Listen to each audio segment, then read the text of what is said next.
Sacred Symbols, a PlayStation podcast, is brought to you by, well, you. If you want to learn how to support our show, go to patreon.com/laststandmedia.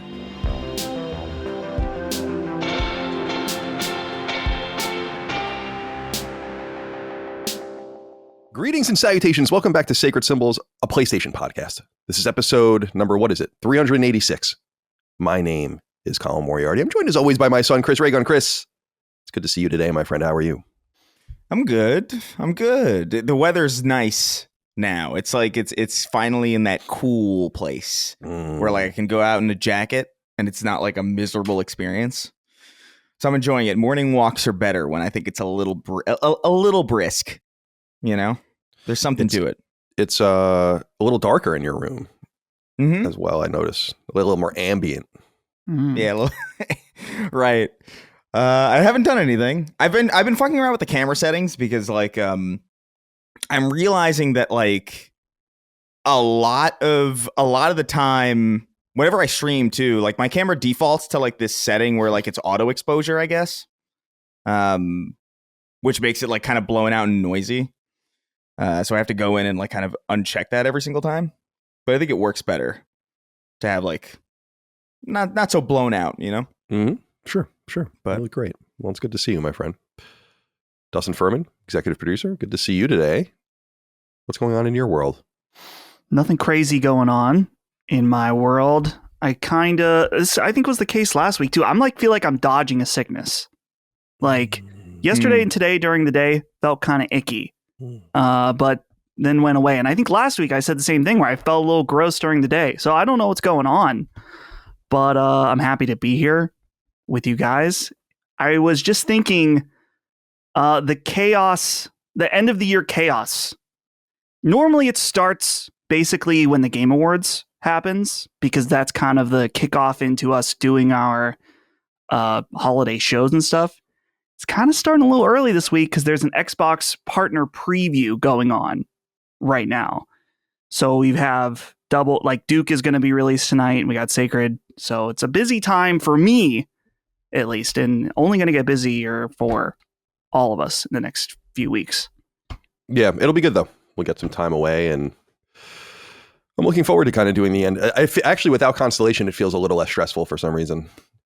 Yeah. Than it usually did, or it did in recent years. So, yeah, I'm looking forward to the end of the year and just getting a little bit of rest. I got to dive into Kingdom Hearts at that point. Kingdom Hearts 1, I made a promise. I made a deal. I'm putting that off until I can really rest and focus my entire energy on it. Anyway, what are we doing here? I feel like let's get the energy up. Yeah. I got to get my energy up a little bit. Okay. Because I'm feeling I don't know what I'm feeling. I'm feeling a little cold. Chris had noted my hair. I cut my hair and now I'm a little cold. Atop my head, my face is a little cold. My beard's not as thick anymore. I was saying that I'm going to, Mike and I are going to celebrate our anniversary tomorrow at the nice hotel we go to all the time, go to a really nice restaurant, all that. I can't look homeless like I usually do. I need to, and I wore my, I wear my suit that I got married in when we do this. I want to do that as long as I can. Got to amortize these expensive suits, right? Got to get as much wear into them as possible. Getting a little tight, if I'm being honest, that suit. I can wear it still. It's comfortable. It looks good. But I'm like, gotta stop eating bagels at 3 a.m. maybe. That's prime bagel time, though. Yeah, it is prime bagel time. Yep. My dad came to visit last weekend because my nephew is in a play and he wanted to go see him or whatever. And so he always traditionally comes through and he buys like a shit ton of bagels before he leaves Long Island, and then he drives down and then he was dropping off the bagels and I was like, this is like the worst possible time for this. But then I've eaten like a dozen of them at this point. So yeah, you gotta get through them quick too because it's it's bread. Right, exactly. We actually ended up he brought us like 16, I think, and I think we had 3 or 4 left, and I ended up cutting them and freezing the rest of them. Yeah, that's fine. Yeah, but God, egg everything bagels, dude. You're an everything bagel kind of guy. I love I love everything, but egg everything is like such a unique New York product that like people don't even really know what that is. It's an egg bagel, but it's also an everything bagel. Oh my God, are you kidding? Our bagel shop shut down just recently in Butler. which was very unfortunate. They trucked water in from New York. Mm-hmm. Pretty legit. We've talked about this in the past. I used to think that was bullshit. It's not. No, yeah, I used to think that too until I lived elsewhere. I haven't had a bagel I'm on permanent Lent with bagels essentially out here. It's like there's no point. There's no reason. Yeah. It's funny, man. Like there was that one good place in San Francisco, but otherwise on the West Coast, I never really had a good bagel. It's nice. It's always nice to have a good bagel. They're few and far between. You got to find the places that do the water shipping and all that stuff, which are just like they're there, but like they're always so far away that it's I'm not gonna drive 45 minutes for a bagel. It seems excessive. crazy. It is excessive. All right. Well, it's good to be here with you guys. It's good to be here with all of you out there as well. I hope you're having a good day, good week, good month, good year. The year is almost over, as we were just discussing, but we have more episodes to go. And of course, don't worry about those holiday seasons because we'll be here with all of our content. You don't worry about that. You don't even worry your pretty little face for 1 second about any of that. But this is Sacred Symbols, a PlayStation podcast. We go live each and every week as we have done every single week since the summer of 2018. You can find us 3 days early and ad-free over on Patreon. Patreon.com/laststandmedia. We could not do without your support and your love over there. You can support us at any sort of tier you'd like. $1, $2, $5, $10, $25, all sorts of different perks. $5 is the sweet spot. That's where most people are, a vast majority of you. And that gives you early ad-free access to the shows, the ability to submit your inquiries to the shows, all of the various shows in our network, including Sacred Symbols, in the thread in the newsfeed on Patreon each and every week. Our thread goes live on Wednesdays, is deleted on Thursdays, except for next week, because we'll have to record on Wednesday next week. So that will be Tuesday and then deleted on Wednesday. So keep an eye out. Use your listening ears. Impossible. I know it is. That is an impossible challenge. RSS feed functionality and Spotify connections, access to the Discord, and so much more. Sacred Symbols Plus, of course, is the big perk you get over there as well. The weekly supplement to this show where we dive deep into games and conduct interviews and have other interesting conversations. Now, Dustin, you guys recorded an Arc Raiders review discussion and spoilercast, as I recall. Yes. Ooh, we that'll be fun. Recorded that just the other night with me, Ben, Brad, and the illustrious Lockmort. The audience loves Lockmort. Yeah, he's great. I mean, Locke is great. He pisses me off. He just is a natural podcast talent. He didn't need to spend 1,000 hours to be great at it. Unlike, me, who I've been grinding doing this forever, and I'm still kind of half. Yeah, you're still not that. You're not great. Exactly. Locke can just step in. He doesn't even speak English. I know. It's ridiculous. It is crazy. We're all arguably getting worse as he gets better. Yeah. Oh yeah. I'm like way worse than I used to. It's like he's siphoning. It's like he's siphoning it out of all of us. But I have my life energies, my life force being sucked away by when he won't stop sucking. Can't stop. But no, we had a great time with that podcast. Check it out on Saturday on Patreon. Cool. Yeah, I'll look forward to that. Everyone will. So yeah, please check that out. Arc Raiders review discussion and spoiler cast. I recently had my friend Jez Corden on to talk about accountability in the space when you make bad predictions and good predictions and a bunch of other things too. It's cool. We did the Ghost of Yotei spoiler cast and review discussion. I had Senate candidate Chris Volpe on from Ohio to talk about the intersection of Washington, D.C. and video games and so on and so forth. Still COG in Japan. That was a great episode. I think people really love that episode of COG's journey to Japan and all the things he had to say about it. So check that out. Of course, Sacred Streaming continues as well. We recently showed Saint Slayer, my new game, or it's not really my game, it's our game, over at Lilymo. So go check that out. If you have Steam, as I've been asking you guys, please download the demo and wishlist us over there. We really appreciate it. We played Symphony of the Night recently. We streamed the State of Play, the Japanese State of Play, which was a lot of fun, but we've really been focused on Elden Ring. And we'll talk a little bit more about that later, but that continues the triumphant travails of one Colin Montgomery. And he's doing the best he can do out there. And we just who did we beat? Godric, who screams in the middle of the fight. I almost got him on the first try. I was saying to Micah, like, so when I was like, I'm not really truly ever locked in when I'm streaming because there's just so much going on. As we say, like I probably play 50 to 75% as well as I would play if I was just by myself, any game. Yeah. But when I got to like a third, like when he had like a third of his health down, I was like, or like left, I was like, I just knew that we were at a butterfly effect moment. Right. Where I was like, this could be a legendary moment, and I blew it. It happens. I got the yips. I streamed all of the Dark Souls games, and that will happen to you, where you're like, man, that would have been amazing. But I don't think you should undercut the accomplishment, because you still did it in... It was 5 tries, I think. Five tries? Yeah. I mean, that's awesome. When I beat him in 2022, it probably took me 25 maybe. Because I mean, it became a joke with Micah and I, the screaming in the middle. Like that. We just thought that was so hysterical. Like I wouldn't skip it. Because like we thought it was, and it was a lot. I mean, it was an entire night probably of me. Right. And then I think I was so annoyed by the end. That might have been why I stopped playing, where I'm like, I hate this fucking game. But now there's a lot going on. And Zero wrote into us on Patreon. Of course, the great companion to Mega Man X. Also a great Smashing Pumpkins song. Says, I need some commentary on the sacred streaming moment of Colin entering the Oceofra River elevator. Arguably, this is one of the most iconic moments in recent gaming history, as the player is supposed to be in awe at this completely unexpected underground area with the beautiful starry sky. In true Colin fashion, he gets on the elevator and while staring the opposite direction into the wall says, am I going the right way? No sense of wonder to be found. I now understand why he doesn't like these games. Thanks for the Elden Ring streams. They have all been great. I'm trying to follow directions. It's like you're supposed to be my GPS. I wonder.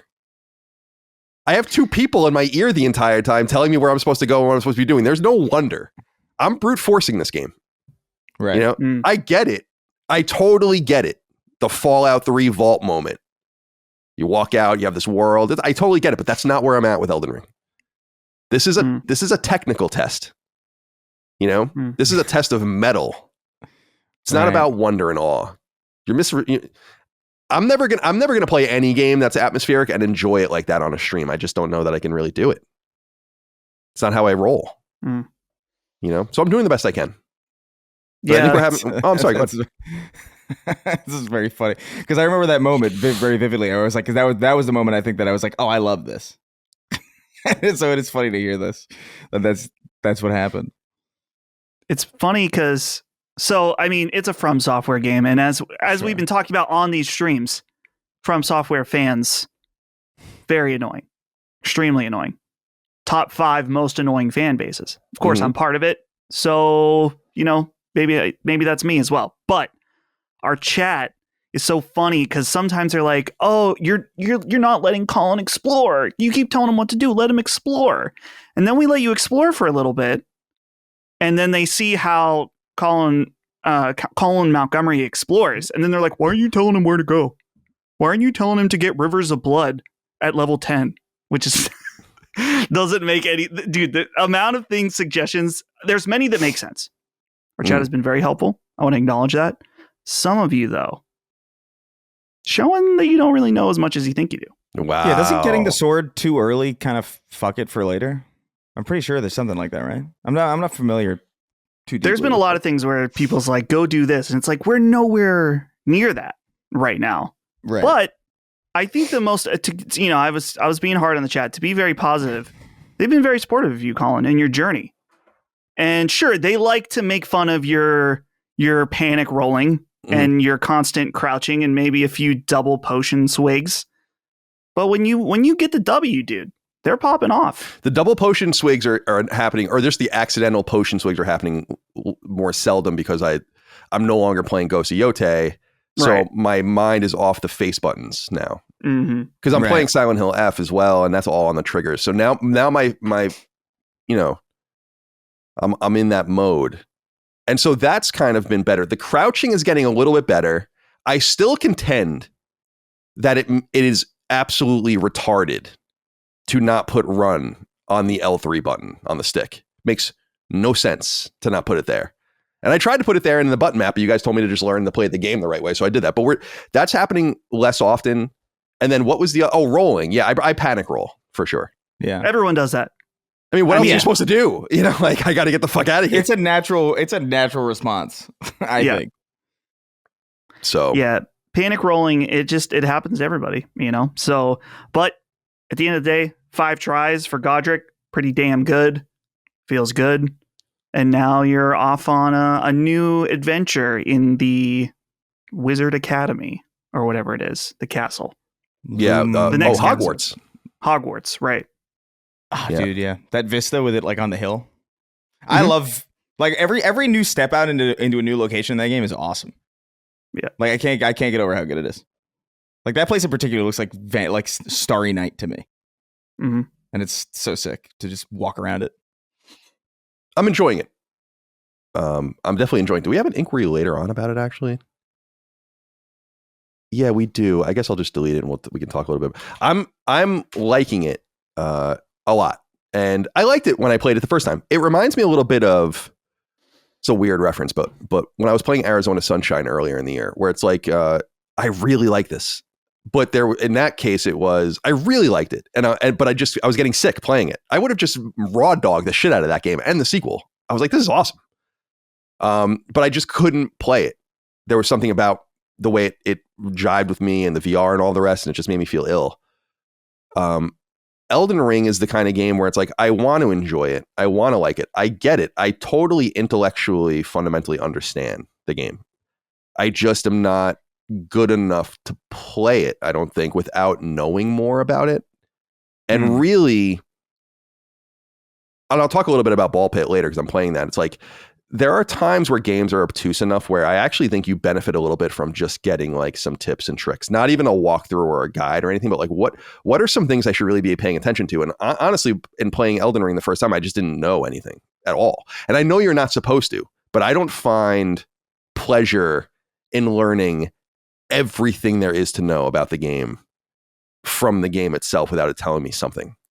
And so having people in my ear telling me like, oh, go upgrade your sword. You know, maybe you go abandon those souls. You don't need them right now. You just keep going, run past these enemies. Like, I didn't know any of that. So no wonder it took me fucking 25 hours probably to get, literally probably 20 to 25 hours to get as far as we've gotten. We've done that in what, 6 or something of actual gameplay? Yeah, probably. So it's just one of those experiences. Yeah. I had mentioned earlier, we showed our new game, Saint Slayer, Spear of Sacrilege, which comes out next year, and you can check it out on Steam, as I noted. This brings us, of course, into the role-playing game that we've been working on at Lilymo for a while, and that Barry and I both wish we never even talked about at all. But Hashim Barakat wrote in and said, "Good day, sacred, big, beautiful bubbas. Colin, you talked about how the release of your JRPG game depended on the success of Saint Slayer. Would you consider using crowdfunding to fund the game or the next ones in the future? I know the risks and pressures of crowdfunding, especially that for every successful story, there are 10 tales of cautionary tales. But we got to do something about that writing. What do you and the boys think of this option? Thank you for the great content as always, and I wish you a great day." Thank you. I don't know how you guys feel about it, but and I don't mean I like Kickstarter I used to be really against Kickstarter. Longtime fans of me, like really a long time ago, like more than 10 years ago at this point, will know that I used to hate Kickstarter because I just was like, a lot of things were failing on there. And it used to bother me that these games that didn't really need to be on there were on there. And like Shenmue, it's like, get fucked. Yeah. Truly, like, get bent.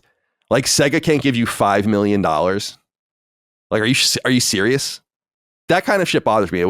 But I liked the smaller games. Like Shovel Knight, of course, was like a famous success story. And many, many others over there. But over time, and we've discussed this on the shows in the past, is that like I slowly came around as a consumer of Kickstarters, and I've supported maybe a half dozen or so. I think only one video game. A lot of it is like I've supported like G.I. Joe Kickstarters and other things like that as well. Kickstarter is not, I mean, I don't know how Barry feels about this. We've never talked about it actually, but my take on this, and ultimately he owns a majority of the company, so he will make all the decisions and I'll support him in that. But I don't think Kickstarter is the right option for us. I get nervous about seeing games get kickstarted because sometimes it works out really well, like you said, and there are all these stories that don't pan out. I'm not worried about us not being able to raise money. If I went to Kickstarter and I asked for money for Saint Slayer, I think we'd get it. I do. I mean, I'm not trying to be a dick. I think we would get the money. And if I wanted to do that, it's like, okay, that's cool, but you're the way I look at it is the business, you're doing your business with your most ardent customers up front. And so when I support Kickstarters, I always think about this is like, what do you do when you're done? If your game or your product works out and you successfully Kickstart it, but like that's kind of it. You took all the money up front and then you've undercut its tail in the back end. I actually think it's a trap in a lot of ways and doesn't allow you to scrape by and then reap the rewards on the market from your people. You get those rewards earlier. And in fact, you might even be underselling a lot of those rewards depending on the end product. So that's what makes me nervous about Kickstarter is not about, I'm not worried about raising money on it because we would raise money on it. And I'm not worried about delivering because we would deliver. We've already made 6 games. I mean, we've shown that we can put games out. Saint Slayer is our 7th game. But I just worry about the financial realities of like, that could actually just kind of like fuck the company up in reverse, in my opinion. Maybe I'm wrong, but I just don't think we need to do that. I'm not putting my own money into the RPG. I wouldn't expect anyone else to put their money into the RPG either. We'll figure it out. And it's not going to stop with Saint Slayer. Like we have at least one other game after Saint Slayer before we even talk about getting back to the role-playing game. Like Barry said on our stream, the role-playing game is just dormant. It's just sitting there. We don't have the means or the time to deal with it. It's a much more complicated and ambitious project than I think we both understood. And I don't know why we didn't understand that, but we do now. So thank you for your inquiry. Merch. LastStandMedia.store. T-shirts, sweatshirts, stickers, etc. Hats. Copies of Hebroxia if you want to get those on PS5. Nevitz wrote in and said, hey, Sacred Gents, I was wondering if the LSM store would have any Black Friday deals or not. Or start a new sale day like Pass Me That White Boy Wednesday. Pass me that white boy. Thanks and good day, gents. Yeah, we're going to do something. I don't know when we're going to turn it on. Do we have any idea about that? When we discussed it like a month or two ago, we said it would run from Black Friday until the end of Cyber Monday. The end of time. Okay, great. That's what we originally talked about, but we need to finalize things. But my prediction of what we'll do is what we've done in the past is that we'll put out on Patreon and on Twitter and stuff like that. There will be a promo code that gets you some % off. I know what we discussed, but I won't say it, Colin, just in case I'm misremembering or if we changed our mind. But we are doing some kind of deal for that weekend. So yeah, we'll get there. And we hear you and loud and clear. We appreciate all the support on merch, by the way. I feel like we're having an all-time year in merch. I have to like look at the numbers. I don't look at the numbers very often for anything, to be honest. Just like, yeah, everything seems fine. Yeah. You know, who knows? Could be awful for all I know. Everything seems okay. All right. Sacred Symbols is sponsored by Ridge and their exceptional wallets, as well as their burgeoning lines of luggage, phone cases, and even wedding bands. Learn more now and get up to 47% off your order by heading to ridge.com/sacred. When I think of wallets, I always think of that episode of Seinfeld where George's wallet is overflowing with years worth of shit, to the degree that he can't even close it properly. Are you turning into a George? We already have a George. What we need is for you to embrace something different, like say a new Ridge wallet. Our friends at Ridge specialize in stylish, low footprint, high quality, durable wallets made of materials like aluminum, titanium, and carbon fiber. The Ridge 2.0 wallet is 10% lighter than the original offering, with more than 50 colors to choose from, and customization options galore, including MLB and NFL teams. Hell, you can even get wallets with AirTags in them in case you're absent-minded. What I noticed immediately when I first got my Ridge wallet was the construction, far more durable than, say, a leather wallet, all the while fitting in your pocket without taking the entire thing over. And you really can't understate how small it is, while still holding your credit and debit cards, your ID, some cash, and more. It's actually pretty remarkable, all things considered. And then when I started poking around Ridge's website to see what else they offered, I was further intrigued. A stylish holder for your keys, an ever-useful phone case with built-in charger, luggage and backpacks, or affordable wedding bands made of tungsten, titanium, or silicone. Hell, you can even get really nice pens from Ridge. As a prodigious note-taker myself, I feel seen.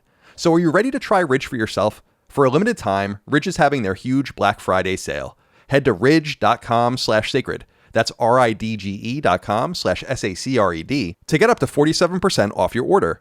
This is by far the biggest discount they've given all year. That's ridge.com/sacred for up to 47% off your order during their biggest sale of the year. After you purchase, they will ask how you heard about them. Please support our show and tell them Sacred Symbols sent you.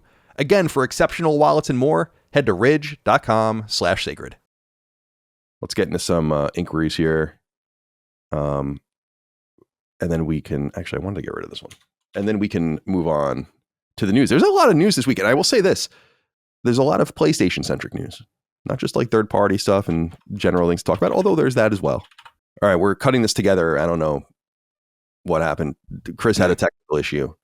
I read this next entire letter. And then Dustin's like, we're going to have to read it again. And it's like the saddest thing. Yeah, Chris was like on his phone for part of it. I'm like, huh? Because he was texting us to say it was not working. Like, no. So The horrible it is what it timing. is. No, it's all good. It's classic Sacred Symbols. Yeah, It's good. Will Smith wrote in and said, "Hi, Sacred Boys. A rough entry for this week's Sacred Depression Olympics. My mom's just been, and he says mum with M-U-M, so we know where he's from. My mom's just been diagnosed with a terminal brain tumor and tumor with a U, and given around 2 years. At 26, she's my last remaining blood relative, so not only am I staring down the emotional apocalypse, I'm also soon to become the final boss of my own family tree. Not quite the generational legacy I was hoping for. I don't really have a significant point beyond this. When things get this bleak, the small pockets of escapism matter a ridiculous amount. Your 4 to 5 hours every week are the one time my brain stops doing the constant anxiety speedrun and I actually feel normal again. You probably don't realize how valuable that is, but it's huge. So thank you genuinely for the stupid jokes, the deep dives, and the adventures of Colin Montgomery. Thanks very much." First of all, that's awful. I'm sorry to hear that. And that's, by the way, I'm only going to use one depressing write-in a week. We had some write-ins about other things. I mean, I understand that I don't ignore you out of malice. I just got to pick the one that I feel like makes the most sense to say something about and acknowledge someone out there who's struggling or whatever. But this is a weird one. You're going to appreciate this. Chris, I think you're going to especially appreciate this. The reason I wanted to bring this up. In the For You section of Twitter, I'm always in there, right? It's always interesting. It's like fucking whatever, stream of consciousness. I saw a video people were circulating and making fun of the Twitch streamer Pokimane. Yeah. Do you know who that is?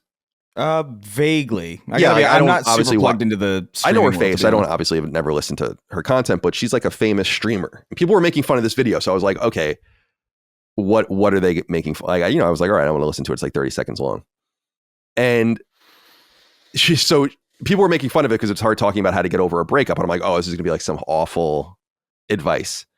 And then I was listening to it, and I'm like, she brought up something like, I think it's called noting or something she called it. And it was actually really good and interesting advice. And that's why I wanted to bring up Will's letter is, she was just saying when something like, she was talking in terms of a breakup, but like when something bad is happening to you and you're in that mode where everything's ruined. And then that moment where you don't think about it and you laugh or have a good time or something. And for like 10 or 20 minutes or whatever it might be, you forget about it. And then you go back, but you weren't there for a minute. And I was like, oh, this is a surprisingly poignant thing for someone to say. Why are people making fun of this? And when I saw Will's letter, I was thinking about that video because I was like, that's the way you climb out of these situations is by finding more and more of those more and more of those moments in your life where you're not thinking about it. And then you stitch them together. And then before you know it, everything's okay. You know, your mom being terminally ill is like that's horrifying. Yeah. Completely Completely horrifying. I've said this before. You know, my mom is 75. She's getting older. I will be totally, God forbid anything happens to her. I hope I outlive my mom. I'll be out of commission for a minute. Like that's going to, and I can only imagine that level of weight that a person feels when you're close to your mother or anyone in your life. And then something like this happens. So I just thought that was a funny way to tie it together as I saw this random streamer getting made fun of for what I thought was actually fairly good advice, which is to like try to just stitch together these moments of normalcy. And then, Will, I saw your letter. So I'm glad that we're able to help you do that. You know, every laugh, every moment distracted, these are good things. And then before you know it, unfortunately, and she was talking about breakups, something much more trivial than the death of someone. But yeah, I just I feel like and then before you know it, you're kind of over the hump. And it happens every time. It's weird. But so I wanted to just give you that. Yeah. Try to find those moments and hold on to them. And wish the very best for us to your mother, please. Yeah. Those moments, I mean, when Holly and I were in the hospital last year, it was funny thinking about it because there were moments that we were surrounded by our friends just trying to pass time just because Holly needed to get, heal. And it was like I was thinking, like, is some nurse hearing like that there is an eruption of laughter coming from this room that literally just had the worst fucking day of their life? Like, it's kind of a weird thing, but those moments and those times spent with friends, and obviously you don't want to live in a reality where it's like you're just completely ignoring everything going on, but those reprieves can be super meaningful and as Colin was saying, help you through it. So the fact that we can provide some of that for you means a lot, just because sometimes it feels like I don't want to say that it never feels like our jobs aren't meaningful, but it's like, yeah, we're talking about video games into a microphone every week.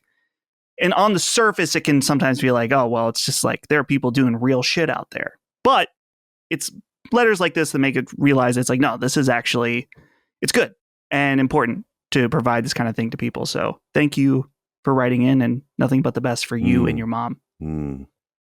Will Smith of Great Britain. Be well. Yeah. I wanted to bring this next one up just to kind of touch on something. I am Mogo 305 wrote in and said, hello, Sacred Gents. As we approach 10 years since PSX 2015, I would just like to give a heartfelt thank you to Colin for what I consider one of my best pieces of PlayStation memorabilia. Going to PSX, I thought it would be a good idea to flip the inside cover of PlayStation All-Stars and have anyone relevant to PlayStation sign next to their favorite character. I got to attend the PS I Love You event given that year, but what I did not expect was to run into you on the show floor. I took the opportunity to ask you for an autograph, and you picked Fat Princess to grace you with your signature. It's been about 15 years of listening to your insight in not only PlayStation, but also anything important in the business of gaming. I thank you and your crew for countless hours of content and laughs. I look back now and realize you probably didn't want some random fan to approach you, but I can see the positive that at least it was with a game you championed. Thank you, gentlemen, and happy Thanksgiving to you and your families. I wanted to bring this up for one specific reason. I feel like it's becoming, and reasonably so, because I play into it and I lean into it, that I'm like incredibly curmudgeonly and don't want people to approach me or talk to me.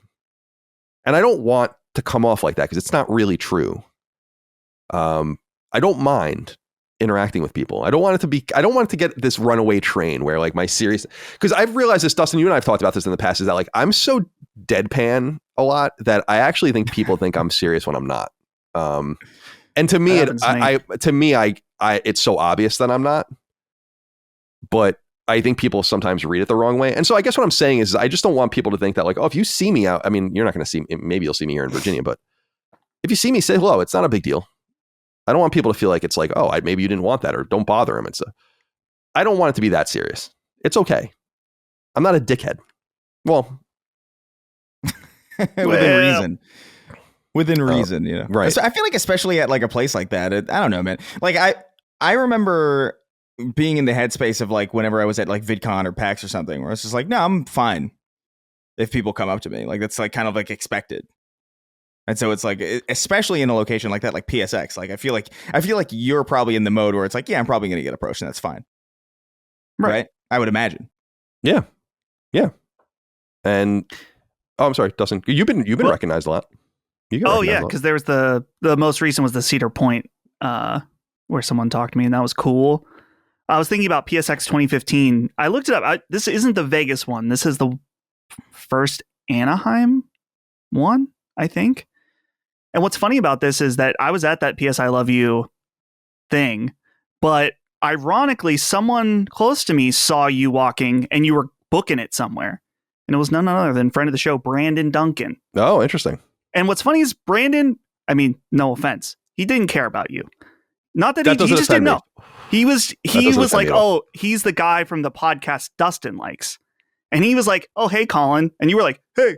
And then you just kept, you're like, hey, sorry. And then you just kept walking because you were like booking it somewhere. But I just think it's funny that Brandon, of all people, was the one that was like, oh, hey, Colin at PSX. Yeah, I was probably going to an appointment or something. Yeah, probably. you might not. I don't know. I don't remember which ones it were. What was the last PSX? Was it 2016, 2015? I'm trying to look. The last two. I've said this on the show. PSX was the only place I've ever been where I'm like, holy shit, I'm kind of like really a celebrity here. And so it's not like E3 where you recognize a bunch of people and people recognize you or whatever, but like there's a shit ton of people that have no idea. Like you could rub elbows with fucking a billion people and they wouldn't know who you are, but obviously you're going to see people that know you and all. Like at PSX, it became clear we needed a security, like a group of people to like walk us around, not because we were afraid or whatever, but because like we couldn't move because people would constantly like, that was the one show where I was like, holy shit. Like, this is what it's like to kind of really be famous somewhere. Like, or this is the way people, really famous people are treated everywhere. Right. And I'll never forget that because that was you feel like, or I don't want to say you, I felt like a dickhead walking around with like 4 security guards, you know, like, and our little group. But it just was the way it was. But I wanted to read this out specifically because I just don't want people, no one's going to, like, where are you going to see me at Waffle House? You know, yeah, like there's like you never know. I mean, I was at Cedar Point. Yeah, that's true. I mean, you could find me at the Waffle House. Could find me at the supermarket. Could find me walking around the neighborhood. I've told the story about that woman that recognized me here, and then the girl that like the teenage girl that recognized me a few weeks ago through probably like I told the story of how she's like, "Are you the streamer?" And I'm like, "Oh no, like someone," because I was just like, someone in the neighborhood knows who I am. This isn't good. I want to live like a totally like incognito life. Like someone in one of these houses knows, but you're not going to see me. But if you do, it's okay to say hello. Yeah, it's quite all right. I don't want people to think that about me. Now, what's a place you don't want to be recognized at? Like specifically a place where it's just like, if I'm here, definitely don't talk to me. Is there a place like that? Like a doctor's office or something? Yeah, that right. Yeah, like an AA meeting. Yeah, like I feel like I would have like, because I told the story before, like how like I think my the bank teller when I was done with the whole thing was like, hey, you do YouTube, right? I was like, yeah. So yeah, you can't do that kind of shit. I'm going to a different bank now. I don't like that because I don't know how you feel about me. I know you recognize me, but I don't like the idea that you could just go in and just like, you know, change a number and fuck my life up. Right, exactly. So like you know, that. Or like a Planned Parenthood or something. They're like, goodness. You know, they're like, hey, We've all been there. I'm just staying safe, you know? My being here doesn't mean anything.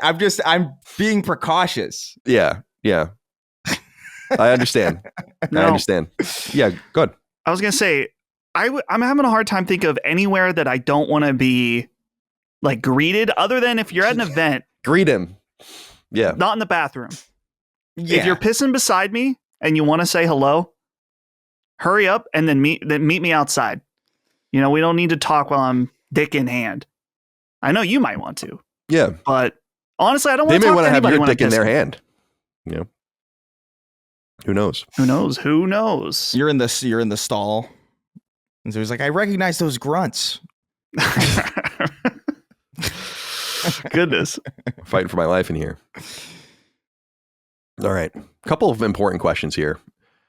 We'll start with Kurt, aka Big Juicy, who wrote in and said, boys, I have a question of the highest importance. What is your favorite type of French fry? From the shoestring to the crinkle to the steak to the Five Guys style, what is your favorite? Me and my girlfriend were talking about this, and I knew it would be an entertaining sacred opening question. Also, would you consider tater tots or sweet potato fries as being in the fry family, or are they more of a distant cousin? Thanks. I like sweet potato fries. I don't consider them a French fry. They're something else. Tater tots are a French fry, in my opinion. It's the same thing. It's basically the same thing. But like, I don't know. I can't sign off on that. I feel like tater tots are like, they're more hash brown than French fry. You know, even though they're the same thing, you wouldn't call like a hash brown a French fry. Yeah, that's true. Okay, sure. But you don't eat hash browns with your fingers. Yeah, I guess so. But like, I mean, you know what I mean, though. Like, yeah, right, you're right. I mean, you're right. Yeah, like, it's right. ultimately like sweet potato fries. Like, I'm with you. Where I'm like, these aren't fries. These are sweet potatoes. That's what these are. You can't fool me. But I pretty much anything as long as it's crispy. I don't like the soggy fry. I know some people who like that like they purposely make it like that. Like it's almost like steamed or something. And I'm like, I don't understand how anybody could even stomach this. Not that it's like the worst thing I've ever had, but like comparing it to what it could be, you know, it's just like it's such a downgrade that I find it almost offensive to even entertain that. You know what? Do you remember, Colin? Do you remember that place that we used to go to? Umami Burger. Oh, Umami Burger. Yeah, they had good fries. I really like those. I like the thin, crispy fry. I like a thin, crispy fry. I don't love a fat fry is okay as long as it's crispy, but too often times I find that fat fries are like they don't crisp them enough. Right? So, like, yeah, they're always mushy. Yeah, you can't do it. It's like it's not doable. You have to bake them almost. You got to get it like really close to the time that they're out of the fryer or whatever, because otherwise they sit in the box and then they steam and then they get soggy. It's too much. But like crispy is the rule, in my opinion. I think I do like the Five Guys style, almost like Chris was saying, like kind of the Five Guys. They can be kind of wet. Like it depends on how they make them. Yeah, I ever eat once in a while. Like I'm in the mood for. I always say they're like the nasty fries from like a stand at a carnival. You know what I'm talking about? Yeah. They're kind of gross. But dude, you get those and they put the cheese on them with the bacon bits. Hell yeah. It's kind of gas, man. Yeah, that's the whole thing. And I brought up, I have a list here just to get into some of the kinds of fries. Like, you have a list. Here, I'll send it to you guys. Oh, I thought you meant you pre-prepared. Oh, no. That's a Colin what I thought list too. Fry. I Googled it. Standard cut fry. All right. So like McDonald's fries are S tier fries, but a fry like that. By the way, I stand by this completely as like pound for pound, done right. There's no fry better than a McDonald's fry. None. There's no fries better than the McDonald's fry, but it's got to be done right. And again, the McDonald's in my neighborhood is a good McDonald's. They do it right. As a general rule, probably.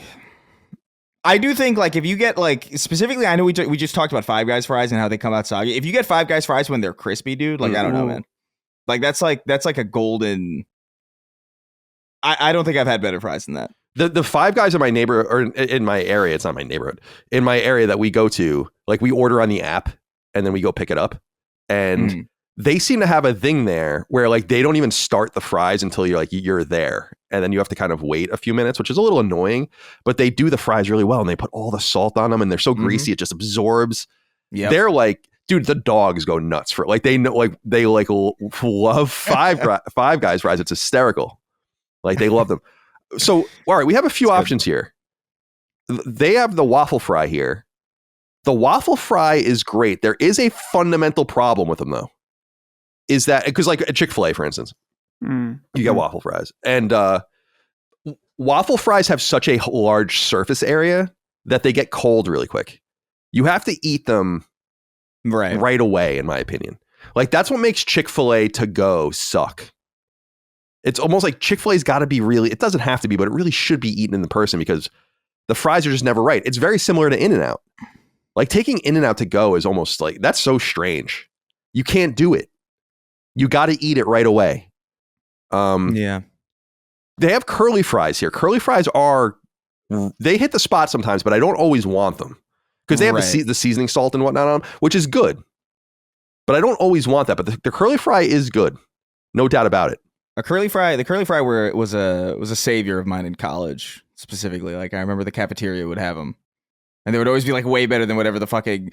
That's the thing. It's like the standard curly fry I find is better than the standard fry. You know, because it's got that default kind of seasoning baked into it. So it's just like it's rare that you're going to be like particularly disappointed by a curly fry versus like you can get a normal fry and you're like, this isn't seasoned. This is like saltless or, you know, whatever. It can be bland. But I haven't had a curly fry in years. I don't think I haven't wanted one in a while either. I like obviously, I mean, Arby's is the one that has the curly fries. And they're good, but then you have to eat Arby's. You have to eat anything else at Arby's, and that's just not so hot. Dude, Arby's is rough. Like, I just don't know. I've never had it. It just looks. It's rough. It looks rough. I feel like it's gone downhill. We never like went there all the time when I was a kid, but I remember it being good. The last time I went there recently, I think I went there with Holly's parents or something, and it was like just bad. Like I got chicken tenders and they were dry as hell and it was dirty inside. It was bad. But I can't. I walked into an Arby's once and I was like so flummoxed by the smell in there. Like I couldn't. I was like, what do they make here? I still kind of don't know. Roast beef, dude. God, rough. It's so funny, man. One of the ones they have on here that I wanted. Crinkle cut. I mean, crinkle cut fry is a classic, but that's really a home style. And I don't mean home fries. I mean like you eat this at home. Crinkle cut fries. The only place that I can think of that has crinkle cut fries that I like is Steak Shack. I want to say, or Shake Shack. Oh, Shake Shack. Yeah. They are good. They are good. What else here? They have shoestring or matchstick fries. That's not really a fry. That's more of like a potato chip at that point. Because you know you get like the canister of them. You know what I'm talking about? There's a fine line between a perfect thin cut fry and a shoestring kind of matchstick. I do like a matchstick fry, but it's like that's really more like if it's at the place that I'm eating and they have it, I'll like, yeah, okay. I'm down for that. What else do they have here? Yeah, all right. So these are the two that I wanted to say that I think are I've never understood these, especially one of them. Steak fries. I don't understand why you'd ever want a steak fry over almost any other kind of fry. And then they have potato wedges here, which are even worse. Yeah, potato wedges that's not good. Because you can't they're always going to be mushy and not right in the middle. So that's kind of where I put that. They have a few others on here I've never, like potato tornado. What the fuck is that? I've never heard of whole that. Potato like on a skewer, thinly sliced through to make a spiral fanned out and deep fried. I mean, that sounds awesome. That sounds great. It sounds like a good carnival kind of. Yeah, exactly what I was thinking. Yeah, but I've never heard of that before. Garlic fries are on here too, and those are pretty goated, but like that's a pretty rare. Yeah, these are like accoutrements, right? Because they have cheese fries on here too. Like I love, just like you go to a diner in New York and you order a cheeseburger and fries, and you're like melt cheese over the fries. And they just put cheese on them and then put them under the hot plate. And it's just like so good, man. Oh God. I love American cheese. Like I just think it's so In-N-Out. In-N-Out does it too. Yeah, of course. Some people don't like that you got to eat those fast though. Cause that cheese will not stay melted long. Right. And that's just the case for In-N-Out. Like you have to eat. I think the reason that In-N-Out is always crowded inside is not only because it's popular, but because everyone understands that you can't take it to go. Like you got to eat it there. I always get I'm befuddled by the entire idea of bringing it to go. The fries in particular, the burger you can get away with. Yeah, like but I guess could you ask them to cover everything? I guess they would if you asked them, right? They probably give you a box or something. Because that's the thing. If people don't know, In-N-Out basically just gives you your food like open plate, basically. Even if you get it in a bag, it's like the fries are uncovered, the burger is like half exposed because you're eating it out of a wrapper. It's not really made to drive 20 minutes or whatever and then go and eat it. All right. Anyway. Another important and much more seasonal question. Serge wrote in and said, "Gobble gobble, SS crew. With the upcoming Thanksgiving holiday next week, I thought I'd share my thoughts and well wishes with the Sacred community. Any big plans, or will everyone be more reserved this year? Much like Jerry's girlfriend with her father's toy collection, I'll be passed out on tryptophan from all the turkey and wine I will surely enjoy. What say you? Thanksgiving is incoming. I was going to do this next week, but then I'm like, that doesn't really make any sense because people not even here. It's like, well, what is it? But it'll be more, we're a week out. Let's just say that. Big plans, Chris, for Thanksgiving. What are you going to do? You going to do a Friendsgiving? Are you going home? I'm probably going to do it here. There's no real like big plans. I'm probably going to do like a really small thing with some close friends. Maybe. I don't know. Thanksgiving was never really that big of a thing for me personally. Like we do it. We used to do a Chickensgiving every year, which was basically Thanksgiving but no turkey because all of us kind of agreed that like we don't really care for turkey, really. But this year we're probably going to keep it small, nothing crazy. I'm more of a New Year's, Halloween, Christmas kind of guy. I like a turkey. I like a home cooked turkey, but it's like it's rare that I care enough to want it. Yeah, the turkey's like my least favorite part, actually. Yeah, the turkey's the turkey's more of like a prop or like an accessory. Right. Where like even eating it for the taste of it, it's like, yeah, this is good for what this is. Right. I like turkey cold cuts more than I like turkey like meat. Yeah, turkey sandwich, a turkey club or something. Yeah, definitely. That's not bad. but like there's something about like, oh, I get the wing of the turkey. It's just like this is 3 times bigger than a chicken wing and 5 times less flavorful in comparison. Like I know it's all the way that you prepare it. I'm sure there's a fucking Gordon Ramsay fucking asshole in the audience being like, you're not seasoning it correctly. You've got to stuff it with this. And I'm like, That'd be me. I'm sure you can. But like, dude, the pain of like the process of like getting a turkey ready and like seasoning it right. And it's like so much longer than any other food that it would take to prepare to get to the same flavor place. So I'm just like, I'm fine with chicken and macaroni and stuffing and all this other stuff, you know? Yeah, It's we fine. make baked. My mom often makes baked ziti.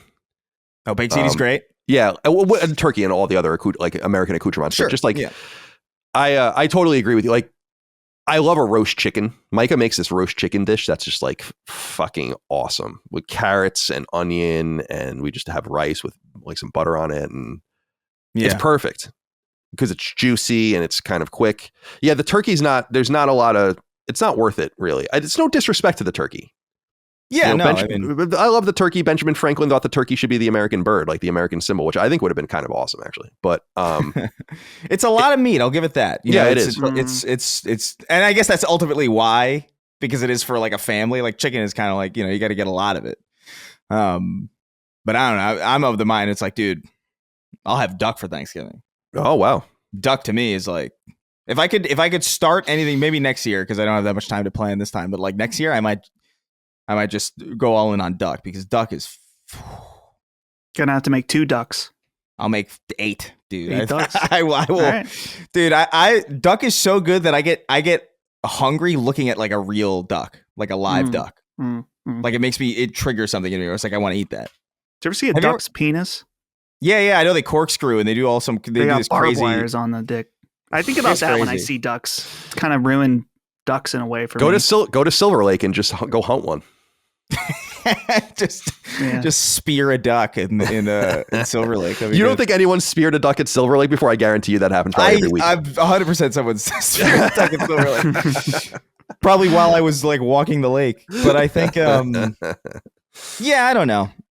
Thanksgiving's always been like not that I don't like it, but it's always been on like the lower rung for me of like the later in the year holidays, you know. It's still nice, but I don't know. I like New Year's. Yeah. Dustin, New Year's depresses me, but we'll wait for that when we can talk about how depressing that is later in the year. Dustin, Thanksgiving plans, food recommendations, ideas. What's going on? What's happening?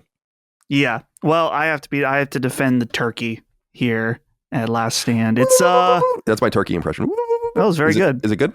If I closed my eyes, I think I would have thought there was turkey. Yeah, you're right. Right here in our Right. home studios. So yeah, the turkey, it is a bitch and it's annoying, but that's why I only do it once a year. It's like I'm willing to put in the time and the effort. It is funny, and we have talked about this, Colin, on Sacred years ago at some point. But when I started making the turkey and started doing the cooking for my parents, Holly's parents, my grandparents, they all come together for this Thanksgiving meal. They were, the boomers in particular, like, wow, I have never had a turkey this good in my life. Wow. Or a turkey this juicy or whatever. And here's the thing. I'm not doing anything special. I'm the asshole that Chris talked about. I watched a Gordon Ramsay recipe. I do that. And it's great. There you go. There's no problems. He And knows it's what he's not really that hard. I just think that maybe people are still used to their boomer parents or grandparents, whatever, that are making turkeys. They're using the bag or whatever and cooking it, because there's a whole boomer thing about them overcooking everything to oblivion. And people are out there eating a lot of dry ass turkeys. Yeah, they are. And they're not seasoned either. Yeah. And I think that has tainted the good name of the turkey. Yeah, sure. So there's a Gordon Ramsay video on YouTube. Of course, it's Christmas because the British people eat turkeys for Christmas or something.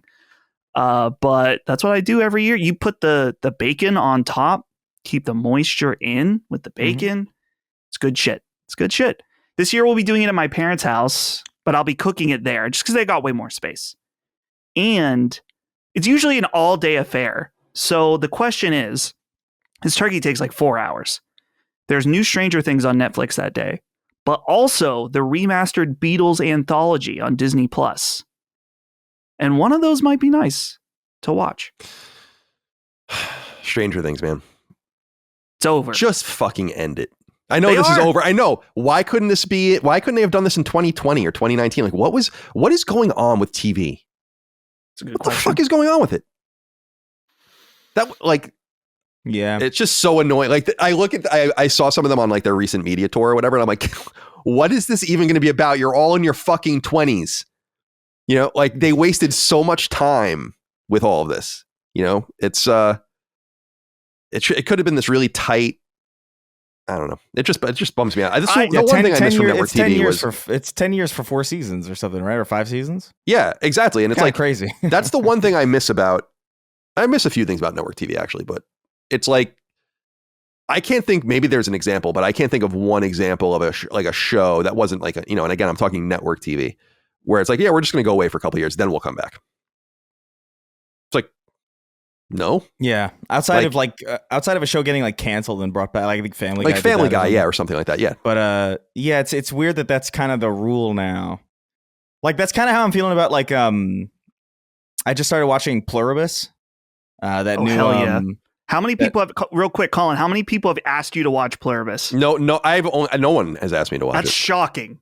That's a Colin ass That's show. the new show from what's his name? Vince Gilligan. Yeah, Vince Gilligan. Right. Of course, so you'd like him, of course. Bad. Yeah. And so I was paying attention. I saw that and I was like, oh, there's a new show and it's on Apple TV, which is probably why no one's been telling Colin to watch it. Is because nobody has fucking Apple TV. No one knows it exists. Dude, Apple TV, like I got it just for Pluribus and I was like looking at all the shows. Like all the shows on Apple TV look like shows you'd see on like, I don't even know. Like they look like you'd see them on a background TV and like Smiling Friends or something, or like on some other TV show where it's just like My Daughter the Cake or something. It was like you're just seeing like, what show is this even? Who the fuck is watching this? Right. But Pluribus is on it and I'm watching it and I'm like, it's really good and interesting, but I'm thinking in my head like, how long is this going to take? You know, how many years is this going to be like 3 seasons, 4 seasons over the course of the next 8 years? Right. I don't know if that's true. Like Vince Gilligan's typically been pretty good about that, but like, I don't know, man. It's in the back of my head now with like modern TV where it's just like, how long is this going to be? When's the next Severance? Yeah. Severance is a great example. I mean, that shows 2 seasons over 5 years or something. It's like that's. Well, yeah, they got caught between in COVID and the writer's strike. I know COVID and the writer's strike. Yeah. So I get there's all these mitigating excuses, but it's just surprising at Netflix. And I know that the power, dynamic is different now because there's so much competition for this talent and all the rest. But it's like, you would think it's like, when did Stranger Things come out? 2015 or something like that? And everyone like loved it. Yeah. Yeah. And then it's like, you think that they'd be like, all right, we need a little bit of time. And it's like, yeah, you have like 3 months to write the fucking shows and we're going to record the next season. Like, what are we doing? Like you're going to like, I don't think Netflix benefits from stretching it out like this, to be perfectly honest with you. It's got to be perfect. Yeah. I gotta make sure it's absolutely, there's no rough edges at all. I want it to be like AI made it. I think I would be a lot less enthused about Stranger Things if it wasn't, the show has had ups and downs. The last season was amazing. The mall season, bad. Yeah, bad. Not horrible. I mean, I've seen worse TV, of course. It's a good show. It's a good show overall. I like it. I'm curious to see how it ends. Although it's going to be so funny watching it because they're all like 50, and so it's just going to be like them, like some like mid-20s adults with like bowl cuts. Like I don't know. It's maybe I don't know. Are they aging them up a little bit? Like I don't know how they have to. They have to. It has to take place in the 90s at this point. I mean, that's like my whole thing. Is like, how is this not like 1992 now? That's like when, like, what is it, the That 70 Show when they got to like the later seasons, like this is the 90s now, right? or the 80s, I guess. 80s, yeah. They did. Yeah. Didn't they do that 80s show? They did that 80s show. It had Glenn Howerton in it. Did it? I don't think I even remember that. And that must have been that would have been before Always Sunny, I guess. Right? That would have been like yeah, because I was thinking before. Like that was probably like 99, 2000, 2001, something like that. Yeah, which is not smart. If you're gonna do like a 90s show in the 90s, it's like the fuck are you doing? Like that's it. That is crazy, actually. I always think about the Wonder Years, which would, dude, I think the Wonder Years now would be like not like the first episode would be like 9/11. You know how Right. you know how the first episode is like Winnie's brother gets killed in Vietnam. It's like a really serious ass episode, and it like grounds the time. They would have to have some sort of horrible. Yeah, I don't know. like Maybe they're trying to do a rolling Simpsons timeline where like they're always kids at some point, or something. But like I don't know. Stranger Things is a weird. That first season's great. The last season was great. The middle seasons are kind of No middle season is as bad as Walking Dead season 2 or something. Well, I get the second season. The mall season was pretty bad, but it's a decent show. Except for that one episode. What was that one episode that was like a backdoor pilot for some like X-Men?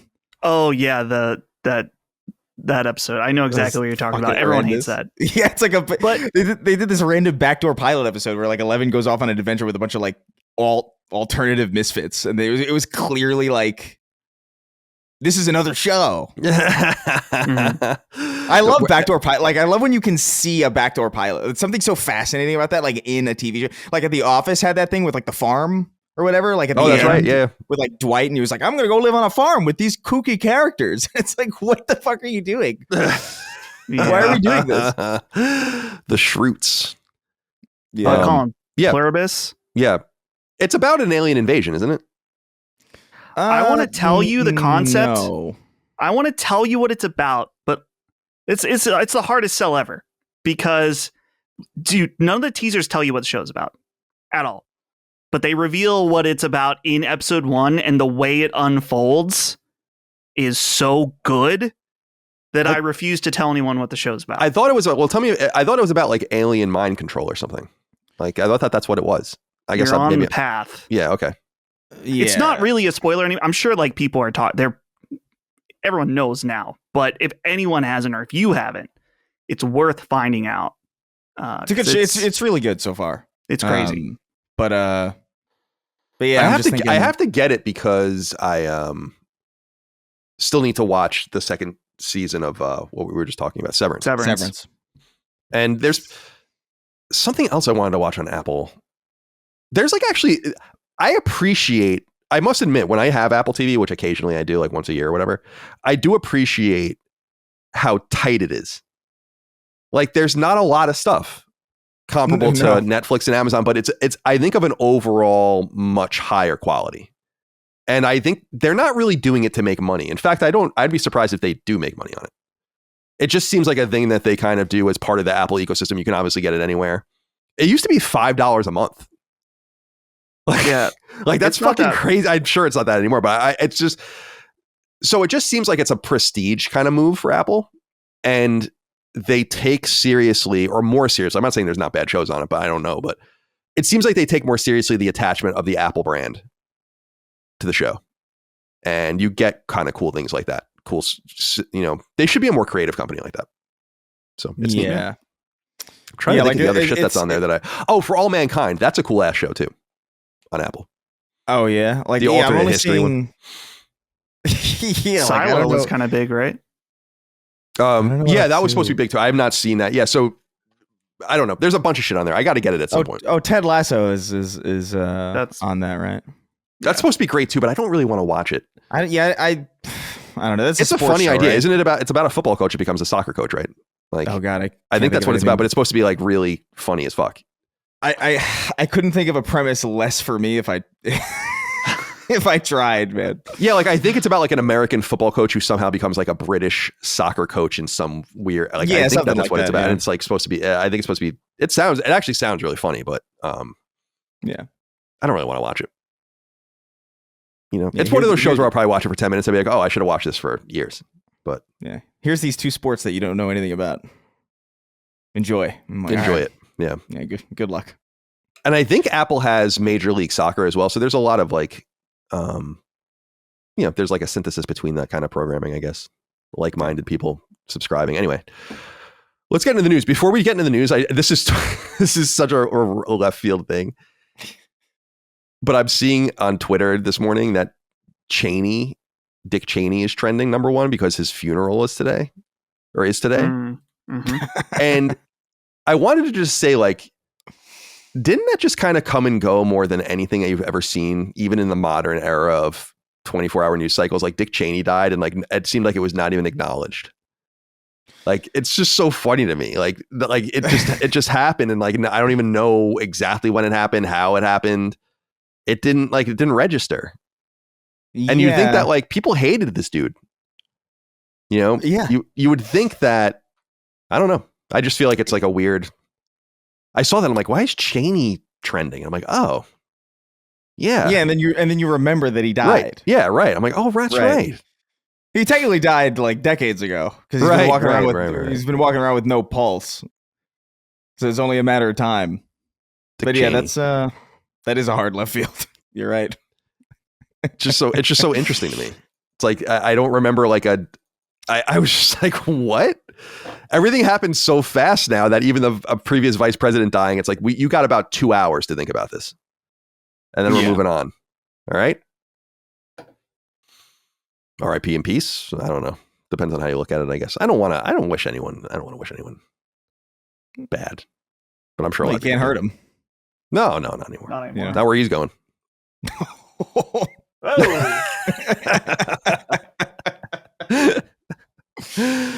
All right, let's get into the news. I wanted to start here. Black Friday is coming up. We were talking about Black Friday for our own merch, obviously, and Black Friday is going to be very friendly to you if you're looking for PlayStation hardware.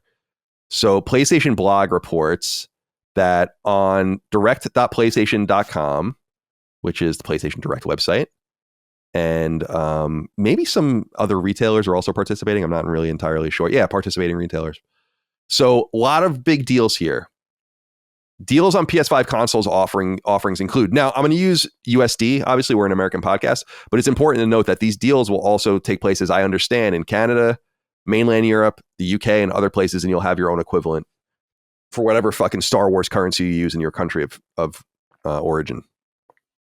The PS5 Digital Edition 825 gigabyte Fortnite Flowering Chaos bundle will be available for $400, and the PS5 console 1 terabyte bundle will be available for $449. You can save $100 on PS5 consoles and $100 on PS5 Digital Edition consoles in participating locations, of course, as we noted. And here are the other things that they note. And again, USD. $100 off PSVR 2, $20 off the Portal, $20 off the Pulse Elite wireless headset, $30 off the Pulse Explore wireless earbuds, $30 off DualSense Edge, $20 off of DualSense, $20 off of the Access controller, and then discounts on a bunch of first and second party games, including Death Stranding 2, Lost Soul Aside, Astrobot, God of War, Ragnarok. Let's see, what else? Players in participating countries who join PlayStation Plus during PlayStation's Black Friday promotion can save up to 33% on a 12-month membership. So again, we complained about this last year, and we have a letter about this, but that's only for newcomers, as far as I understand, which is a little bit unfortunate. Tim Bob wrote in. Come on over here, Tim Bob. Hello, chaps. With Sony announcing their Black Friday pricing, in particular $100 off the PS5 Pro, I wanted to ask, as people who have owned one for a year, do you still think the upgrade was worth it? Or should those of us with the original Seto Kaiba, I don't know what that means, continue to hold on to it for a few more years and move to PS6 in 2027 and 2028?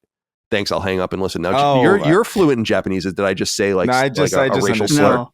I just got it. Seto, no, it's the Yu-Gi-Oh character, right? With the collar? There's his nemesis in Yu-Gi-Oh had a popped collar, very reminiscent of the look of the PS5. Oh, interesting. Okay. That's like 3 levels deeper than I would have ever gone with that particular thing. I thought I said something racist. I don't know, man. $100 off is nothing to sneeze at. These consoles aren't getting any cheaper. To be able to take advantage of this in like an ephemeral way while they have these deals going, I think is probably worth it. But maybe it's not the last sale they do. Maybe things are normalizing a little bit more where you can expect sales in the future. And if you've come this far without a PS5, can you kind of get away with the rest of the generation? You've kind of come through what? 3/4 of the, or 2/3, let's say 2/3 of the generation. Probably makes a little more sense. It's a little more than that. Mm-hmm. So do you really need one now? I don't know. Do what you want. Jamie wrote in and said, "Hey, Sacred Boys, I'm here to lament the fact that PlayStation doesn't discount its $79.99 PS Plus Essential subscription for Black Friday anymore. Was this the bean counters or perhaps a parting gift from Jim Ryan? Is a subscription for cloud saves only too much to ask for? I'll hang up and listen." It is a little annoying that you only get the discount for PS Plus if you join at the time. It's kind of shitty. But I also understand that if people could just, especially if you could just predict it's going to happen on Black Friday, you would just wait every year until you can renew.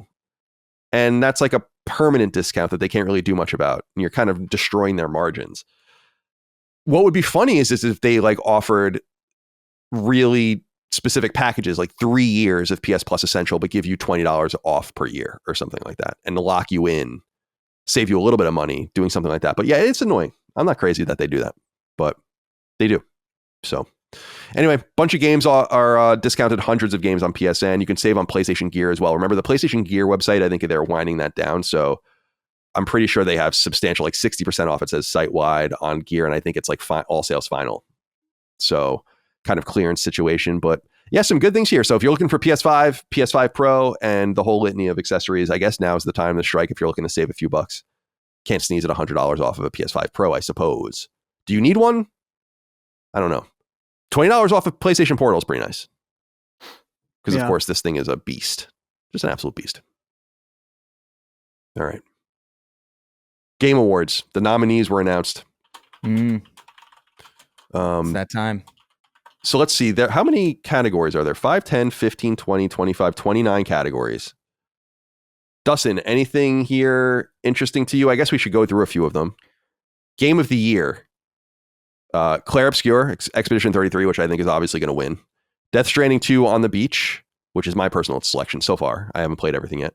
Donkey Kong Bonanza, Hades 2, Hollow Knight Silksong, and Kingdom Come Deliverance 2, which I think is kind of it's not the dark horse because it's not going to win, but that's kind of the one where I was like, I think all of those other 5 games were totally predictable. I think the most bubble ones were Death Stranding and Kingdom Come, where I was like, I don't know what those two might be. So we have that for Game of the Year. What else do we have? Best Game Direction, Best Narrative. Let's see what's Best Narrative. Claire Obscure, Expedition 33, Death Stranding 2, Ghost of Yotei, Kingdom Come Deliverance, and Silent Hill F. That was surprising to me. Silent Hill F? Silent Hill F pulling Best Narrative. I don't know if it's my choice for Best Narrative, but I'm glad to see it get some nominations. I think the actress that plays the main character was also nominated. So cool to see that in there. Yeah. Let's see. Best Game Direction. I think Claire's got that, by the way. Yeah. Go ahead. I'm sorry. No. What category were you moving? I was going to say Best Game. I'm just clicking through them. Best Game Direction is Expedition 33, Death Stranding 2, Ghost of Yotei, Hades 2, and Split Fiction. Split Fiction is actually the one that probably I was maybe a little surprised didn't make the Game of the Year list. Yeah. I didn't play it though, so I don't. I heard it was fantastic though. I loved the last thing they did, so wouldn't be surprised if it was anything too different. It is funny, man. Like it's just the same games. Like, what is this? Best Art Direction: Claire Obscure, Death Stranding, Ghost of Yotei, Hades 2, Hollow Knight. I think that's got to go to Claire Obscure. You would assume. Maybe that one's Best Art Direction. Yeah, that one I think is a little bit more competitive. I actually think I could see pretty much any one of these getting it. Maybe not as evenly, but I think they're all kind of up for competition there. I did my voting on stream last night, and so I have you can download your vote card to see all the things you voted for. I voted Best Art Direction, Death Stranding 2. Oh, I didn't. I'm not gonna vote. I don't think. I just don't care that much. I don't really. Well, it was funny because there were some people I was trying to vote for Best Adaptation. I'm like, let's go with Minecraft. Yeah. And there was a couple decisions. People were like, what the fuck? And I'm like, you can't take this that seriously. Yeah. We're just doing this for fun. Come on. I could see art direction going to Hades or Silksong, honestly. I don't know much about either. I played a little bit of Silksong. I don't know much about Hades too. I got to get around to it. It's sitting there. It's sitting, waiting for me. But I could see that happening because those are really strong 2D kind of games. I'm sorry, I didn't mean to interrupt you. No, you're good. Best Adaptation, I thought I was a little befuddled by. They have where Minecraft, is which is that? not a surprise. Devil May Cry from Netflix, which was popular.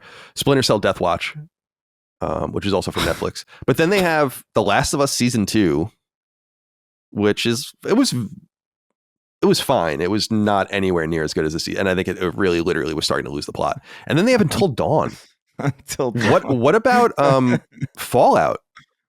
Is that not eligible? Doesn't everyone love Fallout? No, Fallout was last year, I believe. Oh, okay. Yeah. And then the new season of Fallout doesn't come out until December of this year. I see. So it'll be eligible next year, I guess. Because so I think it'll he be has that eligible. grandfathering kind of thing going on over there. Jeff does. There was one other Twisted Metal. I felt like kind of. We'll talk about Twisted Metal later. I was like that kind of. I know a lot of people probably didn't watch it, but it's like one of Peacock's biggest shows ever. Not that means a whole lot, but I think they were saying it was their second biggest second season ever, which is crazy. It's a weird qualifier, but I know what you're saying. Like, yeah, in I other know words, what like you're they're trying to- like when they renewed something, it was like it worked out for them really well. And we'll talk about it in a little while. It got renewed for a third season. So I thought that was kind of weird. I thought people didn't like Until Dawn, and it seemed like people were really negative on The Last of Us, but I guess not. Anything else in here? Let's see. What's best esports team? Oh, Jesus Christ. Gen G for League of Legends, NRG for Valorant, Team Falcons for Dota 2, Team Liquid for Mobile Legends Bang Bang, and Team Vitality for Counter-Strike 2. It's like, well, I don't want to be a hater. Dude, Yeah.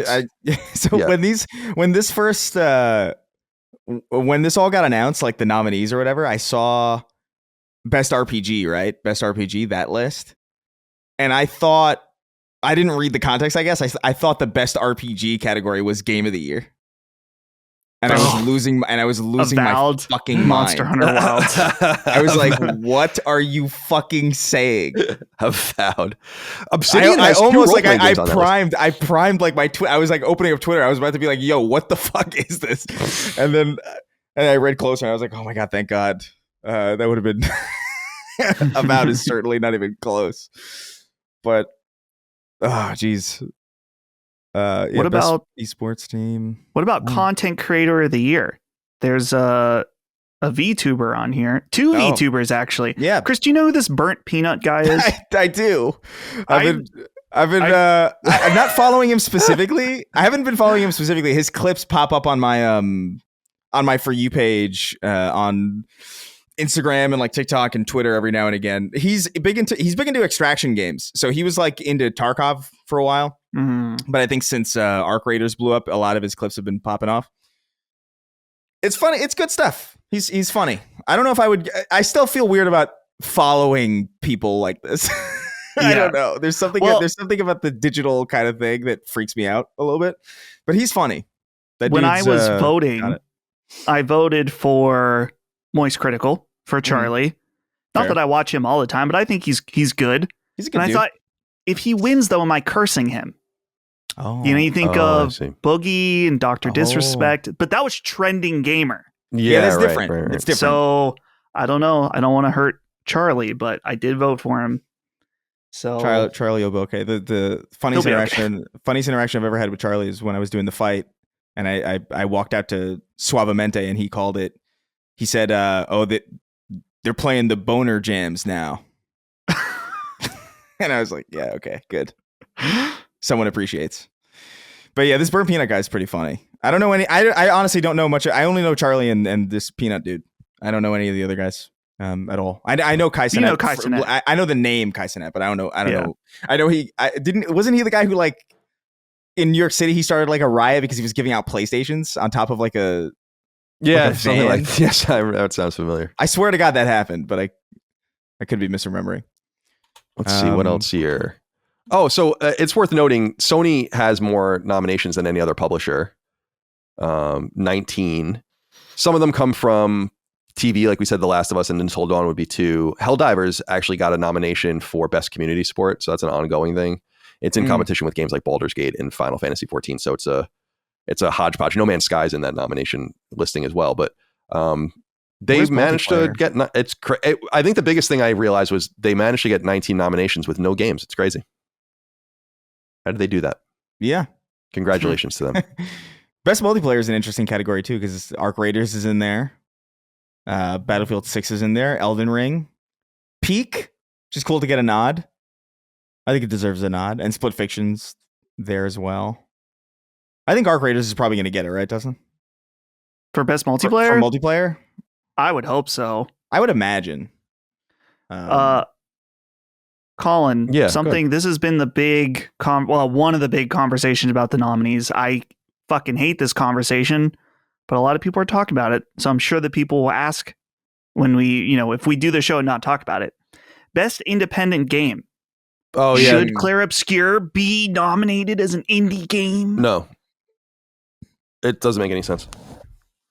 It's not an independent game. It has a publisher. Well, pretty much all these games have publishers. Yeah, I mean, I just think I haven't looked at the Maybe list. not all. I just think that an independent game is if you're talking about an independent game from an independent studio, then like Alan Wake is an independent game. True. This gets back into the whole argument of like what is a downloadable game. That was like a big thing back in the day. You had like best downloadable game of the year, and then it's like, why are we segmenting these? But it made sense at one time, and now it doesn't. I don't know. I think indie game is almost a worthless qualifier. If anything, they should just have a like under $20 MSRPs. Like obviously to have a better title than that, but like MSRP. I think this is one of those categories where it pays to kind of like, this is why you need like kind of human hands in the room, where it's just like, hey, we understand that, sure, Clair Obscur is an indie game, but what is the spirit of this category?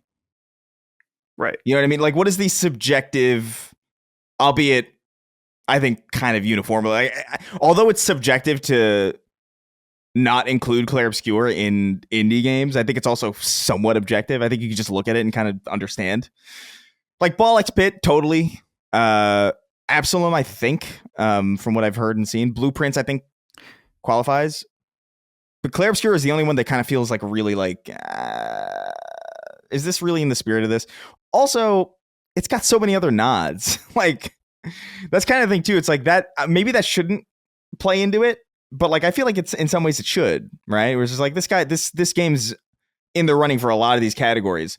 Does it need to be an indie game where it arguably doesn't fit? I don't know. I think some subjectivity in this is would benefit greatly. Yeah, I'm also. I don't know. It's like true. I'm looking at the list now. So like Hades 2 is self-published and Hollow Knight self-published. So those are true indie games. Right. Yeah. If you're looking at it through that lens, then Hitman's an indie game.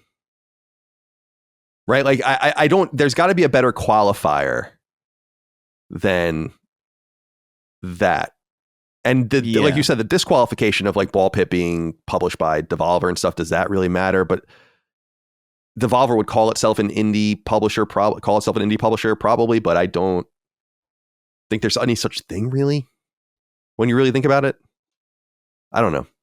The bigger thing the one thing that I do think, and someone wrote in about this, I did want to bring this up because I thought it was kind of strange, was let's see, where is it? Oh, here it is. Retard D2 wrote in. Oh. Retard D2. I think I would say more like that. Hey, CDC, here's another Game Awards question. Did we really need 3 Expedition 33 actors for Performance of the Year? Nobody from Death Stranding 2, Kingdom Come Deliverance 2, The Altars, or Dispatch is blasphemy. I do think it's a little weird, mostly because I think they're going to... What's funny is that it's probably going to go to Eric Ishii because they're going to cancel each other out. Troy Baker's eligible for indie, even though it came out last year because of those grandfathering rules that they have for games that are kind of too late to be nominated. Oh, yeah. And Kanatsu Kato for Silent Hill F, I don't know if that's even really is a realistic thing. The thing that bothers me more about this, I said this last week and I'll just reiterate it, was it Charlie Cox that was giving that interview about his performance in the game, or was it someone else? Yeah, it was Charlie. He talked about it. Yeah, and I don't know, man. Like I just think it's weird to nominate. The performance is great. It's awesome. It reminds me a lot of, you hear about musicians where they would do like Frank Sinatra, famously, Dagan would always tell these stories about like how he would do like one take. Yeah. And then be like, that's the take. Bye. And then he would like leave or whatever. And that's like what they would use. It kind of is weird that these people didn't even really know the roles they were doing. Ben Starr, I'm sure did. But the to say like I came in for an afternoon, read these lines. I'd never thought about it beforehand. I never thought about it afterwards. Not until my agent said the game. It's like, this is the guy you want to nominate for best performance. I don't know. I just think it's like, in other words, the output was good, but his heart and soul wasn't in it. Like, sure, the performance that arguably makes it crazier. Is that he just went off and riffed? Look, I've played a number of games this year, and I will say, like, his performance in Clair Obscur is unlike anything I've heard before, because it is so, like, it feels weirdly real. Like, it's I still remember it very vividly, where it's like, that's a uniquely, like, great performance, and he didn't even notice. Arguably, that makes it like, oh, he should win. Because if he just like on a that's like on a Tuesday afternoon, some dude's like, oh yeah, I'm just gonna write all the Beatles songs. Bye. And just like, he doesn't give a shit. He doesn't even notice that it's great. I don't know. Ultimately, I don't care that much. So it's not something I'm going to get on my high horse about. Yeah, sure. I do think I understand I guess the feeling of it. You look at this and it's like 3 Expedition 33 performances, and you're just like, damn, like, what the, like, there wasn't anything better. And no, like, this is kind of an objective list, honestly. Like, as far as like what I've played and what I know, I don't know anything about Silent Hill F. I think Troy Baker totally deserves it. Like, that Harrison Ford, like, replication is kind of crazy. Yeah, he did a nice job. I'm not crazy about the game, but I think he did a really good job. Right. Well, yeah, for best performance. Yeah, right, exactly. Yeah. But I think Ben Starr, Charlie Cox, and Jennifer English, like, like, those were the most memorable performances that I heard all year. Yeah, I voted for Jennifer English, but since I'm not taking any of this seriously, I want Erika Ishii to win because I want to see the meltdown. Oh my god, it would be awesome. It'd be so funny. I want it so bad. She shouldn't. I think I like Atsu the character. I don't think her performance is anything to write home about. No, so like, it would be not deserved, but it would be deeply funny. It's a much cooler character than Jin, but I actually think Jin's performance was maybe better. Yeah, I see what you're saying. Yeah. She's a much more compelling character than Jin, in my opinion. But I'm surprised. I'm personally surprised that there wasn't, like, those Expedition 33 people are going to cancel each other out. You would think that maybe they would have tried to work together to just get 1 or 2 of them off of there and nominate other people or whatever, because just have a rule where only 1 person per game, or maybe even 2 people. So you can imagine Split Fiction, like, maybe they both got nominated or something, but it's like a little much. That's the one. That's the one thing where Expedition 33 is nominated, where I'm like, I don't know. I want Charlie Cox to win this and go on stage and be like, and that's it. That's his whole speech. Yeah. Like, thanks. This was literally 3 hours of my life. Yeah. 4 years ago. Thank you for this award.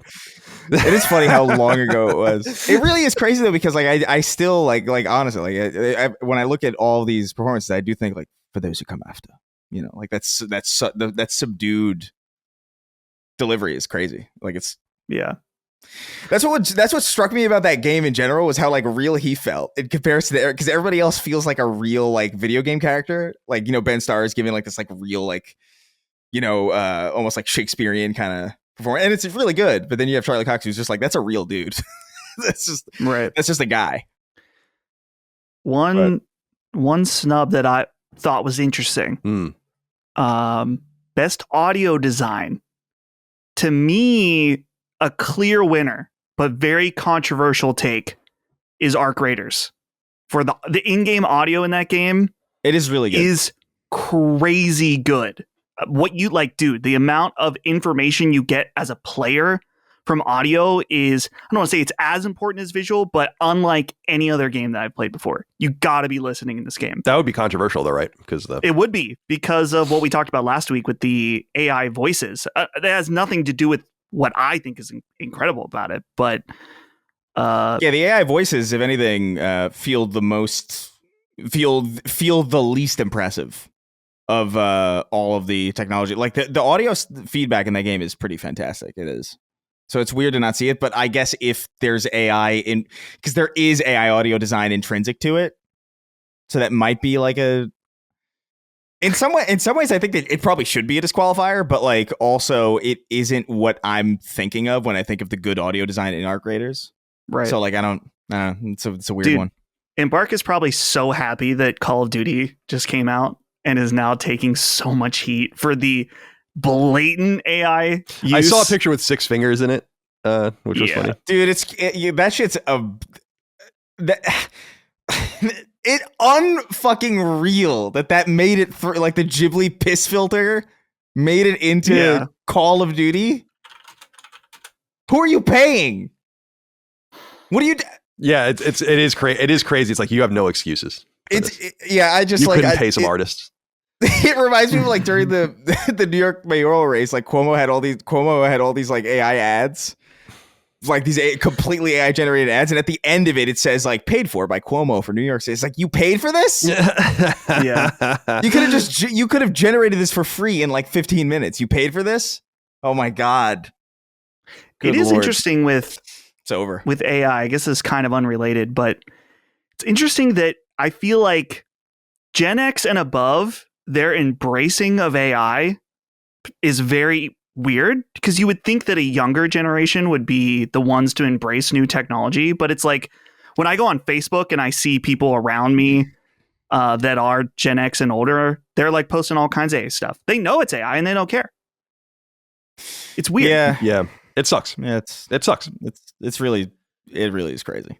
It does seem like Call of Duty is getting its shit kicked in this year, not from a sales perspective, but from just an optics perspective. Like, it feels like a little bit of Battlefield, a little bit of Arc Raiders, a little bit of some other things. It's like putting it on its back foot. Like, you can imagine a situation where Call of Duty really starts to lose its grasp on this absolute cultural dominance. It just this is serious chip damage being done to it. There needs to be more, or not. I don't give a shit about if people like Call of Duty or not. I'm not judging it. I'm just saying this year feels different. I'm going to be very interested to see its sales data. It'll obviously be the best selling game of the year. But yeah, I've only will it? I don't know about that actually. It would have to be like a cataclysmic failure for it to not outsell Battlefield. Well, it's on Game Pass, right? So that's that's on PC and Xbox Game Pass. So there's that. It being on Game Pass and it being like probably the worst Call of Duty in years by a lot of accounts. Like, dude, I saw I saw some gameplay footage from this game that I was like truly bewildered by. There's like a Destiny raid boss in this game, and you're just like, what is, Dude? Oh, was it the dream sequence? It was like a giant, I don't know, guy. Yeah, I saw that. I was like, what is that? Yeah, it does. It looks like it's fucking Outriders or something. Yeah, it's just like, all right, we'll see. But it's I don't know. I could say, based on Steam numbers, I mean, which is, you know, who the fuck know? I know Call of Duty's more of a console thing, but I'm pretty sure Arc Raiders is pushing its shit in. Yeah, at $40. So I could see a world where like Arc Raiders actually sells more. I could see it maybe. And Considering Game Pass. But the thing too about the Call of Duty numbers is that includes, I think it includes Warzone. I might be wrong about that, but it includes many previous Call of Duty games all in that one launcher. Oh, so that's even kind of worse for it. Its Steam numbers are not good, right? Again, this could be this because it's even on Battle.net, isn't it? So it's like it's hard to look. It's hard to look at. Hard. Yeah, they won't be super transparent with it, but it does seem. I don't know. I don't want to put it that way. It's like I wouldn't mind seeing Call of Duty decline just because it's like, come on, enough already. Like, what are we doing here? Like, stop with this. And I know that they're in a catch-22. They can't stop making them every year. They would have to like basically close a couple of those teams and sharply reduce them. What they should really be doing is doing what Battlefield did. They've never had a market reason to do it, but it's like, just go away. Yeah. And dude, do you have any idea if Call of Duty just went? I know this is like financially suicidal, especially with all the money Microsoft spent, but the amount of excitement for Call of Duty, if it went away for a few years and then came back, would be fucking huge. Even 1 year. 1 year. There hasn't been a year off since what, 2004 or 5? I want to say so. Yeah, maybe no later than that. No later. Yeah, 6. Yeah, no later than that. That's crazy. So here's a point of comparison. And again, as you guys pointed out, the Steam numbers aren't everything because there's BattleNet, there's Game Pass, there's console. Last year, November 2024, their peak player count on Steam was 315,000. This year, this month, their peak player count is about 100,000. Yeah, I mean, that's a horrible erosion. If those numbers are consistent across platforms, that's devastating. It could be that people are deciding, since they're playing Battlefield or Arc Raiders, that maybe they're just checking it out on Game Pass or they're getting a month there. But it's not nothing to, because last year was on Game Pass also, but they still had 300,000 people on Steam. To lose 200,000 people, I don't think 200,000 people went to Game Pass, but maybe. Yeah, it's surprising that Microsoft didn't make Activision better. Can't believe that. Wow. No one saw that one coming. I'm super curious about what the future holds for Call of Duty, because I think that when push comes to shove, the way they're doing it now is unsustainable. It simply can't be done like this. They're spending $700-800 million on each of these games. That, by the way, those numbers are from 2021. These Call of Duty games might be $1 billion products for all we know. And they do make money, and they make their money back, and they're going to sell a lot of copies, but it might not be worth this incredible risk. And certainly having basically a whole squadron of teams that only work on this one product, I don't know that it's... I would be curious to know what things look like in 5 years if they continue to have this chip damage from other products. But the problem is that they have... It's not a problem. I mean, it's like Call of Duty's advantage is the annualization means that like they just withstand all market pressures and they're just there the next fall. So like Arc Raiders won't be there the next fall. It'll still be a big game, but they're not going to have a new big huge drop. Right. Battlefield will be out for a year. It's not going to have that big huge. But Call of Duty will be like, we have a new game, and then the year after, like, we have a new game and a new game, and that is an advantage if you can keep it going. I'm surprised people are so willing to spend so much money on these games every year when they can just buy these other more sporadic packages that seem to be outdoing them. And it seems like a combination again of Arc Raiders and Battlefield has kind of hurt Call of Duty this year, but we'll never really have full insight into it. It is fascinating to think about where things might go, because there are times where I look at it and I'm like, this seems a permanent franchise that'll be around for 50 years. And then you see things like this where you're like, well, not if this keeps up. Yeah. So, and will it one day, here's the other thing. Will it one day be cool to kind of hate Call of Duty? It is already cool, but it's always, it always got like 10-to-1 dislike ratios on YouTube and all these things. And then it would sell 20 million copies. Will there be a tension point where it's just like, this is over all at once? And 1 year you'll realize that this is done. It's not going to work anymore. Also, on PS5, they continue to do that peculiar thing where they have that. It's not even, I don't know if it's the launcher. It's like they have the trophy nesting. Have you seen this, Dustin? Where like none of the Call of Duty games have platinum trophies anymore. They just keep ingesting them as expansions in this Call of Duty nest. Mm-hmm. And so like, it's just weird. Like they're trying to build this hub and it's cool and it's transparent. And I think people will enjoy that. But the other thing they can do is to just make everything much more available. Right? Like make a launcher with all the campaigns in it. That'd be kind of cool. And, but no one gives a shit about the campaigns. I don't think at the end of the day either. Yeah. There was that 1 year without a campaign. People flipped out about that. That's right. Black Ops 4, I think. 4. Yeah. People weren't feeling that. And it had the Roman numeral 4, but like the four lines. I remember that bothered a lot of people. Okay. Let's see.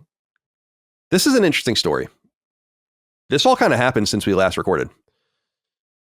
And it's interesting. The Game Post, the website, the Game Post, which we be citing, I was about to say.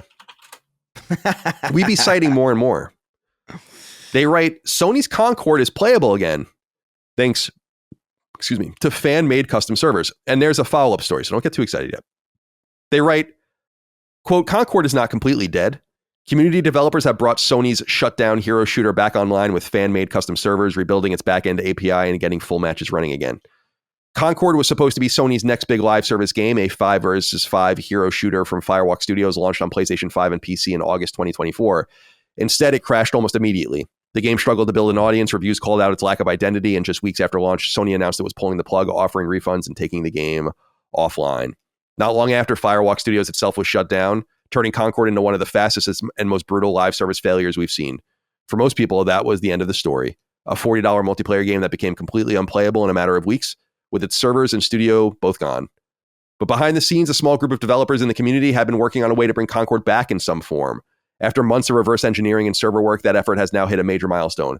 Concord is running again on custom servers, and full matches are now playable. The new progress comes from a community project led by developers known as Red, Open Wizard, and Gwog. In an announcement posted to the project's Discord server, Red shared that Concord is officially running through custom servers. This is thanks to a full rebuild of the game's backend API by Open Wizard, a major amount of reverse engineering work on Concord and its systems by Red, and additional help from Gwog, who assisted in fixing several major issues along the way. So that's that. That was on November 14th.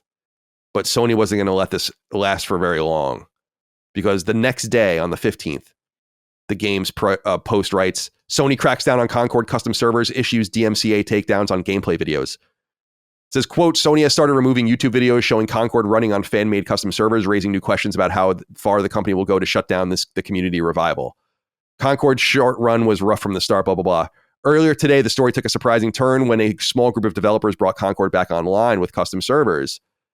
Fans finally saw the game boot up, load characters, match players, and even run a full Clashpoint match.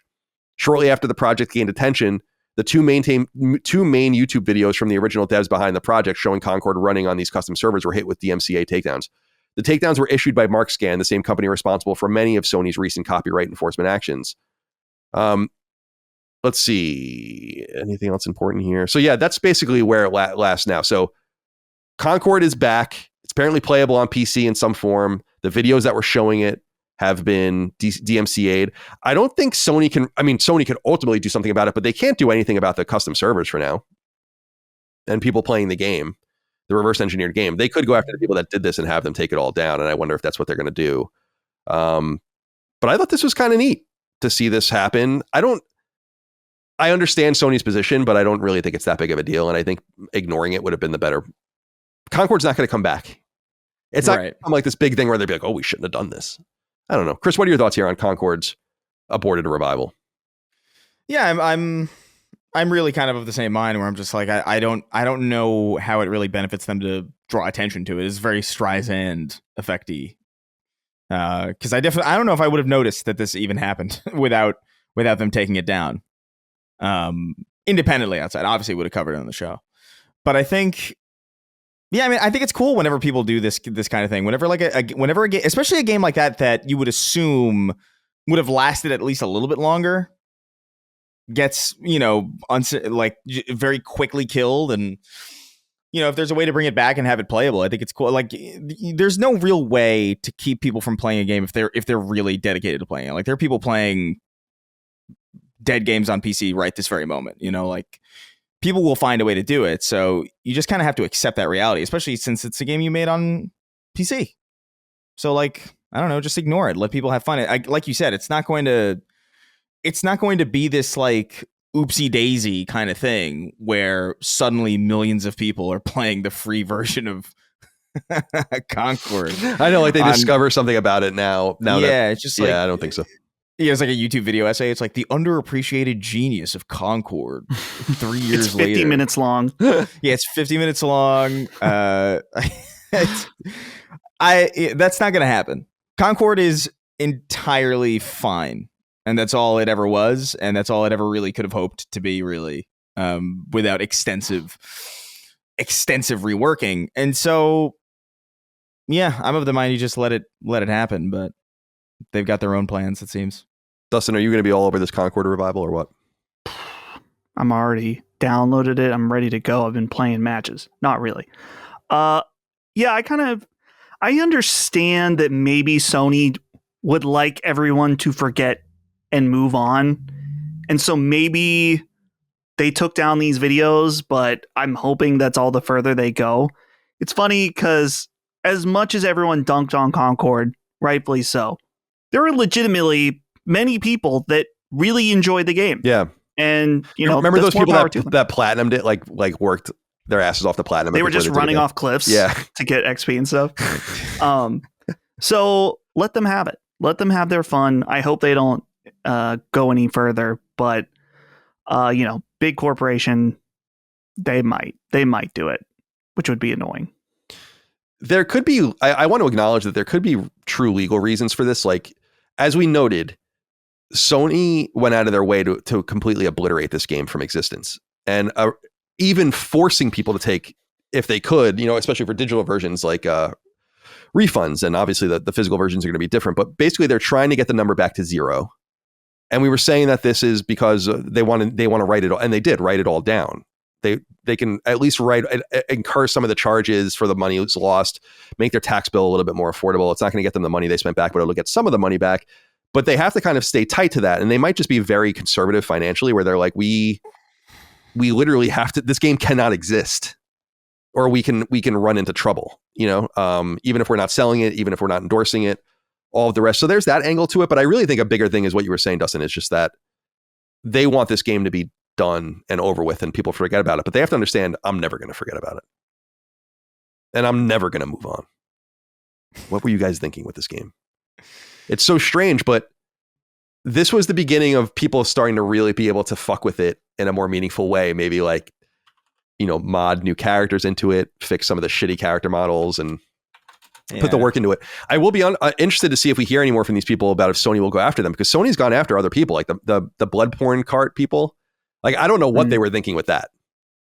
In fact, if I wanted to be a real dickhead and like send a message to people, and I think I might have said this at the time with Bloodborne cart, like that was an open secret. It's not like Sony didn't know that people were doing that and that didn't trickle through the grapevine. You want to maximize the pain. It's like, oh, it's done and ready for launch. Now we're going to sue you. You know, like, in other words, like, give people warning, being like, you don't feel safe. If you're making like some sort of Sony thing, don't feel safe. If you're promoting it for years and you don't release it, like, don't feel safe. Nintendo does the same shit. They did that with that. Remember there was that, was it like a whole remake of Metroid 2, which is a Game Boy game that I think they remade for either SNES or Game Boy Advance, or at least maybe through Game Maker and that kind of thing. And then so it was going on for years, and then they launched it and Nintendo went after them. So that to me is an intentional thing. Maybe also a legal thing to say, like, we need to make sure you're going to execute. It's not necessarily illegal for you to just do this, but it's illegal for you to distribute it. So maybe they're waiting for that as well. But Concord can stay dead for all I care. Yeah. I just think it's cool that people are doing this. It's the same thing. People have done a lot of work on PS3 to get private servers running for games on there. And that's pretty neat too. But that's a much more dormant machine. Does the world need more Concord? Oh, I'm sorry. Go ahead. Well, I was going to say, yeah, and I guess the difference is that those games just died naturally and weren't, you know, pulled by the publisher and the developer. So I guess there is that wrinkle that makes it different, but still. Oh, Concord. What are we going to do with you? What are we going to do with you? All right. Saw this on Eurogamer. PlayStation's Horizon series reportedly surpasses 40 million sales, further cementing its position as one of Sony's best-selling franchises. They write, quote, "It has been reported that PlayStation's Horizon series, which began in 2017 with Zero Dawn, has now passed 40 million sales. These latest figures come from a Korean news article, which was translated on Reset Era. If accurate, that means that Horizon series has sold roughly 2 million copies in the last few months. In July of this last year, as part of the filed legal complaint against Tencent, where Sony accused the Chinese tech conglomerate of ripping off Horizon, the PlayStation maker said the Horizon franchise has sold in excess of 38 million units. We, of course, know that the MMO from NCSoft is now in development, which is fun. Steel Frontiers, that's not coming to PlayStation for some reason. And we know the Guerrilla's working on a multiplayer game. I heard a little bit more about it from someone, actually, which is interesting. I won't get too deep into that. And then, of course, Horizon 3 will be coming, and who knows what else Guerrilla will be doing in the future. Dustin, everyone loves Horizon cope and seethe, as the children say.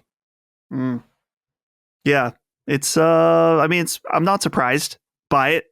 I think the Horizon hate is probably an online bubble thing. But what's interesting is a lot of the people that are middling on it, like Chris and myself.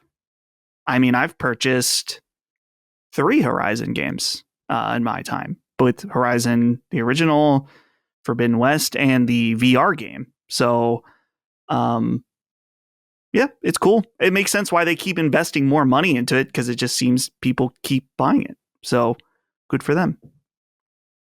Dustin, or I'm sorry, Chris. I Horizon. was going to get yelled at for a second. Dustin, fuck you. Dustin, let's go back to you again. Chris, Horizon surpassing 40 million copies. Are you surprised? No, I mean, it's a very mass market kind of, like, it makes sense that it's successful. And I think it's I still feel like the gameplay of Horizon is its strong suit. I like the way it feels to fight robot mechs. It's good. And a lot of people have way more patience than I do. Like, unquestionably. And so, like, yeah, when a character kind of gets in the way of that for me, like, it does kill it for me. But I bought Horizon. What was the first game? Zero Dawn. Yeah. I own that on PlayStation. I bought it again on PC. I have Forbidden West. So, like, I mean, yeah, I mean, it's a game that I like, and I would like to like it more. I'm kind of in a similar situation with, like, Colin and Elden Ring, I guess, right? Where it's like, I understand that this is good, and I understand that there's something here to enjoy. There are just certain things about it that get in my way that I know I eventually just kind of have to get over and just deal with it. But it makes sense that it's selling really well, and it looks like an approachable kind of IP. It is the kind of thing that you would buy when you've got a new machine. You know, it's like you're fighting robot dinosaurs. That's inherently cool. And for what it's worth, I do think that those multiplayer projects have a pretty high potential, I think, because it kind of does away with the main reason that I can't really connect with those games, which is like it really is the story and some of the writing, and I just want to play the game. I'm having that issue with a lot of games now, where, like, even a game that I'm playing right now, which we'll get into when we're talking about what we're playing, where I'm just like, dude, I just want to play the game. The game feels good. Let me play the game. I don't want to have these conversations. But, indeed. Yeah. Well, shout out to Gorilla. I love Horizon, and I've always been a dedicated fan of it. And I agree with you, Dustin. It does feel like forced online hate. The sales just simply don't match. We bring up Avatar all the time, but I think it's even more pronounced than that, and just that obviously Avatar is a huge property that no one seems to like, and we make fun of that all the time. But Horizon does have its fans. I think, honestly, I feel like there's a lot of, I could be wrong about this, but I don't feel like anyone really had a problem with Horizon when Zero Dawn came out. I think the big thing about it was it got overshadowed by Zelda, and then it got overshadowed by Zelda again. But I don't remember people being so critical of it. It wasn't until Forbidden West came out that I feel like it became more in vogue to shit on the game. And yeah, that's my tracking of it. Forbidden West, in fairness, does kind of double down on some of the it doubles down on the good things too, but it doubles down on some of the stuff that wasn't as fever pitch in the first game that I remember. Like, Aloy kind of gives away the answers to a lot of the puzzles in Forbidden West, or like way more than I remember in Zero Dawn, and she does a lot of the talking to yourself kind of thing. And then there's also, she's just kind of more standoffish from what I remember in the second game in comparison to the first one. So, like, there is like I understand why it has the reputation that it does, because you can hypercut a lot of those clips together of her saying, you know, I need to get horns for. I gotta get horns for fucking Phajax or whatever the guy's name is. I don't know. And I remember playing it. I was like, yo, how many times are you gonna tell me that I need to get these horns? Dude? Yeah. Like, Shut it. Really, this is just, even if you could just like change the frequency of how often she would, like, you know, hint at you. Like, if you could just be like, yeah, just let's bump it down to 10%. 10% of the time you'll Chris tell me wants his women talking less in games. Okay. I absolutely do. Yeah, right. Yeah. Unquestionably. Peace and quiet. I tried to tell you. No one to hear it, though. All right. Well, congratulations to Gorilla and Sony for that. I was trying to think. So I think the biggest franchises are, because I saw a list recently. I think it's like Gran Turismo, God of War, Uncharted, and then I think it's Horizon, and then I think it's The Last of Us. But I think MLB, if you counted MLB, that might actually be even higher than Gran Turismo, and Spider-Man is in there too.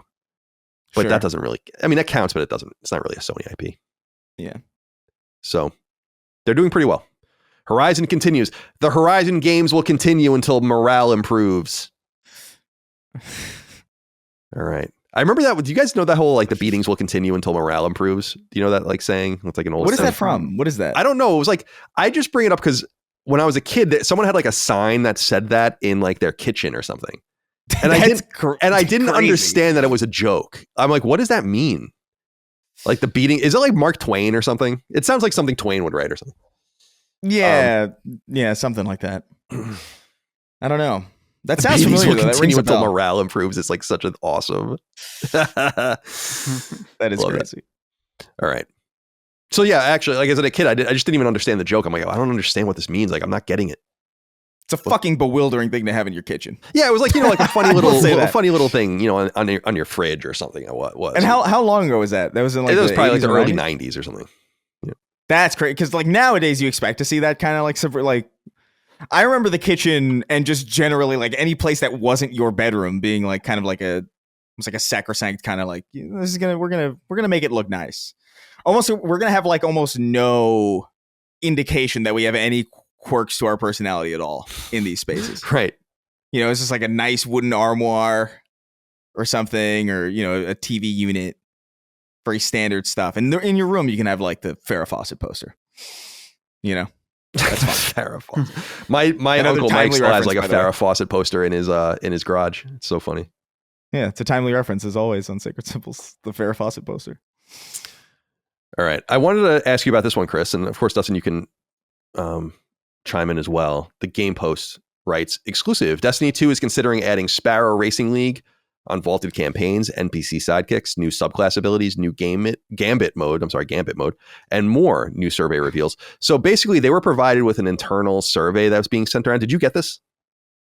I probably did. I did not fill it out. I have too many things.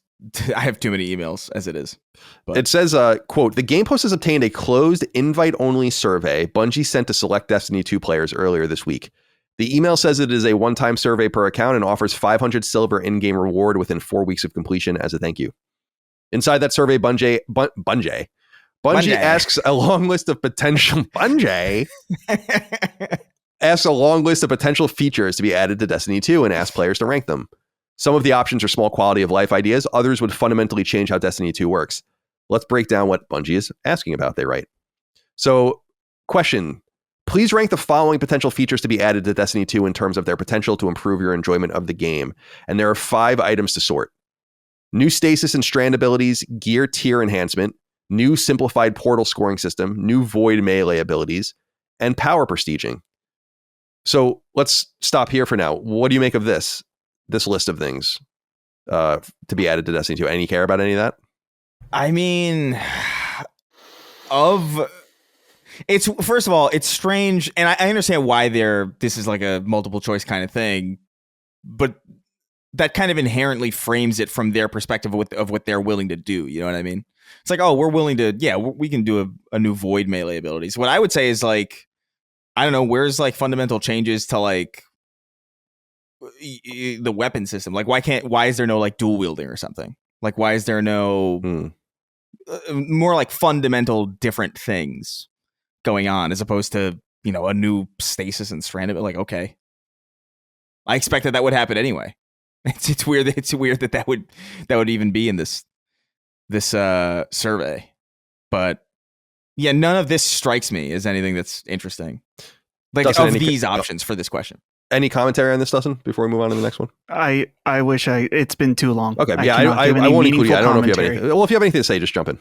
Sure. So the next one is, it says here, quote, another question focuses on raids, dungeons, events, and core playlists. The exact wording is similar to the first ranking question, asking players to order a list of potential features. I don't know why you wouldn't just write the question. So you have to order these options. And this time there are 9. A Sparrow Racing League event or playlist. Raid night, a day of the week where players can play the featured raid for extra rewards. A new Gambit mode or Gambit event. New difficulty tiers to legacy raids and dungeons. Raid Rotator, legacy raids that are included in the weekly raid rotation that offer special rewards and unique challenges. Added old campaigns and other activities to the portal. Rotating portal activities each week. daily and weekly competitive PvE events, and new PvP modes, e.g. combined arms. So anything speak to you there? Yeah, so first off, immediately, Spiral Racing League, I was always confused why they got rid of this. Just like an interesting... Having different ways to engage with Destiny as opposed to just like always shooting or just always being in the social space is good. And the Spiral Racing League was fucking awesome. They just had like this kart racer in the middle of... or what is essentially a kart racer in the middle of fucking Destiny, and it was sick. And that happened towards the tail end of D1's life cycle, and it was really cool. And I was convinced that they were going to bring it back in Destiny 2. I thought that they would like, you know, make the Sparrows a little bit more dynamic, have a little bit more customizability there. And then they just kind of didn't. And that was always confusing to me. So that's a good... all of this is good. Like all of these strike me as like things that would be appealing to me. The biggest things are the Racing League, I guess like incentives for the raid. So like the raid night and the raid rotator are good. Old campaigns is compelling. And specifically this last, they say new PvP modes, example, combined arms. That's another thing where like, so combined arms was, from what I recall, and I could be getting the exact number wrong, but like the audience can correct me, was like 6v6, and it was on bigger maps where you could like, there was like vehicle gameplay in it. So like you could summon a vehicle, or like there would be vehicles on the map that you could take. For some reason they got rid of that in D2. Like there's none of that. And that was a strange thing too, where I remember being like, I remember in Destiny 1, some of the most satisfying gameplay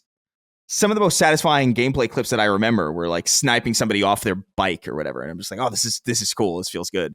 Completely absent through the entirety for the last like 10 years of Destiny 2, or like however long it's been, I think 8.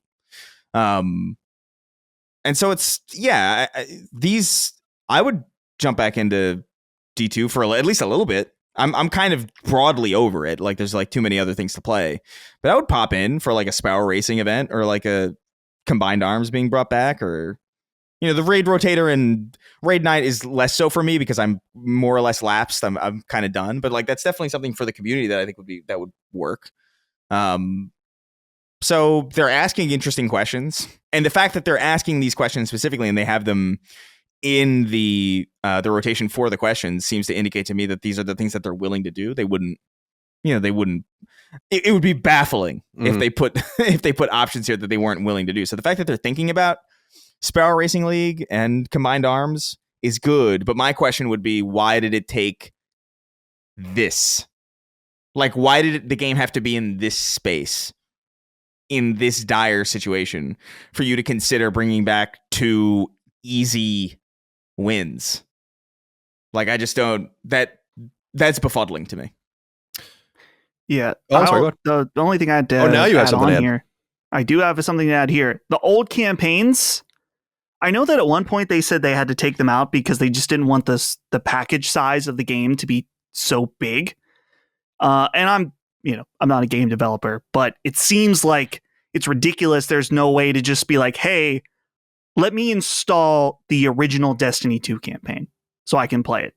Don't force everybody to download it, but let me download it and play it as like a, maybe it's like a DLC or something, and then you can choose to play it in the game. Just because if you want, they make Destiny such an important, the story to be such an important part of Destiny, and it's already insanely tough for new players to get in and learn how to play the fucking game out with all of its systems.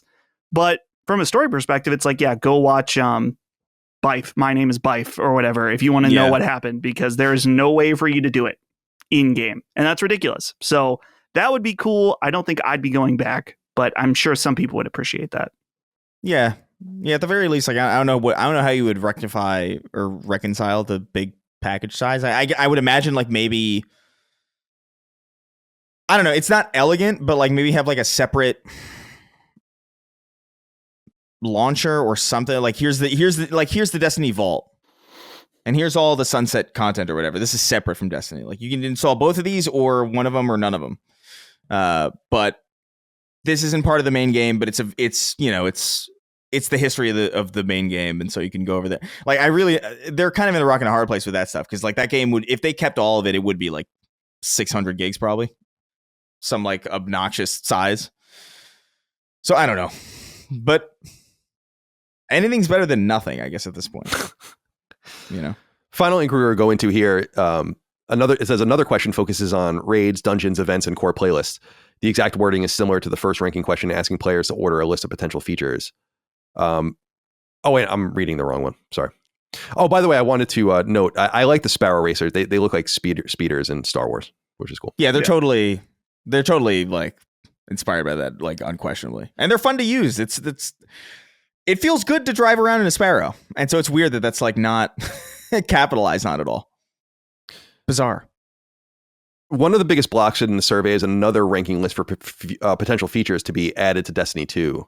The game post writes the options are unvaulted expansion campaigns such as Red War and Forsaken, new clan upgrade and progression system, an in-game trophy room, NPC sidekicks to equip and fight alongside your guardian, more replayable story-rich side quests for NPCs, more random encounters with other players while adventuring, new vault with increased space, new onboarding experience, an in-game Destiny 2 information glossary, an in-game Destiny 2 tutorial library. Any of those speak to you finally?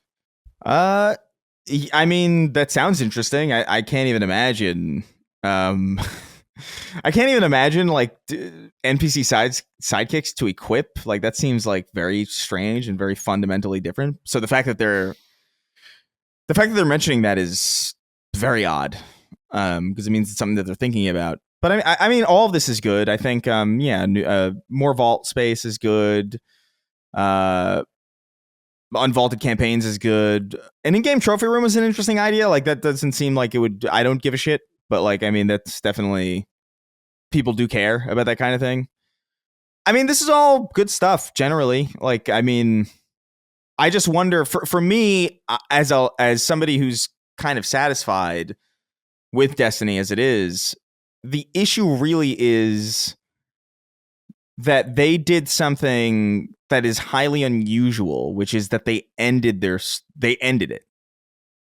They had the final shape, and they ended it in a satisfying way that like they landed the plane really, really well. And that's kind of antithetical to how live service games are supposed to operate. So like I don't know, like maybe it was one of those things where like this is an artistic choice at the sacrifice of ultimate longevity as like a product, but you've given me a good off ramp where like I'm kind of satisfied. Anything you do now is just kind of an addendum, and I'm not that invested anymore. And I would imagine that a lot of people feel that way. And I also don't necessarily think that was the wrong move. I think it's good to have an ending, but at the same time, if you're gonna you can't have your cake and eat it too. You can't have like your ending and then like, all right, now we're gonna keep going. The Marvel's kind of going through this right now. And granted, they're making money, but like, it's not the same. And so all of these are cool. Like a lot of these changes would get me to play Destiny 2 again for a little bit. But like, I'm never going to be as into it as I was because like the story's done. I think so. I don't know. Yeah. It's an uphill battle for them. You kind of got to move on. I think it's just like, or start again. Destiny 3. Right. That's what I mean. Like move on to something else. I'd be down for a Destiny 3. I'd be down for a Destiny 3 at this point. But that's not really in the docket for them. So like I don't. Maybe at some point it will, but like not right now. So like I don't know. A lot of these are kind of hollow. I would like to play the Sparrow Racing League again. That was fun. I would like to play Combined Arms again. That's really entertaining. It's good stuff. But I don't know. It's an uphill battle, really. Fair enough. All right. I wanted to talk about this real quick because I just thought this was interesting. Is this a sign of things to come? EA Sports F1 franchise. So the F1 racing series that Codemasters did for a long time was actually at one time a Sony exclusive a long time ago. Sony bought Codemasters to do this and other things. And they're going to try something a little different here. I want to know what you guys think of this. It says, quote, today, EA Sports confirms future plans for F1 25, with the game set to represent both the 2025 and 2026 FIA Formula One World Cup Championships. This news drops alongside an announcement for the future of EA Sports F1, as 2027 will see the series return and mark the start of a new and more expansive F1 experience. Following on from F1 25's commercial and critical success with praise from players, media, content creators, and F1 drivers alike, the team is building on the experience through a paid expansion The premium content update will bring players closer to the sport's major changes for 2026 that include new cars, sporting regulations, teams, and drivers. The decision to offer a premium content upgrade for F1 25 is part of a strategic reset for the F1 franchise. In 2027, a new game will be released that looks, feels, and plays differently, delivering more gameplay choices. We don't know much more about this right now. I am fascinated by this, though, because this is them experimenting, I think, with a franchise that is not as important to them as Madden, FIFA, or Football Club, college football, NHL. F1's a little bit more of an outside game for them. Dustin, I'm very curious. Do you think this is a sign of things to come for Electronic Arts sports games? Or are they just kind of in between a rock and a hard place, simply can't execute on an annualized F1 game that would meet fans' expectations and simply want to punt to get a new game out? Or is the 2027 F1 game going to be a new platform that itself is updated annually? And could we expect this to bleed into their other games? What do you think? Well, it sounds, I mean, it's hard to say because we don't know how much the paid expansion will cost. I wonder if it'll cost the same, pretty close to the price of what a new game. Oh my God, it better not. Which that would be interesting. But it sounds interesting and cool. It sounds more pro-consumer if that's the case. And I think it sounds like it would be a better experience for players instead of just getting a slightly updated game every year. That if they do these updates, that would be cool. But at the same time, I think with Madden and these bigger IPs, it's like, but why? Yeah, why do that when you can just charge $70 for a slightly updated game?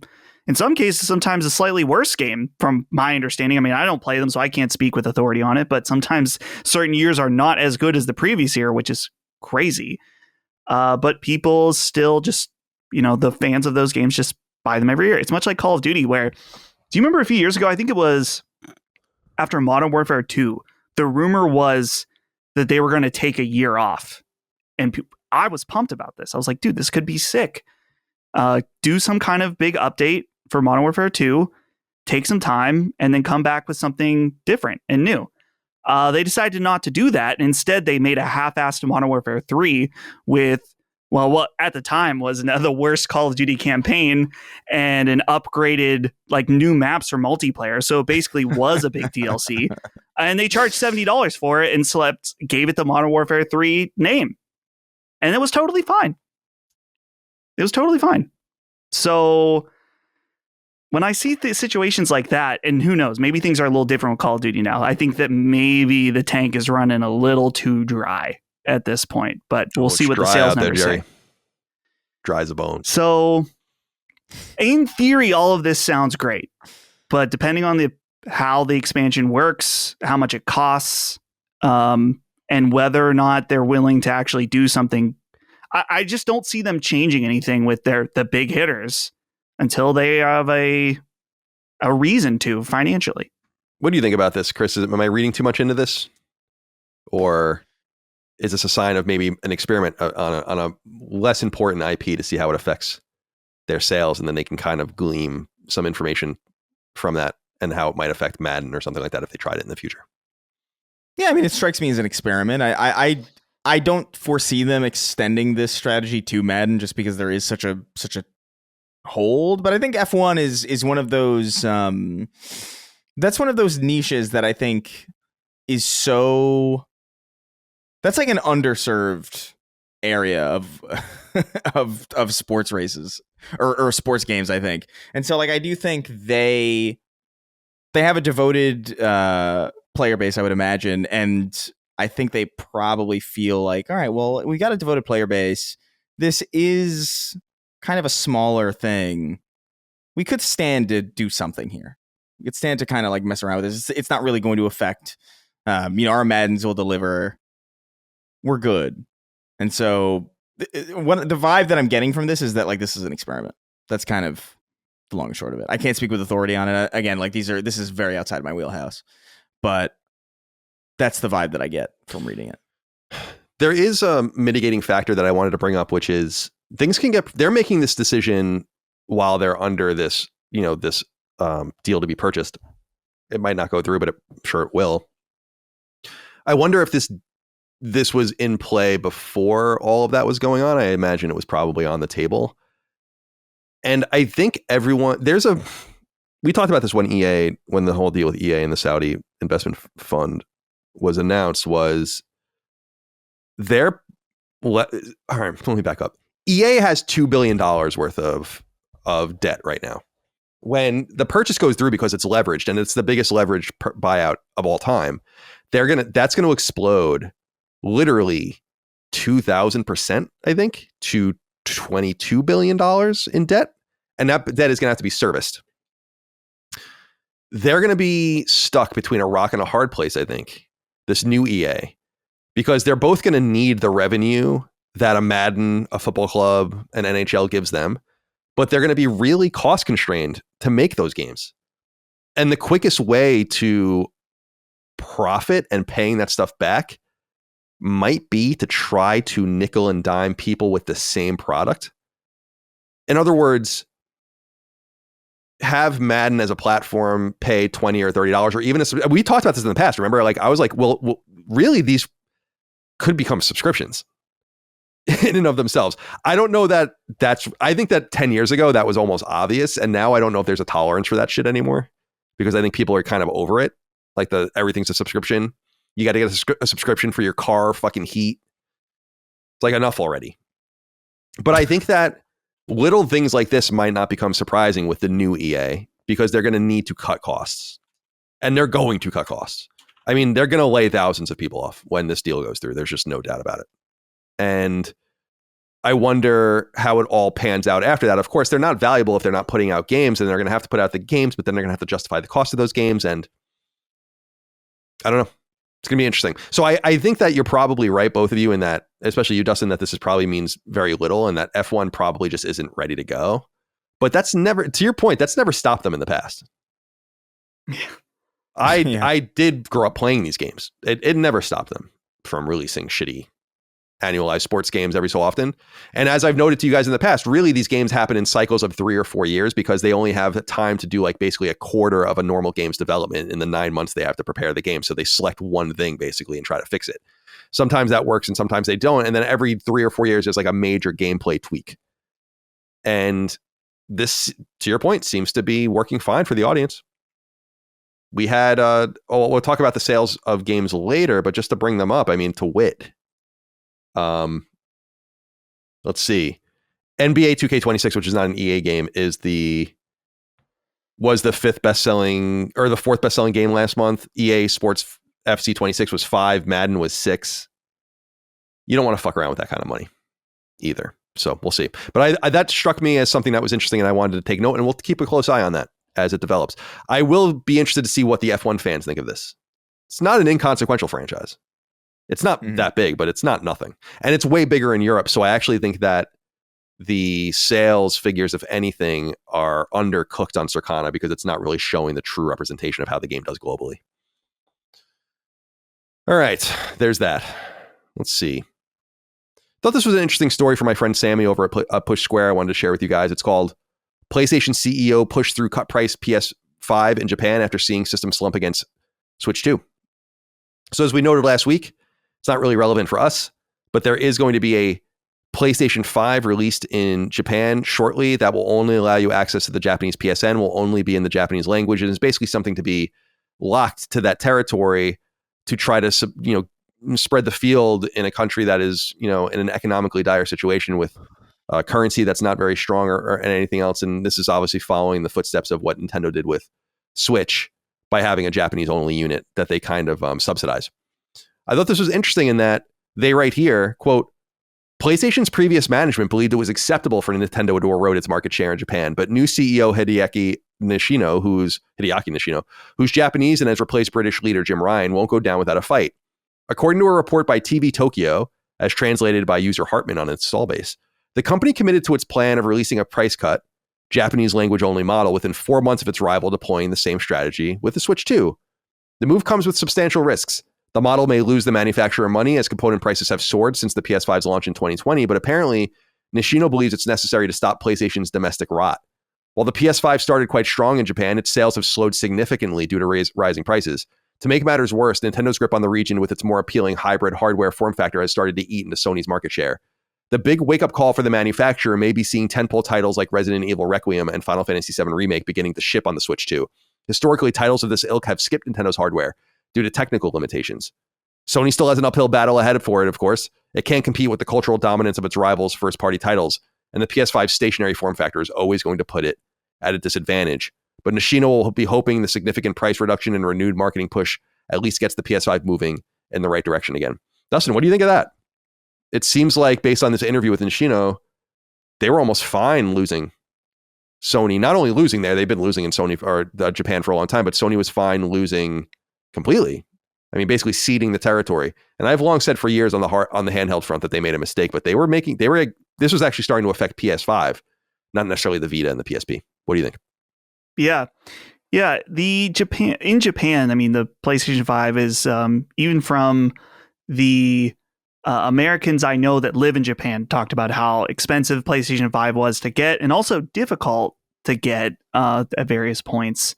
And Nintendo definitely absolutely dominant there. It's not like the like Xbox bad in Japan. Like when I was there and looking around in stores, there's still a significant PlayStation section, but clearly Nintendo with the Switch being a handheld, really, really dominant. And it might be a little bit of forward thinking too for them to try to lay the groundwork where they are going to have a device next generation that could be much more appealing to the Japanese audience with their handheld. So, and I like that this article does point out that Requiem, Final Fantasy VII Remake, there's definitely something going on with third parties now being cool, like being able to release these games on Switch with the Switch 2 being much more powerful than the Switch 1. So I think it's good. I think it's exciting just because obviously Sony and PlayStation being a Japanese company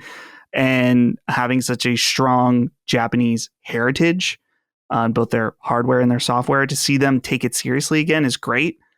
I don't know what this means from a software front. Maybe long term, it would be cool to see more Sony first party Japanese stuff. But I think it's good to have an affordable console for people over there. Chris, anything to add here? I feel like it's important that Sony plays hard in Japan for their own cultural identity. And I want to see them do well there. It seems weird for them to be an export only company at some point. Yeah. I mean, it makes sense for them to kind of refocus, especially since they seem to be going down the route of like Switch adjacent types of hardware. If the leaks and the rumors are to be believed. So like, I mean, it makes sense to kind of play to that market a little bit more, get the name back out there, have a more specific push. But I don't know if it'll manifest really with. I don't know if it'll do much for PlayStation 5. It'll do a lot for PlayStation, I think, just to kind of be a little bit more competitive and a little bit more appealing over there. But like, I think this is really kind of like seeding the ground for the eventual, handheld thing that they're going to be doing. I'm excited to see that. For them to. Yeah, me too. They made a massive mistake seeding that ground. I think they, in some way, had no choice. Vita wasn't going to cut it. It wasn't clear that a handheld was a wise direction to go in, and it was certainly unfeasible at the time to expect that you can have a true console quality handheld. That's how they promoted Vita back in the day. It wasn't really true. Remember handheld gaming on the go? I mean, that was the big commercial push on the actual TV commercials. That wasn't really the case. It was also a different time. Now the technologies have unified. Again, Switch cross Steam Deck have shown the different ways you can approach this. I'm intrigued to see them fight harder, and I'll be very interested to see how this console does once they release, because now there's going to be pent up demand. Like the console is going to, and I think already has started to fall off on the weekly Famitsu charts or whatever, and it's going to bust back up. Once they release that new price point and that new console model. I'll be interested to check the Media Create charts that week to see how it does. All they can hope for is to erode a little bit of that Nintendo dominance. There's not much they can do about it otherwise. at this point. It just is what it is. It's too bad for them. Yeah. Nintendo not a fucking shitty company to be losing to, though. I will say that. If you're going to lose to someone in the game space, you might as well make it Nintendo. All right. I didn't use your letter. I'm going to delete that. Okay. This is an interesting thing. We're almost done here with the news. This comes from the PlayStation blog. My old colleague, Andrew Goldfarb, who is the senior communications manager at Sucker Punch, writes, New Game Plus comes to Ghosts of Yotei on November 24th. And he writes, on November 24th, a free patch for all Ghosts of Yotei players will introduce New Game Plus, allowing you to replay Atsu's quest for vengeance from the beginning with everything you earned throughout the campaign. Yes, that means it's time to bring a gun to a sword fight with all of the armor's abilities and weapons from your first playthrough available from the start of the game. I do love just blasting people with that pistol. It's fucking very satisfying. So New Game Plus and some other base features, there'll be a new store and new currency to buy cosmetics, so nothing too crazy. However, there was an eagle eye, Lawrence McDougald, in the audience who says, hey, CDC, just a quick write-in. How do you guys feel about developers adding New Game Plus after launch? Thanks, keep up the great work. Oh, this isn't the letter. I took the wrong letter. Well, Lawrence will use your letter anyway. Someone had written in, I guess I didn't keep it, saying this is the quickest that Sony has ever released a New Game Plus that wasn't in the original package. And I think that that's true. So it's starting a little bit quicker. I have no problem with them adding the stuff afterwards. I wish it was there originally because you would probably be more likely to take advantage of it. For instance, Chronos, I played Chronos on New Game Plus right after I did my normal playthrough of that game because it was available right away. So that's from that perspective, it's a little disappointing. But as we've noted ad nauseum, this is just a good way for them to market their games and to keep them back in the conversation. Are either of you interested in this? New trophies, New Game Plus? Dustin, you're out. You're out of Yotei. I'm out. I finished it. Oh, you finished it. Oh, okay. And what did you think? It's good. Oh, is this in your? Oh no, I think I finished it last week. I think I just forgot. I don't really have much more to say on it overall, other than it's good. It's not. I'm realizing it more and more. It's like this style of open world game is not my type of game, and I think I made a mistake fucking around too much early on, just because I got burnt out of it. But I thought it was very good, and I enjoyed it. But the ending, the missions in this game are so formulaic at points.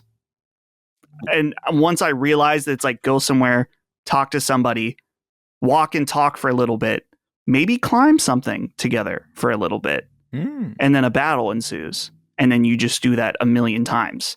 It's like, okay. And I know there's other stuff to do. I'm simplifying it greatly, but I just had enough by the end. So I hit the end and then immediately put the disc out of my PS5 and let Brandon borrow it. So I am all good. I don't need New Game Plus. Chris, any interest in this? A Yotei New Game Plus? For New Game Plus, no. Like these types of games are just too long. Like I think New Game Plus sits really, really comfortably in like a Dead Space kind of pocket, or like a Resident Evil 4 kind of pocket. Yeah, where, like you're going to be spending maybe like 10 to 20 hours maximum. But like with an open world game where you're kind of like you're uncovering the map and you're doing all this kind of exploration stuff, a lot of the joy. A lot of the fun of a game like Ghosts of Yotei and most open world games is exploring and finding things and discovering things for the first time. And like New Game Plus doesn't really, I don't know, for those games doesn't really hit. Like New Game Plus for a game like Dead Space or like a game like Resident Evil 4, like that's more for the love of the game. You know what I mean? Like that's for like, oh, I love this. I love the gameplay of this. I love fighting. I love healing and like being in tense situations. It's just a different kind of cadence. And so like New Game Plus doesn't really speak to me for these types of games. So this doesn't really do much for me, but it's cool that it's the quickest. You know, the turnaround is more reasonable, I think. So that's nice. Well, I'll keep it as an option if I want to play it in the future. Like, yeah, I have these saves in the cloud. And if I want to go back and play these games, I'll play them on New Game Plus. It'll make it a little easier to get through them a second or third time, depending on where you stand. Just a couple more news items, then we'll get into what we're playing. Twisted Metal, as we noted earlier, has been a hit for Peacock, the Twisted Metal live action adaptation. It has been renewed for a third season. So congratulations to them. Again, these statistics, 993 million minutes viewed to date for the second season. I have not watched it yet. I heard it's good. And I believe it because I thought the first season was good too. So congratulations to them. This is becoming a little bit of a hit for them. small. Peacock's not huge. Yeah. But it's there, and it's a fairly robust show for people that are interested in it. I think the first 2 seasons are 8 or 10 episodes each, so you can go check those out. And then I wanted to note this just because I'm a little frustrated by it, and I know a lot of other people are.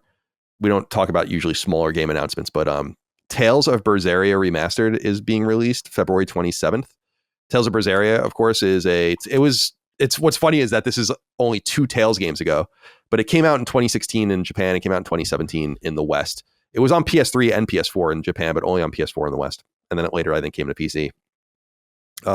They're doing a remastered version of this game, which is just frustrating because it's already available on PS4 right now. You can just play it right now on PS4. And I know that a lot of this is probably because it's coming on other platforms, and that's the first time it'll be on Xbox, it'll be on Switch. This is the first time that those will be available there. So obviously it's cool, but there's no upgrade. Like, it doesn't seem like there's any upgrade path for people that own it on PS4. Maybe not a huge surprise there, but it bums me out more that they just seem to be ignoring all of the old Tales games. And I don't really understand why you would go for this game that's already available. And you have games like Tales of Fantasia, Tales of Destiny, Tales of Eternia, and even Tales of Legendia. They're like totally unavailable. And it just, Colin, that would require effort. yeah, it would. And Fantasia's a Super Famicom game. The only way to play Tales of Fantasia in the West, as I understand, I mean, you can play it obviously on an emulator. There's a Game Boy Advance port. And that was the first time we ever got it. And it's like, what are we doing here? And that really bums me out. And then Tales of Destiny is like one of my favorite games of all time. And that's locked on the PS1. Tales of Eternia locked on the PS1. Tales of Legendia locked on the PS2. I love these games. I just wanted to throw that out there that I'm a big Tales fan. I've been a big Tales fan since the very first Tales game came to the West, which was Tales of Destiny. I got it for my birthday. It came out 2 weeks after my birthday, or 2 weeks before my birthday that year in 1998. And my dad bought it for me. So it's a very nostalgic game. I was in 9th grade. And I was a fan ever since and played pretty much all of them with rare exception. And I don't know. When I saw that announcement, I'm like, Tales of Berseria? Like, what are we doing? That was 2 Tales games ago. I have a theory, Colin. Yeah. This isn't for us, or it's not for you as a PlayStation user. Yeah, it's for Switch and Xbox people. Yeah, it's for Switch. But that's the point I was making earlier is like, though that's obvious, it's also true that there's no upgrade path. Like, there should be a way, like, this is the only, it's just weird. And again, I'm not one of those guys that like bitches too much. The upgrade path for Ghost of Tsushima was kind of bullshit too. Where I was like, come on, man. Oh yeah. It was like expensive. I think it was like $30. Well, that came with the Iki Island, but that shit's old. Yeah. You know, like, I guess what I'm saying is like, I wouldn't have mind paying that maybe then $10 for an upgrade. I already fucking bought it. At some point, I think it just gets a little annoying. So I understand that, but yeah, so you're right about that, Dustin, and that's what I was noting earlier, but how do they not know that there's like some sort of, there's probably a higher demand for the old games than there are for some of these newer ones because they've released them so many times at this point. Like Symphonia, for instance. Symphonia is huge. It's arguably the biggest Tales game, but they've also re-released it multiple times. And it's like, enough, dude. Yeah. And the 2D HD style that Square Enix does so well, that would be perfect for these games. Although, just release them as they are if you want. But do a little bit better than was done by whoever the fuck released the Lunar Silver Star Story and Lunar Eternal Blue collection. Because that was a little rough. You know, they didn't do anything to it. So let's get these games out there. I just wanted to bitch about that because I love those games and it was a disappointment to see. And by the way, I knew that there was this is so nerdy, but I read that website Gamatsu, which is like a very Japanese website, but they also just have listings of like every game that's announced. And the Tales of Berseria announcement story had like hundreds of comments on it. And I was like, oh no. And I had to go read because I was like, oh, I guess I'm not the only one that's disappointed. And it is true. I am not the only one that's disappointed. Finally, the morning that we're recording, Matt Piscatella over at Circana has released data for the United States market for October of 2025, showing us how things are doing. And of course, we like to go through this to get a taste of how games are selling in the biggest core gaming market in the world here in these United States. So the dates counted for these charts are October 5th through November 1st. Battlefield 6 was the best-selling game in the United States for the month. Pokemon Legends ZNA is number 2. This is especially significant because that's only all over physical sales. It's entirely possible that's the best-selling game of the month, I would imagine, even more than Battlefield, right? Oh, yeah. Yeah. Ghost of Yotei Possible. holding on at number 3 during the month. So this basically counts all of Ghost of Yotei's time on the market except for its launch 3 days. So pretty good. Ghost of Yotei. NBA 2K26 at 4. As I was noting earlier, Football Club at 5 and Madden at 6. The Outer Worlds 2 is at number 7. Not so bad, considering both when it came out and that it's on Game Pass. So that's a very respectable number. Little Nightmares 3 finally comes out. That's from Supermassive, I want to say, developed that. And Bandai Namco publishing that. Digimon Story Time Stranger is at number 9 again. That was where it was last month. It's very interesting to see a game hold like that. Borderlands 4 falls from 1 to 10. Ninja Gaiden appears on the list at number 11. Surprising. It is surprising. It seems like it was kind of soft, like it kind of came and went like a fart in the wind. I don't know why that is, because it's supposed to be pretty good. What else is on here that's interesting? Final Fantasy Tactics holding on at number 14. Silent Hill F holding on at number 16. I bought it and playing it. We'll talk about that shortly. Helldivers 2, mostly because of the Xbox release, I would imagine, is at number 18 now. And yeah, that's basically it for that. There are a few other notable things. If you want to look at year-to-date sales, which I always like to look at, Battlefield 6 is the best-selling game in the United States for the year so far, after only a month on the market. NBA 2K26 is at number 2. Monster Hunter Wilds is at number 3. Very interesting. That game was so front-loaded that I think it's just kind of impervious to being knocked down. Borderlands 4, number 4. Not a huge surprise. No. And by the way, this puts it all in the context. The Take-Two financials had noted Borderlands 4 kind of sold soft. And it's still the 4th best-selling game of the year. College Football 26 at 5. Oblivion Remastered at 6. This is significant because it's by dollar sales. Oh, so 50. Yeah. The order of the game, that's why even seeing a game like Split Fiction on the list at 17 is really impressive, because that's not a $60 or $70 game. It's all by dollar sales. And Helldivers 2 is at 20 for the year. Another $40 game. So pretty cool stuff. Other things on this game, Forza Horizon 5 at 15 because of the PlayStation release. Kingdom Come Deliverance 2 at 14. And your very own Elden Ring Night Reign at number 11. By the way, for those curious, Ghost of Yotei is now the 10th best-selling game in the United States for the month. Is that bad? It's only slightly better than a multiplayer Elden Ring game. I mean, come on. How much? Didn't they say how much it sold? Elden Ring Night Reign? Yeah, I think so. Let me see. That's it. So By the way, can- though, that's another sub $60 game. Right. Oh, yeah. Night Reign sales. 5 million units as of July. So yeah, unit sales not so relevant here, just because, well, not Yeah. as relevant. And that could be looked Right. at the other way too. Ghost of Yotei had an $80 version, so those things also True. count. MLB The Show holding on tight. Black Ops 6 at number 7. So obviously the new Call of Duty is going to be on this chart next month, but I don't know that there's going to be very many other new things. So this is kind of what it is, and now you're going to see things kind of sort around a little bit. NBA 2K25 is number 19. Pretty crazy. Pretty crazy. Good Lord. Any comments, guys, before we move on? No. I think that's everything, right? Let me see. Yeah. Seems like he usually. Is Battlefield 6 gonna lock it in for number 1? I don't think so. You think Call of Duty is gonna beat it? Yeah, I do. You don't think, even with the Game Pass cannibalization of the dollar? Did it matter amount? last year? There was no Battlefield last year, I guess. So that's not an apples to apples kind of thing. Yeah, I just, until I'm shown otherwise, it's bad to bet against them until you're really, Yeah. in my opinion, until you prove it otherwise. By the way, if you want to order it on PlayStation only, top 10 games for the month of October: Battlefield 6, Ghost of Yotei, NBA 2K26. And by the way, not to overstate it, but Ghost of Yotei outperforming NBA 2K26 in the opening month of the NBA season is pretty substantial. Football Club 26, Madden 26, Little Nightmares 3, The Outer Worlds 2, Digimon Story Time Stranger, Ninja Gaiden 4, number 9, and Borderlands 4 slotting in at number 10. What do the Nintendo charts look like here? Yeah, the Nintendo charts kind of suck because we don't have the digital sales, but since none of them really have the digital sales, it kind of all evens out, I guess. Yeah. Super Mario Galaxy 1 and 2, killing. Super Mario Party Jamboree. It's your favorite game of the year, I think. Yep. All right, my friends, let's get into what we're playing. Chris, I want to start with you. Yeah. As you're playing Vampire the Masquerade Bloodlines 2, I've heard not good things about this game, but I'm not entirely sure whether that's accurate or not. So let's get into it with you. Yeah, I don't know. I've been playing. I'm playing a lot of Arc Raiders, and so I was thinking, like, you know what? I need to play something else in between. I'm putting too much time into this. So I saw Vampire the Masquerade Bloodlines just sitting there, and I'm just like, you know what? Why not? Let's give it a shot.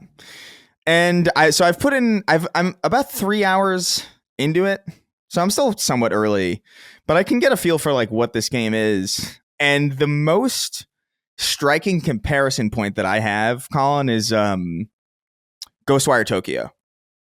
It's very Ghostwire Tokyo, and in the way that it feels, in the kind of setup. It evoked that game constantly for me. And there's other things too. There's definitely like it's not 1-to-1. There's definitely like more. It's more RPG focused. Obviously, there's like a lot of emphasis on conversation. It's a little bit jank. It doesn't explain a lot of things too well. But I will say, man, like I'm kind of digging it. Like there's something about this game, in particular in the way that it feels to control, that I'm quite enamored by. Like whenever you're fighting, or whenever you're like dealing with like the combat, like it all feels really it feels really cool and really impactful. Like I don't know what it is about the sound design or something, or the way that people go flying when you hit them. But it feels really good. Now, the caveat to that is that those moments of where the gameplay really shines and it feels good to play are broken up by, very linear sections that don't allow you to do much. And then there's conversation parts of the game that are a little bit, they're not super polished. It feels a little bit like the scenes in Ghosts of Tsushima and Ghosts of Yotei when like the camera pans out really far because they didn't want to animate the faces too carefully. It kind of feels like that, but they're really close up. But they're quite close. And that's interesting. And that's just kind of the conceit of the game. And it's not that bad. Like it's okay. I'm just saying, like, there's like a level of polish that's not quite there for the conversation pieces. The writing is a little bit awkward. I'm not super sold on like the story and the characters and what's happening, but I do like the feeling of like moving through the space as a vampire and like kind of like soaking in the atmosphere and feeling and like strategizing on like, how to maneuver around the place and how to use your different vampire ability. Like there's like one ability that I have where like I can curse somebody, and it takes a while to build up, and then like once I've cursed them and I hit them once, the first time I damage them after I curse them, they like start to like inflate and then they explode into like this massive like blood bomb, and it's really fucking cool. Like there's a vampire fantasy here that's like really kind of really enamoring and really cool. I just don't know if I'm necessarily sold on the world or the story or the characters at this moment. That might change as I get deeper into it. But the gameplay is really pulling me through, which is not something that I anticipated, because I expected the gameplay to be, I don't know, like with a game like Vampire the Masquerade Bloodlines, you expect that kind of thing to be maybe not the least compelling, but at the very least the thing that kind of glues together the compelling parts. Like you would imagine that in a game like this, it would be more about narrative and it would be more about, world building. And maybe to some people it is. Maybe it lands a little bit better than it is for me.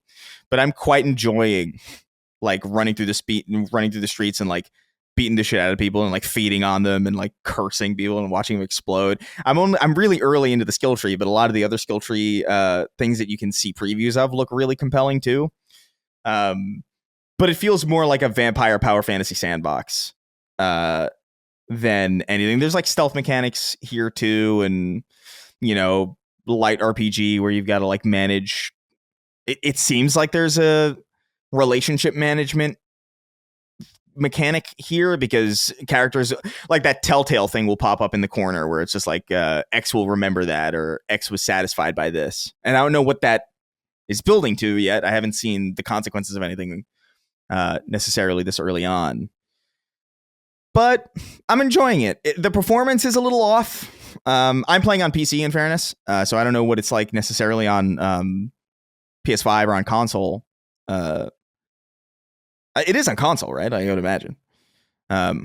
So I'm muted. Sorry, it is on console. Yes. Yeah. So I'm playing it on PC, and what I'm noticing is that like whenever so there's no loading screens, but it almost feels like if you've ever played like those old if you ever played like a Valve game, if you ever played like Half-Life 2 or like Portal 2 or something, like there's that stutter before you enter a new area.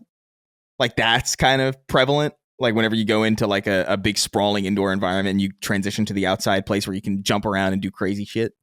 That's there. It's not too bad.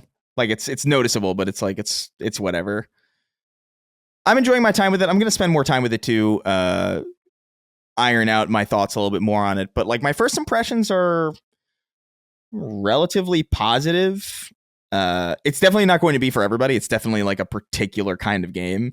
It definitely feels I think there's like a Euro jank to it. That is absolutely there.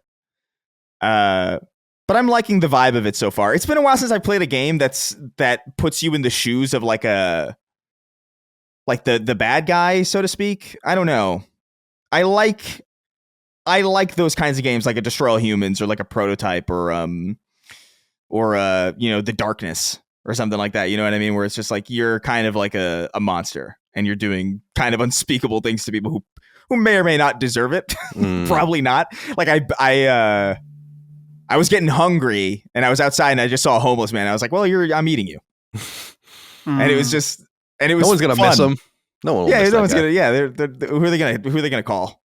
But I don't know. There's something about this kind of like I feel like this type of game doesn't get made that much anymore, and so I'm appreciating it from that angle too, where it's just like this feels unique right now. Whereas I feel like there would have been a time where it might not have felt. It might have felt dime a dozen, or like it might have felt a little bit, not too distinct. But in this environment now, where it's like that kind of framing is relatively unheard of, it's cool, and I'm into it. I'm going to spend more time with it, but I don't have much else to say about it. I'm pretty early on. I will say I like the setup of the story. I like like what the overarching path seems to be. But some of these characters are written in a way that like kind of is jarring, where it feels a little bit. I don't want to say Whedon or like Marvel because it's not quite that. It's just some characters are written a lot lighter than I anticipated. Like there's like a hunchback kind of like deformed. Like I don't even know how to describe it. It's like an Igor type character, but he's like a 90s gay guy. Like it's very bizarre. Not that there's anything wrong with that. It's just like it's like the tone is very jarring in some cases. But yeah, that's really it. I've been playing more Arc Raiders also with friends of mine. It's been kind of like the default multiplayer game because it's just everybody's on it. And I'm enjoying that more too. But Vampire the Masquerade's kind of cool. Are you going to play the tabletop RPG? Fuck no. I never played anything in the World of Darkness, like that whole... Yeah. There's like Hunter and Mage and a few other things. And Vampire the Masquerade comes from the early 90s. It's old. Yeah. So it's been around for a long time, but I'm not familiar. It's like I never encountered it as a young tabletop guy. So it was not it's not something I ever experienced, but it still goes on to this day, apparently. Yeah, no, tabletop, I'm just like, I don't know. I'm not into tabletop. You're not a fucking dork. I just feel like if I'm out with people, I'd rather be like hanging out or doing something else, like than playing a game. Like I don't know, I can play games at home, or like with people online. Like I don't know. There's I don't know when I'm going to see you again, and we're going to spend time arguing over the rules of like exploding kittens. Right. You know what I mean? Like I know that's not like a tabletop game, but like in the same way, but like I don't know, dude. I'm not a board game guy. If you're at a party, you're 3 beers deep, and then some guy pulls out a game. Oh God! It's like, oh, don't worry, it won't take me very long to explain. It's the worst feeling in the fucking world.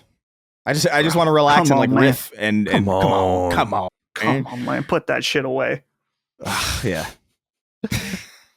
Cool. Well, we'll keep up with your travails in Vampire the Masquerade Bloodlines 2 finally out. So strange the Chinese room ended up the studio that put the game out. It's not really their thing to make a more action-oriented game. They, of course, worked with Sony as a second party for a while on Everybody's Gone to the Rapture, and they released Still Wakes the Deep, which I platinumed was it this year or last year? It was fine. It didn't strike me as anything. You should I'm curious as to what you would make of it, because I would actually, like, if you looked up gameplay of it, like minute to minute gameplay, I wonder if you would see what I see in it too. Like this. Yeah, this it definitely looks cool, and I love vampires, so it's like totally. Yeah, I maybe I will. It's something that I would like to keep in my mind to check out. It'd be a little bit of a poserish thing just because I don't know anything about Vampire the Masquerade, but neither do you, and who really gives a shit? Yeah, so. I have no idea. All right, Chris, that's all for you today or this week. Dustin says here playing a couple of bangers. Well, one anyway. Metal Gear Solid 3 Delta, which is awesome. Black Ops 7, less so. Take it away. Yeah, I finally picked up Metal Gear Solid 3 Delta just because I saw the Digital Foundry reporting that the Pro version got a patch. And while I would not say it is perfect, but it is significantly improved. You're no longer getting a worse frame rate on Pro than you were the standard PS5. So that was enough to be like, okay, I'm willing to deal with some of the other tech issues with the game. And so far, it's a bit of a mixed bag for me. And that I don't mean that as an like overall negative. It means there are some things I really like, and there's a couple things I'm like, This game is gorgeous, first of all. When I'm like still, when I'm like I'm Snake and I'm sneaking around somewhere and I like stop for a second and look, I'm like, wow, UE5, they did something pretty nice here. And it's really funny because it's weird. On the surface, Metal Gear Solid 3 looks like a very serious game. Like when you see the trailers or you see the different screenshots, but then you see what actually happens in this game, and it is just fucking insane. And seeing some of the different the enemies, of course, in this game are awesome. But the end, like seeing his eyeballs pop out in the Unreal Engine, in Unreal Engine quality is like, it's kind of awesome. It's pretty cool. The frame rate is is bearable. If you have a VRR display, it is a little bit like as soon as you get into any kind of action, which you're really not supposed to in a stealth game like this, it will get a little wonky. And I've noticed that the cutscenes too, there's something, I don't know if there's like a little bit of a frame pacing issue, but I'm noticing it. Many people won't. Hopefully you're not retarded like me and you can just watch it. Colin, I know you didn't have problems with it. No. So I didn't. It's in the eye of the beholder, I would say. The only thing, it's really tough because you don't want them to change Metal Gear Solid 3 because it's such a classic game. So they were really faithful to it. I'm remembering that there are some things that I just don't really care for in Metal Gear Solid 3. In particular, the thing I hate the most is the stupid healing mechanic where it's like, oh, you got shot. You got to go into a menu and go to the knife and press X to take the bullet out and then put on the ointment and the bandages and do this every time. I hate it. It's stupid. It feels like a little checklist that I got to do every time I get hurt. I don't care for it. Yeah, it's annoying. I agree. It's annoying. And the camos, I'm in a weird spot with the camos because it is important, but I don't know if it was with I went out to Target and bought it, and it still was like the day one pre-order edition. Oh, interesting. And I think it came with it's like some desert camo that makes it so your suppressor never wears out. I'm like, oh, well, I feel like I have to use that the whole time because I'm using the suppressor all the time. And so, I don't know, it's a little annoying. But overall, I'm having a good time. And I just did the end fight. And it's funny because that fight is like kind of annoying, but also awesome. Yeah, it is at the annoying, same time. But it's a great idea. I remember though this time I did a save and then I undid it, but you can totally kill him when he first appears in the game. Yeah, I love that. Yeah, when he's sleeping in a wheelchair and they're like about to take him away, if you just snipe him, You get a trophy for that. You do. So pretty cool. I'm having a good time playing through it. The other game that I'm playing is, okay, we lost Chris for a second, but we're back. The world didn't want me to talk about Black Ops 7, which is what we're going to discuss. Now I've been playing this a little bit over the past week because I'm doing a video for my channel that is hopefully out at this point. I'm behind. And this game's interesting. It's funny because I was thinking like maybe I don't have the authority to speak on Call of Duty games.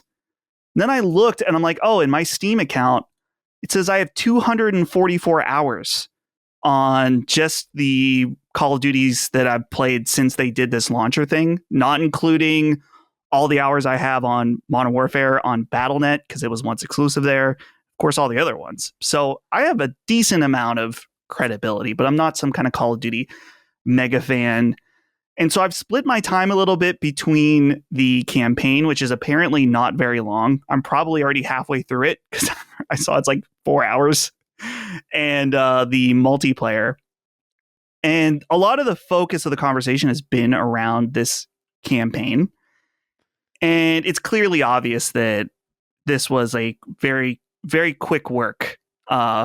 Basically, the format is that there are like actual smaller levels that are more traditional Call of Duty levels that are then sandwiched between kind of these open world levels that I don't know if they're using the Warzone map. That would make sense to me. That are clearly not as much effort put into them and nowhere near as fun. And even the levels that are the actual levels are like these weird, they're kind of like dream sequences, but they're induced by some hallucinogenic gas that's part of the story. And that's when you get the weird stuff, the weird man kaiju fight that you guys were talking about earlier. Yeah, crazy. I have a hot take about this, guys. First of all, I want to say the campaign's not very good, what I've played so far.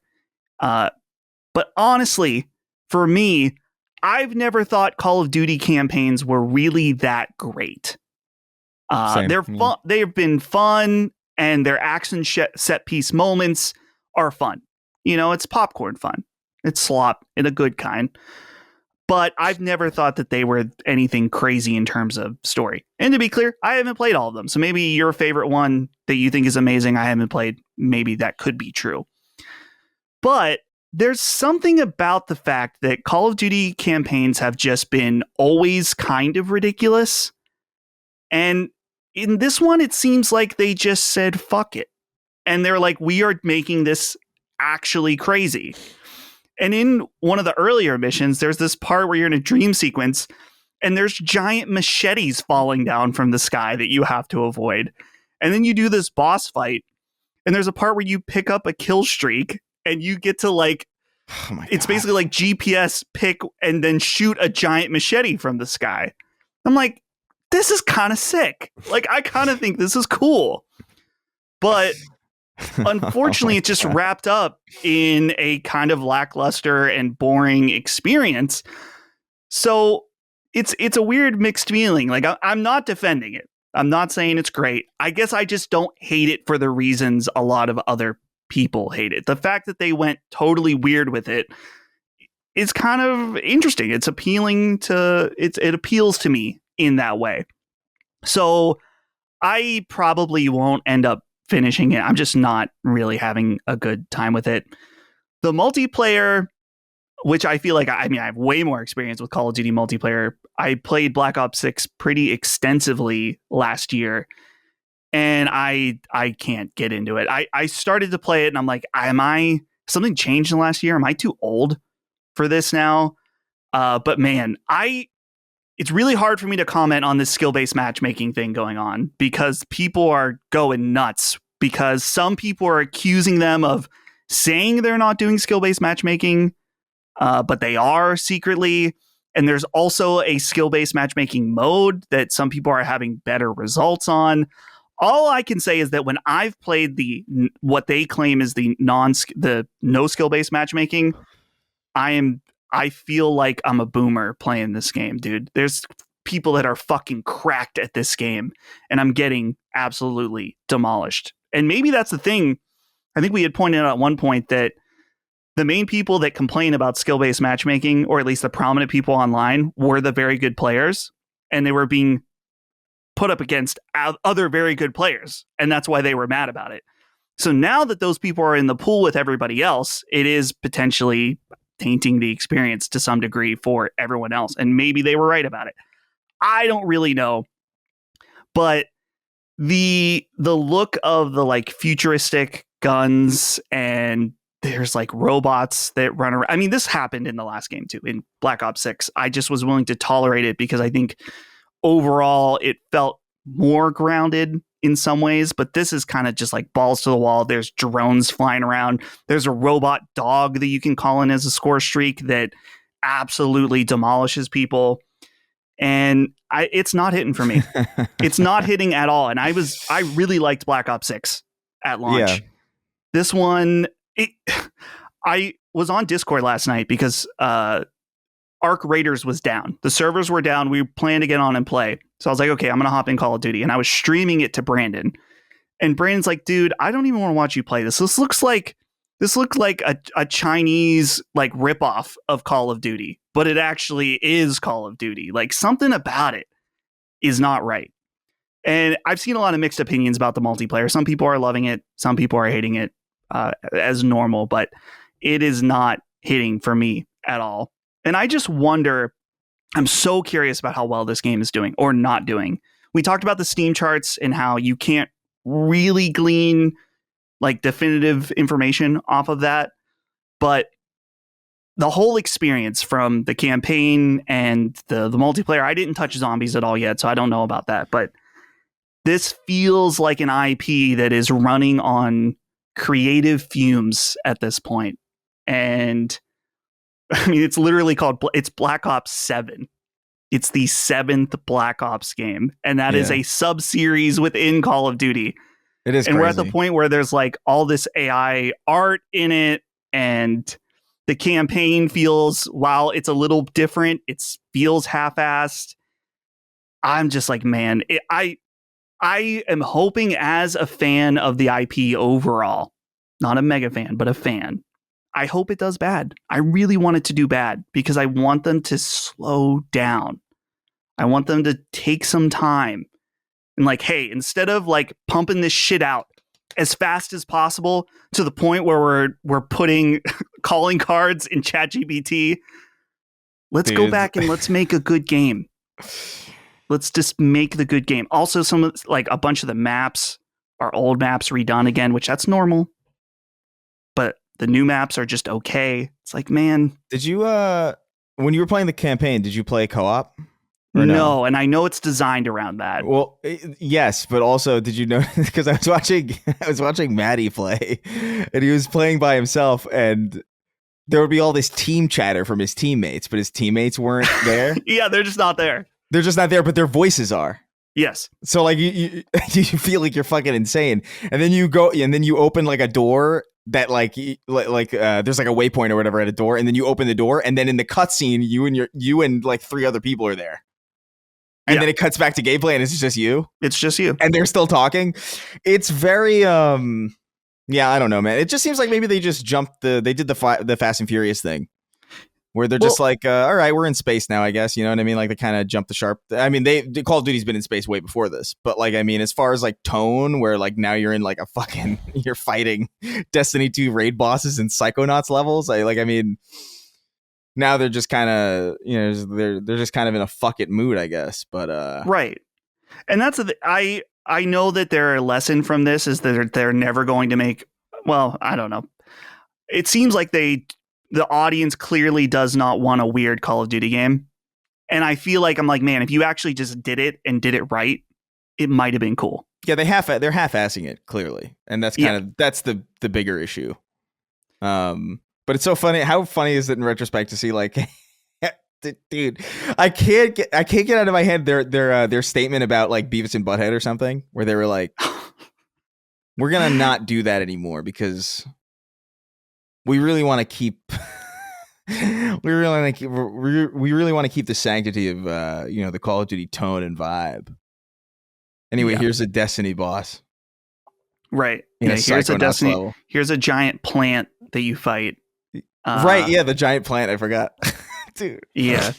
I don't That know, one. man. I mean, is a spoiler for a Call of Duty campaign. So I guess fast forward 30 seconds if you need to. The plant has absorbed Woods from previous Call of Duty. You have to fight through like his flashback in like Vietnam or something. So, and I get that. It's the fact that they were also weird and they were fucking with the stuff that people liked. What did you just say? Is that real? Yeah, Woods What gets did like you absorbed into the plant. And they're like, I'm gonna save you, man. That's Woods? Yeah, he's in there, dude. Holy fuck, man. That's great. I really did not know that. I thought it was just some. It's crazy enough that there is a plant, but that the plant is Woods is hysterical. I can't remember. I don't know if it is him or if it just absorbed him. That's even crazy. I love all that. God bless. Right, exactly. And that's, dude, the campaign too, it has all these Warzone mechanics in it, which is kind of weird. Like the enemies have armor on them. You use armor plating in order to get new weapons. You go and open crates.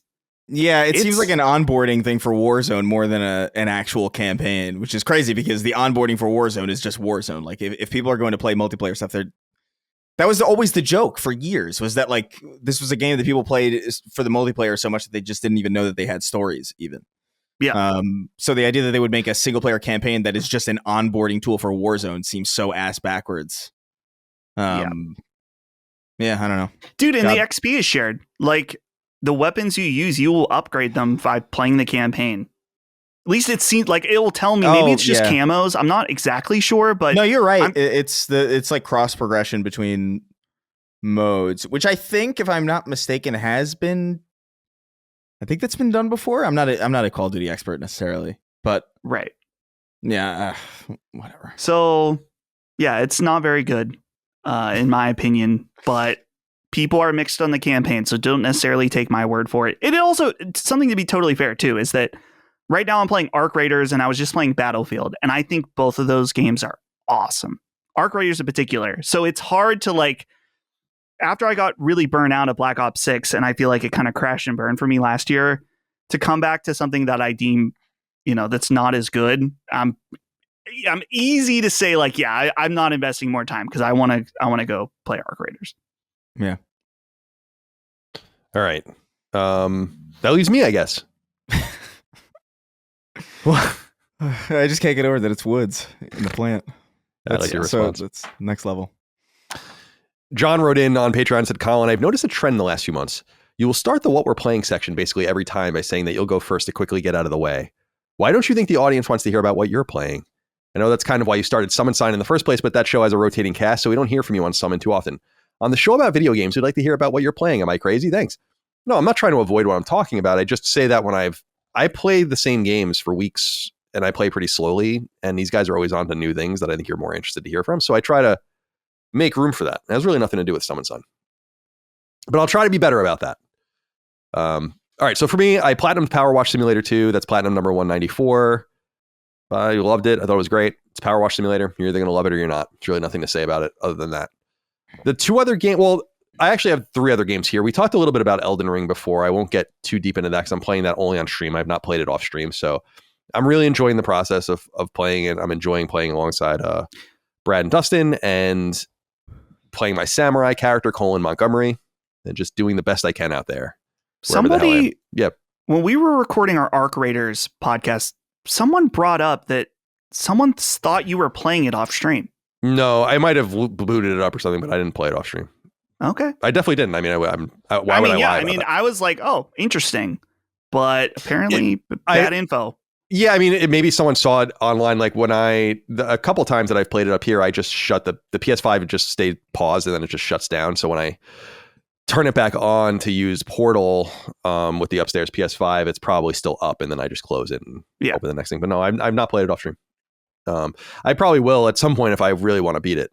Have to do that, but no, I have not done that yet.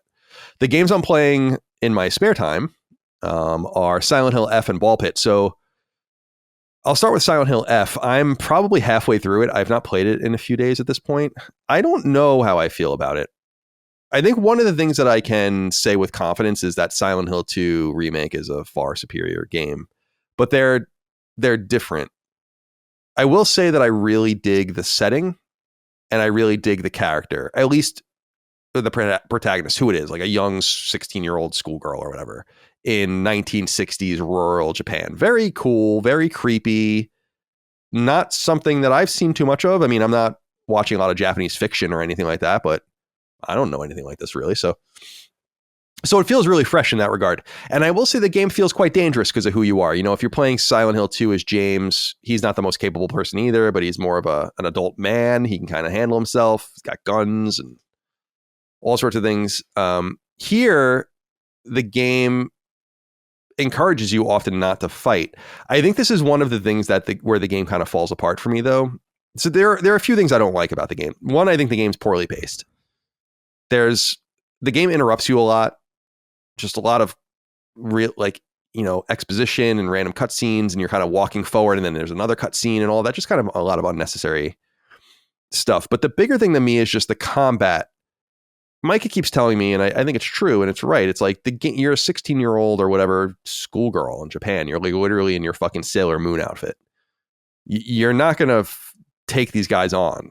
And that makes sense. I totally dig that. But I think the game sends mixed signals with what it really wants you to do, because it almost seems trivial if you're just running past everything.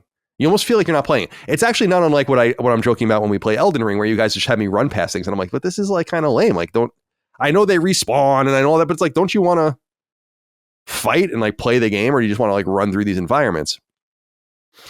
There are dream sequences in the game, for lack of a better term, where the rules kind of change. You get different weapons, and then the weapons can be used. Like you get like a knife and a sword and like a spear and all sorts of things. And then you can use these weapons unlimited in the dream sequences. But when you're in the real world, there's weapon destructibility, whether you're using like a pipe or a baseball bat or something. I kind of hate weapon destructibility. I totally understand, you know, Brad has made the point. It's like, this is the way for them to manage ammunition, basically. That for the game to be scary in some way, you need to not master the combat and then be able to kill everything in one fell swoop. But I feel like there's something kind of missing and disconnected in Silent Hill F. So I'm not wild about it. It's good. It's fine. I haven't seen you beat it, Dustin? Yeah. Okay, so I'm halfway through it. It seems fairly short. I might have played it for 6 hours, maybe 7 hours, something like that. I do like the modularity and this is not unheard of at this point, especially in horror games, but the modularity of difficulty with puzzle and combat. I think that's kind of cool, giving you different options. Again, this goes all the way back to like Tomb Raider Shadows was like or Shadow of the Tomb Raider was the first game I remember really doing that in a granular way. And now a lot of games do it. So that's fine. I'm playing with the English voice acting. It's fine. Yeah, everything's fine about it. I don't know. I'm not really that impressed so far, but maybe I'll have better things to say about it when I'm done, and I will beat it. The other game that I'm playing is Ball Pit, which I finally succumbed to, and I'm really sorry that I did, because it's incredibly addictive. And this is why I didn't want to get into Balatro, right? And why I still haven't played it, because I just know what's going to happen. I know the way my mind works with these kinds of games. It's how I've been, and I don't even put it on the list anymore, but I play Plants vs. Zombies before bed like most nights of the week now. I just get really into these games and I love playing them, and then you just kind of lose track of the shit that you feel like you should be playing, but then you feel like maybe you should just be playing what you want to play. And yeah, I don't know. When I first played, so I bought Ball Pit when it came out, but then it's been sitting on my cross media bar, and I'm like, fuck it, I'll just play it. And I actually needed something to play for Summon Sign. We're going to do the 100th episode of Summon Sign, Dustin and I with Brad. And I'm like, I'm only playing Silent Hill. It's kind of boring. I'll play something else and get something else in the mix. I must admit, when I first turned it on and first played it, I'm like, I kind of hate this. Like I'm like, I was actually, for 5 minutes or so, it was like one of those weird nervous feelings where I'm like, oh no, like, what is this? Like, why don't I like this? And then there were certain things that I realized you just have to do. And I was saying earlier in the show, I'm like, what am I not understanding about this game? So I went on YouTube and I'm like, and I looked for like some quick tips. And I found like some 2-minute video where I had like 5 tips for Ball Pit. And it gave me like everything I needed to know. It's like, play the game on the fastest speed. Use auto fire. and that's it. Otherwise, have fun. And once I figured out that the game's not supposed to be played so slowly and that it's much more frantic than you think it is. Like at first you're trying to catch all the balls as they bounce and like do all these things, and like you can't play like that. It's got to be like a frenetic sort of situation. And once I really understood it, I'm like, damn, this game's fucking great. Yeah. And it's weird. It's multiple games to me. The perspective of it is pinball.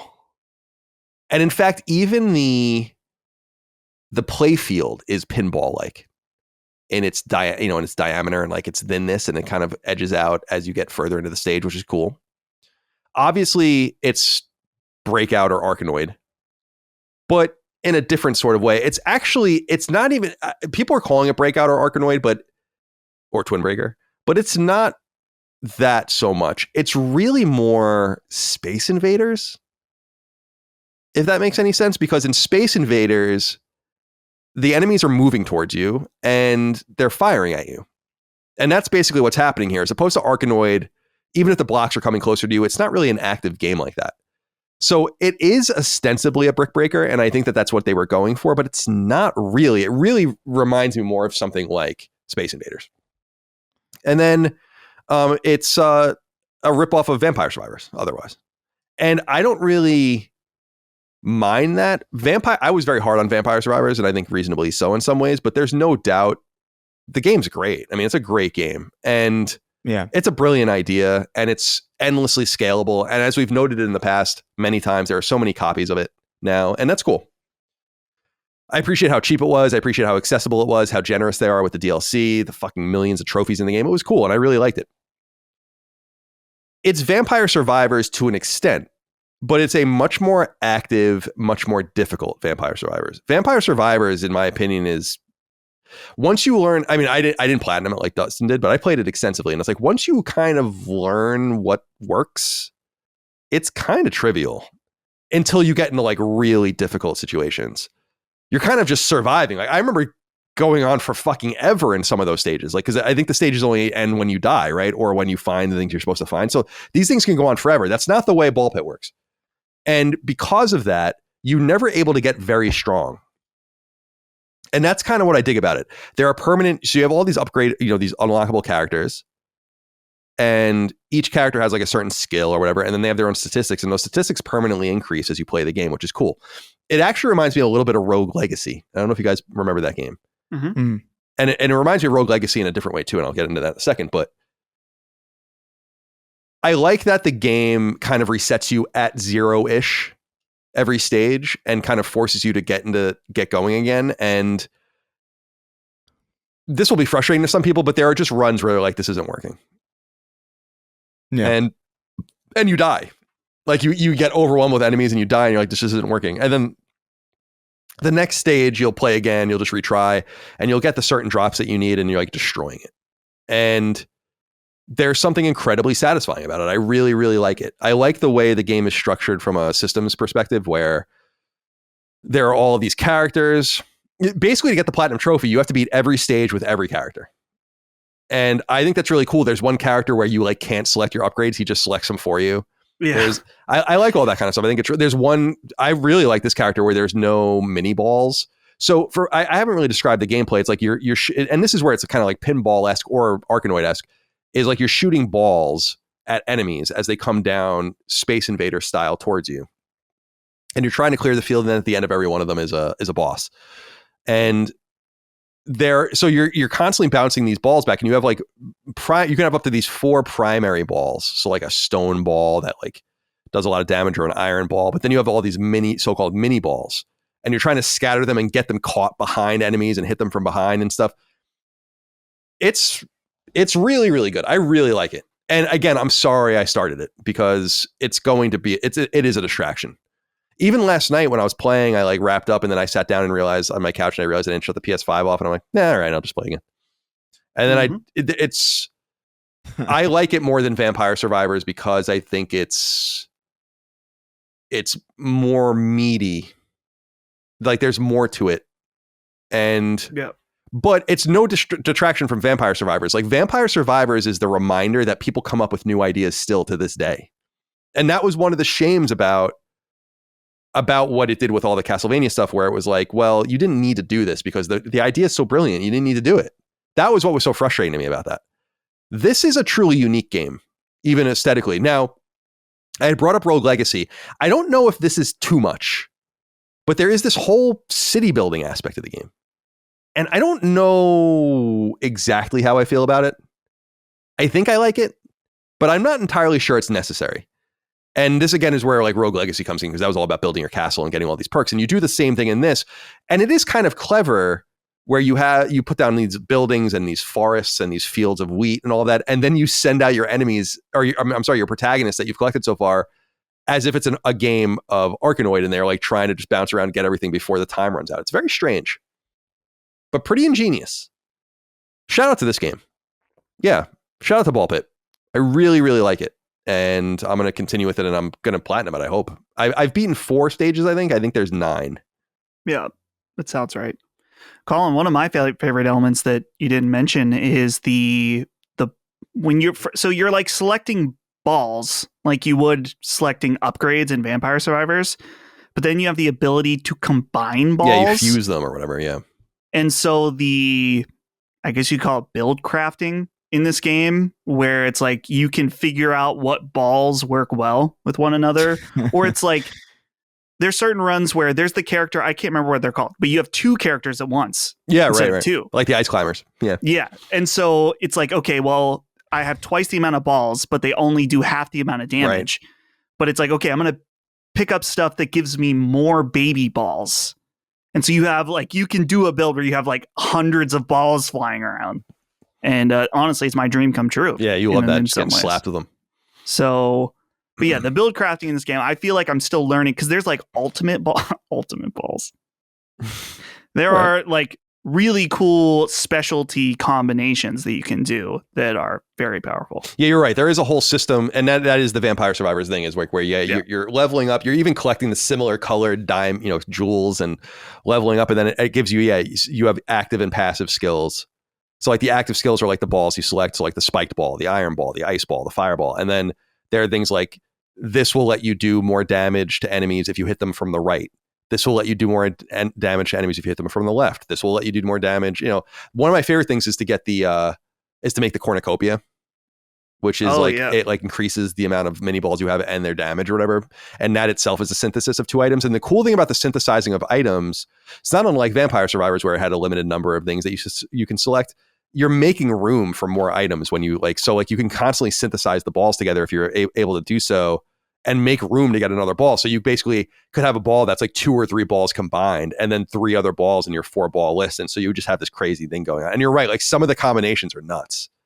Like I love the laser ball that has like the vertical and horizontal lasers, and you like put them together, and you like just you can get like a fireball that puts people on lights people up, and then get a passive skill that does 20% more damage to people that are on fire. And like, it's cool, but it is funny. It is very much unlike Vampire Survivors, in my opinion, where it's just like these things fall, like you're either some of these runs just fall apart, and then some of the runs are just masterful. It really all depends on what you're grabbing. I really like it. Highly recommend. That city building thing is the only thing that's getting in my way of trying it, honestly. Like I have it sitting there, but I'm like, I don't know about the city. I don't know about that stuff. Colin, did you see, I don't know if we talked about on the show, that there is a game called Warhammer Survivors coming out? Oh no. Is it that? And is it the guy that did? So apparently, or they're really ripping him off. Well, it is a different team doing it, but they licensed the Vampire Survivors engine. Oh, cool. That's cool. Oh, interesting. Well, okay. Yeah, this is the Steam page. It's coming out sometime in 2026, but I'm like, if it's another Vampire Survivors game for me to platinum, I'm in. I will do it. This looks cool. I mean, this looks just like Vampire Survivors. Oh, this is cool. What the hell? Buddy, and just make like Halo Survivors or Horizon Survivors. I don't care. Yeah, Spartan Survivors or something. My brain rot is Vampire Survivors. So it's just, I mean, I loved I got really into Vampire Survivors for a couple weeks, probably when it came to PlayStation, and I had to move on. It was right around the time we did our last live show, I remember. And it goes to show you, in my opinion, like there are new ideas. They're not always the most spectacular ideas. They're not always the most sophisticated ideas or complicated ideas, but there are new ideas. And Vampire Survivors is a new idea. Yeah. Like the idea of the kind of buttonless moving around, like you don't control anything other than your movement and you're just gathering and leveling up. It's very brain rot. It's very good in that. Like it's a mainstream sort of thing. And it's an idea worth being proud of. So to see kind of an evolution of this and fusing more, it just goes to show you that there are just more and more new ideas. Like Ball Pit's a new idea too. It's taking something it's predicated on something else, but it's actually wildly different. And I dig it a lot. I really, really do. And it seems like a shit ton of people are playing it because there are leaderboards and there's a million fucking, not literally a million, but a ton of people on the leaderboards. And yeah, I'm digging it. So shout out to Ball Pit. Made by one guy, apparently. I don't know. That was the one thing I noticed, actually. I looked at the credits because they're just available in the menu, and it's like this one guy and some artists and some people, and then it's just all of the, like, there's so many people at these publishers. It's like, what are you all doing? What have you all been doing on Ball Pit? Give me a break. You didn't all work on this. All right. Let's get into listener inquiries and wrap this show up. We end this episode and every episode of Sacred Symbols with 6 questions, comments, concerns, thoughts, and ideas from the audience over on patreon.com/laststandmedia. Submit your inquiries to the different threads that are put up in the news feed for the different shows. Our threads typically go live on Wednesdays and are deleted Thursdays. For this coming week, because of Thanksgiving, it'll be Tuesday and Wednesday, respectively. So be warned. King Ryan James wrote in and said, "Hey guys, I wanted to wish all of you a happy holiday season as we approach it.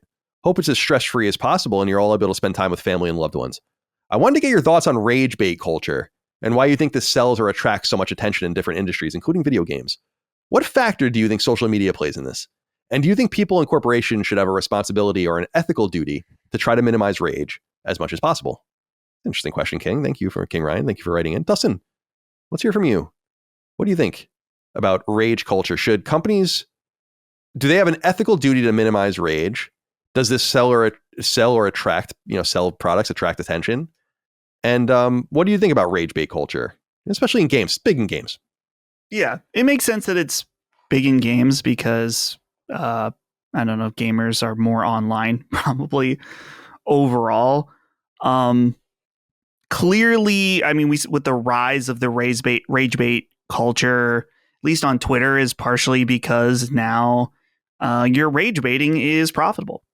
You can say whatever you want, and if you have Twitter or X monetization, whatever, on, you can make some money off of it. But it's not just there either. I mean, we see this on YouTube as well, that if you can preach to any choir that you like and make lots of money off of that. It's unfortunate because I think that if we're calling it what the question writes in as rage, or if we just want to say anger, sometimes anger and quote unquote rage, I would say, is justified and an important tool for us as consumers to relay messages, things we don't like, to people making games or publishers or whatever. Obviously, some people go way too crazy with it, are super toxic, but being outspoken about things you don't like does make a difference and can change things for the better. The unfortunate part is that there are bad actors in this and use it to enrich themselves. And honestly, they don't have to necessarily even believe or even care about that much about what they're even saying, because they know what their audience expects of them. So it's it's funny. I mean, sometimes even we get accused of this, and I think it's so prevalent now that even if you're angry or you're putting an opinion about out there, you will get accused of like, oh, well, you're just saying this because you're X fanboy, you're this fanboy, or you only care about this company. And it's like the well's poisoned in a lot of ways. And so the only thing that we can do, both for us as podcasters or people that look at the industry, but also I think for the audience, is just to try to raise the level of conversation up, and in some cases call out bad behavior when you see it. Chris, what are your thoughts here on rage bait culture in our game space? Yeah, I mean, I don't know. I think it's boring, but I think it works. The reality is that, like, there's a factor of this question here. It's like, what factor do you think social media plays in this? I think, like, almost, maybe not the entire. It's not the entire formula, but it's a grand majority of the formula. I think the reality is that you have people, who are much smarter than any of us, working around the clock to try and figure out what is the best way to hack past your brain, past all of the defenses, to get you to care about something that you normally wouldn't care about. And your average person is not really a match for that. And it's, I don't know, it's unfortunate. I think the reality is, though, that, like, this is kind of where we're at. This is where we will be. This is the meta, as it were.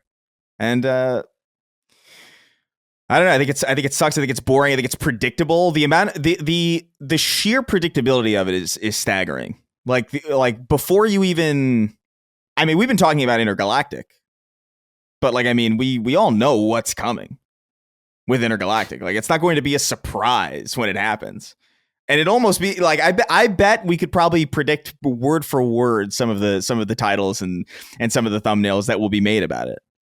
And that, I think, is the most disappointing part of it, is that it's not even that it's anger all the time. It's not even that it's just all of this rage and all this doom and gloom and all of this, like, perpetual dissatisfaction that seems like people are almost addicted to the feeling. But the fact that it is so pre-programmed and so inauthentic and so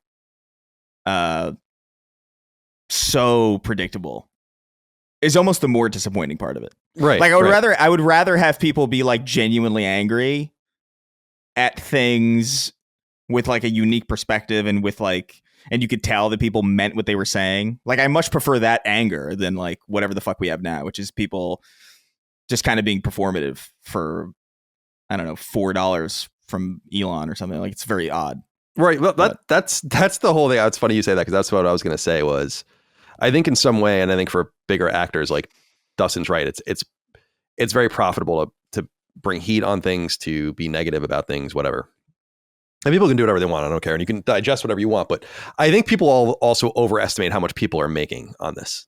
Like, I know how things are monetized. I know how much money I can figure out how much money you're making on YouTube based on your general count views and, like, how long your videos are. Like, it's not that lucrative. And I feel like a big thing that people, how do I put this?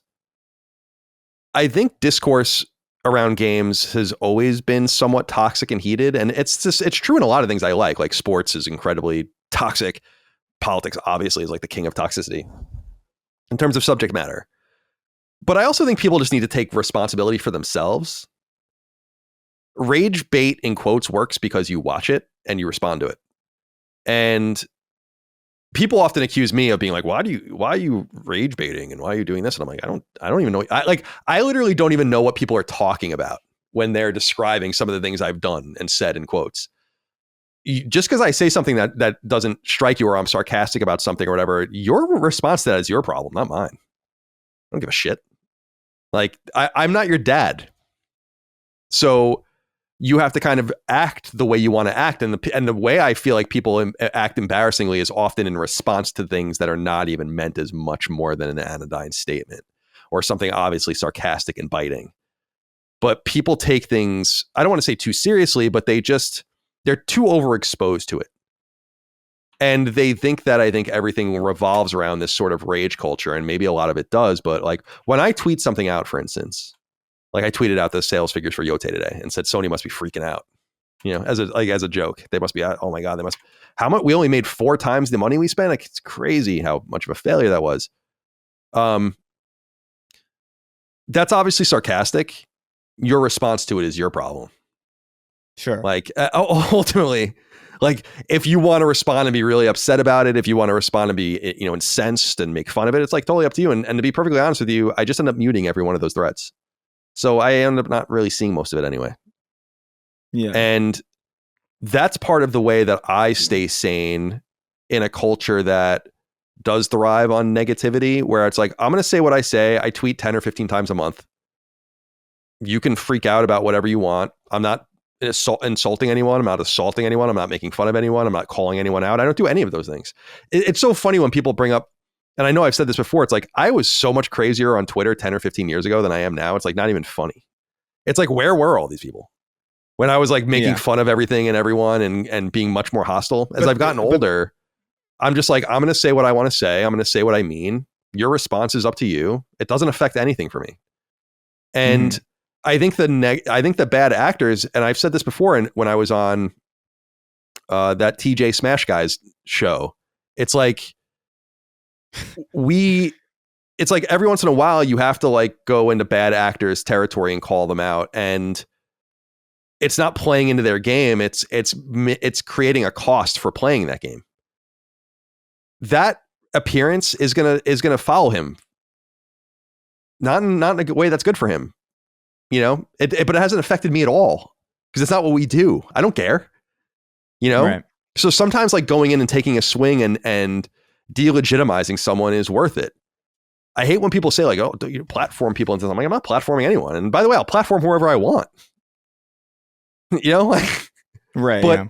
But I just think people don't look into their own response to things as the major fuel and driver behind this culture. And that you simply have to gauge the way you respond to things. Trust me, I see things all the time where I want to like bite someone's fucking head off. There are so many stupid people in the world and so many stupid people on social media. I can spend all day but I just don't respond to any of it. So I guess what I'm saying is like, just let's all calibrate ourselves towards the common end of saying what we mean, being earnest, having fun, challenging people. But like any deeper than that is a you problem. I'm not carrying this with me through life. Like, Sure. you know? Yeah, I don't know. I think the fact that we view it through that lens, though, is in and of itself kind of like you said it yourself. Like you were crazier like 10 years ago on Twitter or however long ago, and people didn't view it through the lens of this. You know what I mean? It was a different lens. It was a lot more. The lens was pre-assumed sincerity. You know, was that everybody meant what they were saying, and even if they were joking about it, they meant that they were joking. But now it's like not even. It's almost like post-ironic, where it's just like there's no value. And if it's like, oh well, the standard rules of engagement are don't engage. Where it's like, but isn't this supposed to be like the third space? Right. You know what I mean? Like it's kind of like, I don't know. It's just bad, man. And again, like you got people working around the clock to hack through your brain to make sure that you fall for this stuff. Like it's like the difference between like, you know, you cook a chicken and you're okay, like I've got chicken here. How do I make it taste better? I use like the earthly accoutrements that we have. Like, I have salt and, you know, basil or whatever. It's one thing to do that, to cheat in like an earthly way, let's say, versus like some guy in a lab coat reverse engineering like a beaver anus to taste like a blueberry, so that you're addicted to fucking blueberry waffles. You know what I mean? Like there's like a different thing going on with like social media, and I think it's more akin to like, it's less flavoring speech with like exaggerations or like sarcasm or, you know, the earthly accoutrements that we engage with in person, but like through the lens of like whatever the fuck this is, it becomes like that guy in the lab coat. Like, how do I make fucking lead delicious? Yeah, fair enough. I don't know. There's something about it that's like it's not good. Because it's been a while now. It's been a couple of years, but there was a couple of years you guys might recall where I just stopped really using social media very much, and I realized that it was like, I want to be part of the stream of consciousness too. I'm a human being. Right. I have something to say. I want to participate. And so I slowly, with Micah's, you know, I think she really kind of pushed me towards it as well, to be like, why don't you just post on social media again? Like, why do you feel like you just need to not say anything? It's like, because at one point I was like, oh, it's like war games. The only option is to not play. Like, that's the only winning move. But I'm like, no, there's another winning move, which is just say what you want and ignore all the feedback about like of people freaking out about things that they have the right to freak out about, but you just don't have to do it. And so I think I found kind of a medium where I can just kind of say what I need to say. It's never as bad as people make it out to be. No. And their responses are always 10 times worse than whatever they accuse me of. And when I realize that, it's like, okay, I mean, I can't control that. There's just, I don't even mean to be a dickhead. It's just like, I think when you have a stream of consciousness with humanity, there's like an IQ differential with people. And you just realize that like a lot of people are not on the level. And ultimately we don't make a podcast for those people. So why would I tweet for them? And just because they're there and reading it, just like they could be here listening to it, doesn't mean it's for them, because it's not. And once I kind of realize that, it's like, good. Then the rage can kind of happen all around me, but I'm certainly not a participant in it. The only thing I rage about is like the Jets and the Islanders. And I do that off camera. Yeah. I don't know. I do miss just when you could... It would just be nice to be able to gauge where people really are, instead of having this like constant lens of like ironic distortion over everything. Like I saw something earlier or like the other day where it was just like it was like breaking news where like New York is going to require all elementary students to learn Arabic numerals, which we already use. Yeah, right. No, exactly. Like, and the responses to it are so crazy, but like, I can't even tell anymore if people are just genuinely this stupid or if everyone's just joking. I think, and that's worse. Right. There is something worse about that, but I think it's both. Like, I think there is, I don't know. It sounds mean, and I'm not saying I'm the world's smartest person. I'm not even close. But I think the longer I've been on the internet and the older I get, the more I realize that like this kind of egalitarian idea I had that like we all kind of are the same mentally, and it's like, no, we're not. No, we're not. Yeah. Like there is just a lot of dumb shit out there, and we're just overexposed to it. The thing is it's always existed. It's just that we weren't at the local pool hall hearing someone shoot off at the mouth. We weren't overhearing someone's conversation at the supermarket or whatever. Now you just see all of it. It's just all, and it's unfiltered and unfettered. And so there it is. You know? I can't remember who it was who said it was like, it used to be you had a village idiot, but now it's like the village idiots have like a forum. Right. And they're the only people saying anything because anybody who isn't a village idiot doesn't need to say anything. It's very, I don't know. It's all over the place. So it's a really great question, and like I think it's worth noting. But I also one thing I want to say, and I'm glad I remembered I said this before we move on, is there are we actually talked about this with our argument, or not an argument, but our conversation, Chris, over Twitter and like the importance of Twitter, and how I was saying like Twitter probably won Trump the election. Like literally, like Elon buying Twitter probably caused the election to be won by Trump. Like that's one of the major domino pushes. Right. And I think there's still this idea that none of this really matters. And that's the one thing that I want to challenge people on is like, it can be an intake and an outtake depending on your own involvement with it. But these spaces really do matter. And ignoring them is ignoring them at your own peril. So when people, in other words, say like, don't worry about what other people are saying about games. Don't worry about what the consensus is about games. It's like, dude, what are you talking about? Like, that's a massively important part of culture of games is what people are saying, how people feel, what are they mad about, what are they happy about, like, and just because there are actors that overtake that, there was always actors that overtook that. They just had a magazine or a fucking TV show, you know? So I think there's also like an overstatement of us saying like, ignore that and just be about the games. And I'm like, but the games bleed into culture. Like everything's downstream from culture. Don't you understand? Like that so to me, I think it's about the balancing act. And so people say like, you've been really fixated on Ghost of Yotei for a game I'm not even like that in love with. Like you're really fixated on Ghost of Yotei's sales figures. And I'm like, yeah, because there are really stupid people out there that don't know what they're talking about. That's a relevant thing to nip in the bud. And I did. Sure. You know, that's useful. That's useful to the culture. I did everyone a favor. I did. Right. Yeah. I did everyone a favor when I did that, when I went on that show. So like, I'm willing to jump on there. If more of us were willing to jump on those grenades as they appeared once in a while and like a rotisserie, we would have a much better space, actually. So it's a complicated problem, but I appreciate the question, King Ryan. Anything else to say, Dustin? Nope. Good. Then we'll go to It's Not a Lie If You Believe It, who wrote in, said, hey, gents, the common belief in the industry is that eventually consoles will be a thing of the past. What would be the warning signs from Sony's perspective that they need to transition away from making consoles? Would it simply be a downward trend in console sales that would make the decision for them? I don't anticipate this happening anytime soon, but I'm curious what kind of metrics would set off alarm bells for Sony. Thanks, and remember to drink enough water. And I'm always drinking water. You kidding? And again, you can't hear the bottle, can you? Squeezing it. Can't hear it. Dustin. Can't hear this either. That's true. You can't.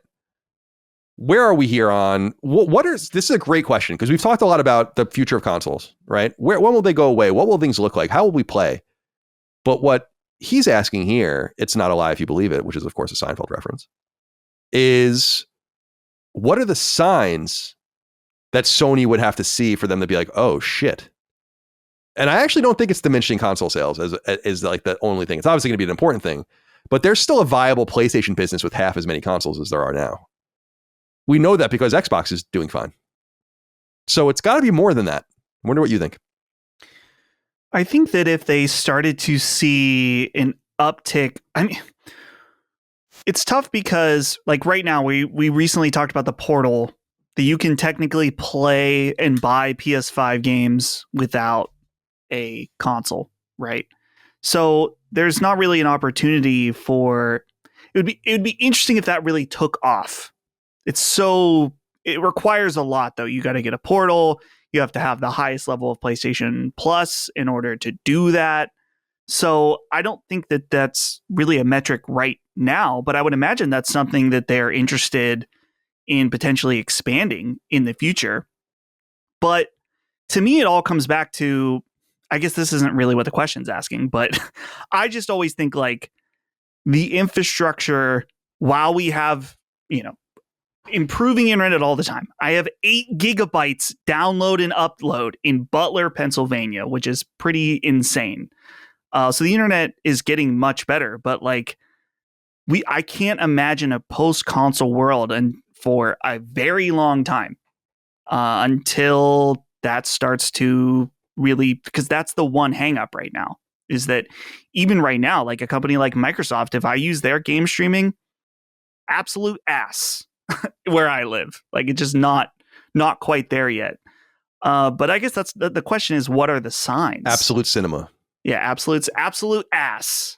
Xbox cloud streaming. I should try it again. To be fair, I haven't tried it recently. So maybe it's better now. Server's a little too far away at the time. But what are the signs? It requires it to have there to be a whole nother infrastructure and platform set up, like this Portal situation. So I don't know. I feel like I don't have a good answer to this question. Chris, what are your thoughts here? What are some of the? Do you have a better answer? Not that Dustin's anything wrong with Dustin's, but he said I just himself. rambled a bit. I mean, honestly, like, dude, like the question is, would it simply be a downward trend in console sales? I mean, probably. I mean, like a notable one. Yeah. I mean, like why? Because the thing is, it's because PS5 is technically behind PS4, right? Like a little bit, I think, because is that true, Colin? Yes. Yeah. So I mean, something like that, it's not really that big of a deal because like there's still like millions upon millions upon millions of units being sold, right? But like, yeah, if you notice like a downward trend to the point where it's like noticeably far behind, like that might, yeah. I mean, there's probably a good case to be made that's like, yeah, that might be a sign of where things are going. As far as like an obvious kind of like, oh, it's time to aim in a different direction, I don't know what that would look like. That would probably look like, I don't know if that you could even really like accurately predict or even envision what that would look like, because we've had such a strictly held standard of how these things go. I mean, some things die and some things, go away, like Sega, and Xbox is in the stages right now of kind of transitioning into a third party publisher. But I mean, the machines technically generally persist. And in fact, I think Xbox is a pretty good example. I mean, look at a lot of what happened with Xbox is a pretty good indication of like, okay, well, all right, We're behind our previous console that also failed. Not great. The writing was probably on the wall, arguably like a while back, for all of this, and we talked about it on the show. But I don't know how you would really make a staunch prediction without like just like looking at that downward trend and noticing that it's beyond normal. Like it's not like what we're seeing with PS5 to PS4 now.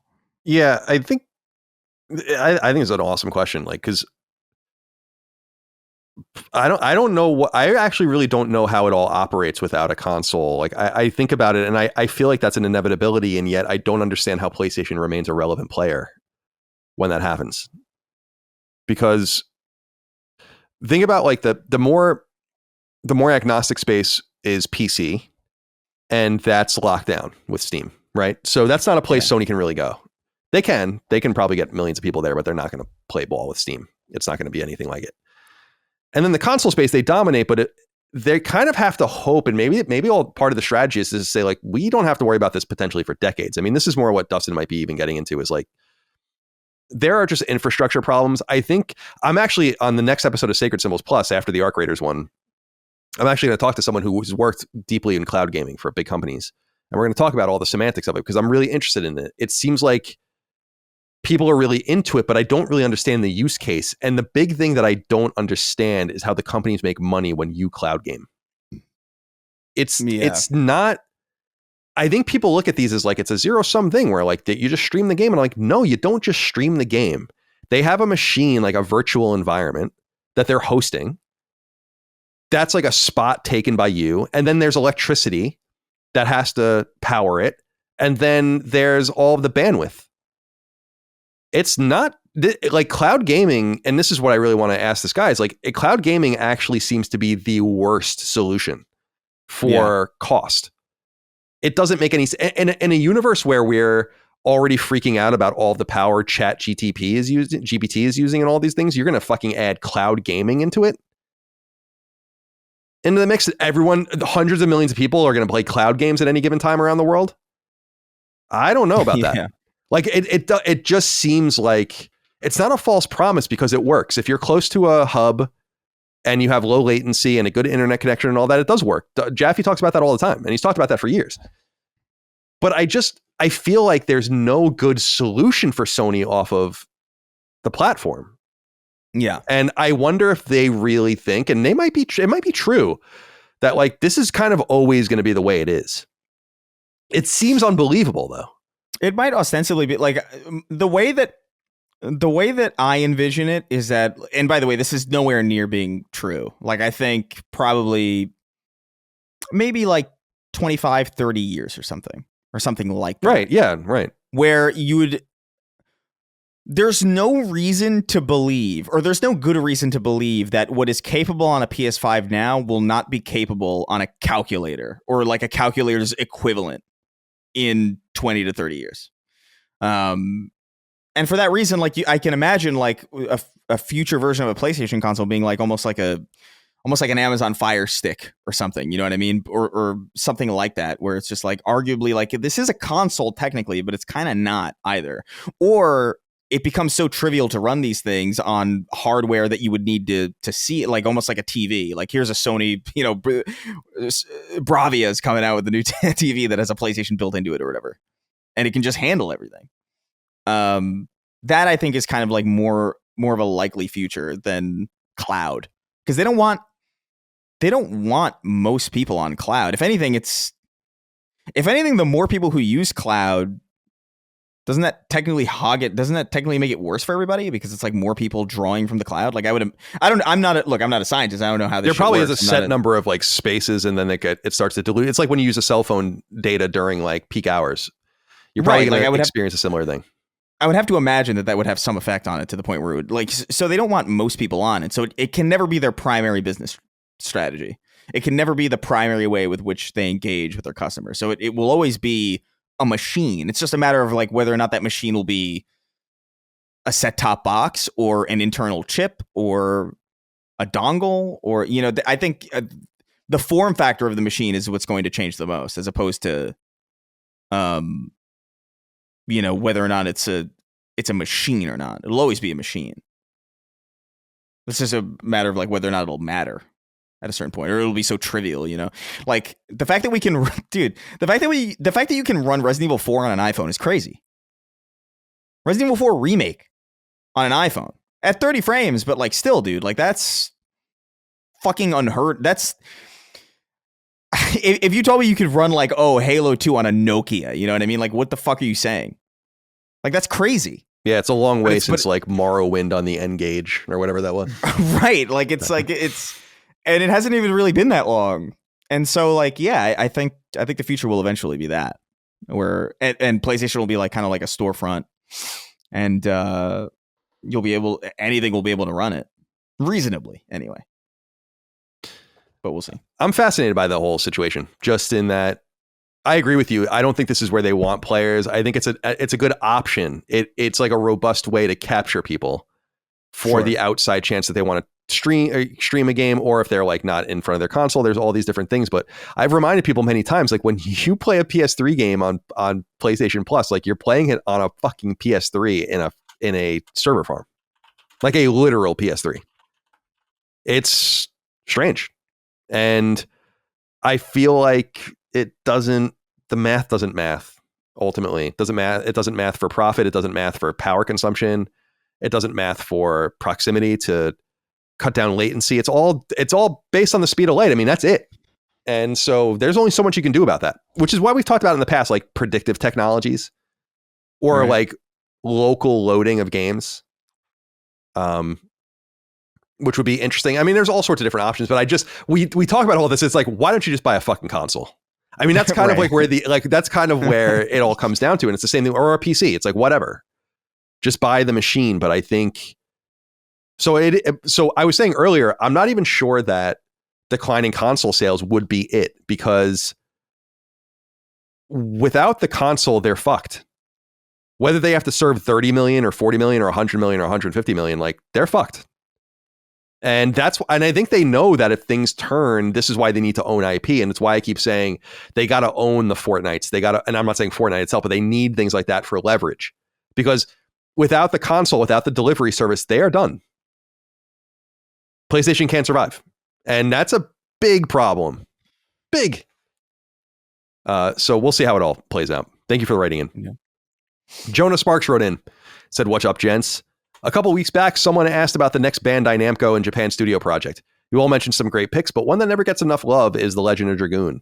It earned Sony's Greatest Hits Green label, was a top seller when re-released on PSN, and still has a huge cult following, big enough to inspire a fan-made PC port called Severed Chains. The game was way ahead of its time with cinematic CGI cutscenes, a unique skill-based addition combat system, and a massive 4-disc story packed with great characters and lore. Sony even brought it back on PS5, PS4 in 2023 with trophies. It feels ripe for the modern revival. What do you guys think? Should Legend of Dragoon finally get its moment in the spotlight? Let the hogs hang." Thank you for writing in. I can answer this one, I think, kind of succinctly, although if you guys have anything to add, you're more than welcome to, is that I just don't... There would be something cool about reviving Legend of Dragoon, but it wasn't even really big enough for them to follow it up with a sequel, which they wanted to do. And obviously, Shuhei Yoshida produced the game. It's somewhat notable for that. For people that don't know, Legend of Dragoon is a JRPG made by Japan Studio and some internal assets. And it came out at the very end of the PS1 life cycle before PS2 came out. It came out in the West. That summer I was going into 11th grade, I remember. And it's a really cool game. But if you're going to create a new... I don't hate the idea of just Sony making a JRPG. I just don't know that you want to use The Legend of Dragoon. Why not just make something new? There's an argument to be made with the popularity of the Falcom games, Persona, Final Fantasy, Dragon Quest. It's like, yeah, maybe. But again, I don't know that they're going to... Like, we saw this with Dragon's Dogma 2, which came out last year, like a year and a half ago, just past 4 million copies. Or like what Ghost of Yotei sold in a month, basically. And I don't know if Sony wants to play in those small waters anymore, but should they, or smaller waters, more tepid waters, should they want to do that? I don't know that going back to Legend of Dragoon is the move. Chris, I know you never played it, but Dustin, did you play Legend of Dragoon ever? Or do you own it? The only time I played it was a demo growing up. Oh, yeah. We played the demo multiple times. I'd like to play it someday, but I just haven't gotten to it. So you should. It is on PSN if people want to check it out. It is a cool game. There's no doubt about it. And it was a response to Sony seeing the popularity at the time of Squaresoft and what they were doing with 3D Japanese role-playing games. That's why it came out so late in the generation, but I don't know. Do we have sales numbers here? I'm on the Wikipedia page. No, I don't think so. Anyway, Legend of Dragoon, we never knew ye. Horse the Patron wrote in and said, hello, friends. Pardon my dear Abby style write-in. Have you guys ever hit a point with gaming where you feel like it just isn't for you anymore? In 2025, the only current gen game I played a lot was Clair Obscur. 2024 wasn't much different, relatively. I find myself playing mostly pre-COVID era RTS remasters and Battlefield games on PC and non-action combat JRPGs on my PS5. I am now close to turning 40, married with children, and modern gaming is becoming increasingly lame and with monetization and general game design and the crazy dumb discourse from every direction about everything gaming. How do I get the magic back in my gaming relationship, or am I destined to become an old man yelling at gaming-related clouds as I play Final Fantasy 7 through 10 for the nth time? Or maybe I embrace being a crusty old gamer and become insufferable. I feel like my honest answer is if like you, and we've said this before, but it's in a different way. If you're not finding anything for you, I think it's you. And it's okay to kind of fall in and out and to fall out permanently if you're not into it anymore. But it's hard for me to imagine looking at video games today, even with all of the cultural bullshit and all of the, like we were saying, the rage around the games and the monetization schemes, and like there's nothing. Like nothing speaks to you. I don't know how that's possible. There's so much that speaks to me. I'm old. I'm 41. You're saying you're going to turn 40. I'm old. I've been playing games for a long time. I've played a lot of fucking games, and they're still talking to me. So it's hard for me to relate. You just have so many options. And if you're not into it anymore, I don't think there's anything really wrong with just going back and playing old things. There are a lot of people that only watch old movies or typically watch old movies. They watch old TV shows. They read old books, the classics. There's nothing wrong with that. Maybe you like the way things once were, but don't anymore. Maybe you're just overwhelmed by choice. Maybe the prices are too high and you don't like the culture of it. But I don't know, man. My honest answer, and I don't know if Chris, if you agree, like it seems like you're kind of falling out of it, and that happens. And maybe you'll be back, maybe you won't. But you have other priorities in life, and other things speak to you now. I don't think there's anything wrong with that. I don't think you should even deny it or refuse it. Go with it. But it's not games; it's you, in my opinion. I don't know. I think it could be a bit of both. There are a lot of good things, and you do have to kind of dig, I think, because there is a lot of slop. Especially, you definitely can't go to like new releases on PSN anymore. You know, that's kind of over. Those days of relying on that to find stuff. Definitely. But there's always going to be something like I think Ball Pit is like a weird fucking game that like. It's a type of game that I've never seen before, and you know, there's some good AAA stuff too, but there is a reality to the fact that like games are designed very differently than they used to be. Like there's a lot more bloat in a lot of these a lot of AAA. UI, in my opinion, has gone down the fucking shitter for years. I don't know what the hell. Like I saw, I was reminded that the Call of Duty UI is Hulu, and I just it made me so sad because I was like, oh yeah, that's right. They have like a lot of these are Hulu and streaming service inspired design. So like I get it. Like I get being a little dejected, and I've definitely felt like periodically throughout the lifetime of the show, like there are definitely times where I was more engaged and times where I kind of felt like nothing's really grabbing me, and when I do try to play something, it's not quite, feels like I'm not doing anything. I think it's natural to kind of ebb and flow. Like you don't always have to be listening to the newest music or, catching everything at the theater or playing the newest thing. It's okay in those times where nothing's grabbing you to kind of look at your backlog or like play an old favorite or like get reacquainted with something that you played a long time ago that maybe you haven't played in a long time.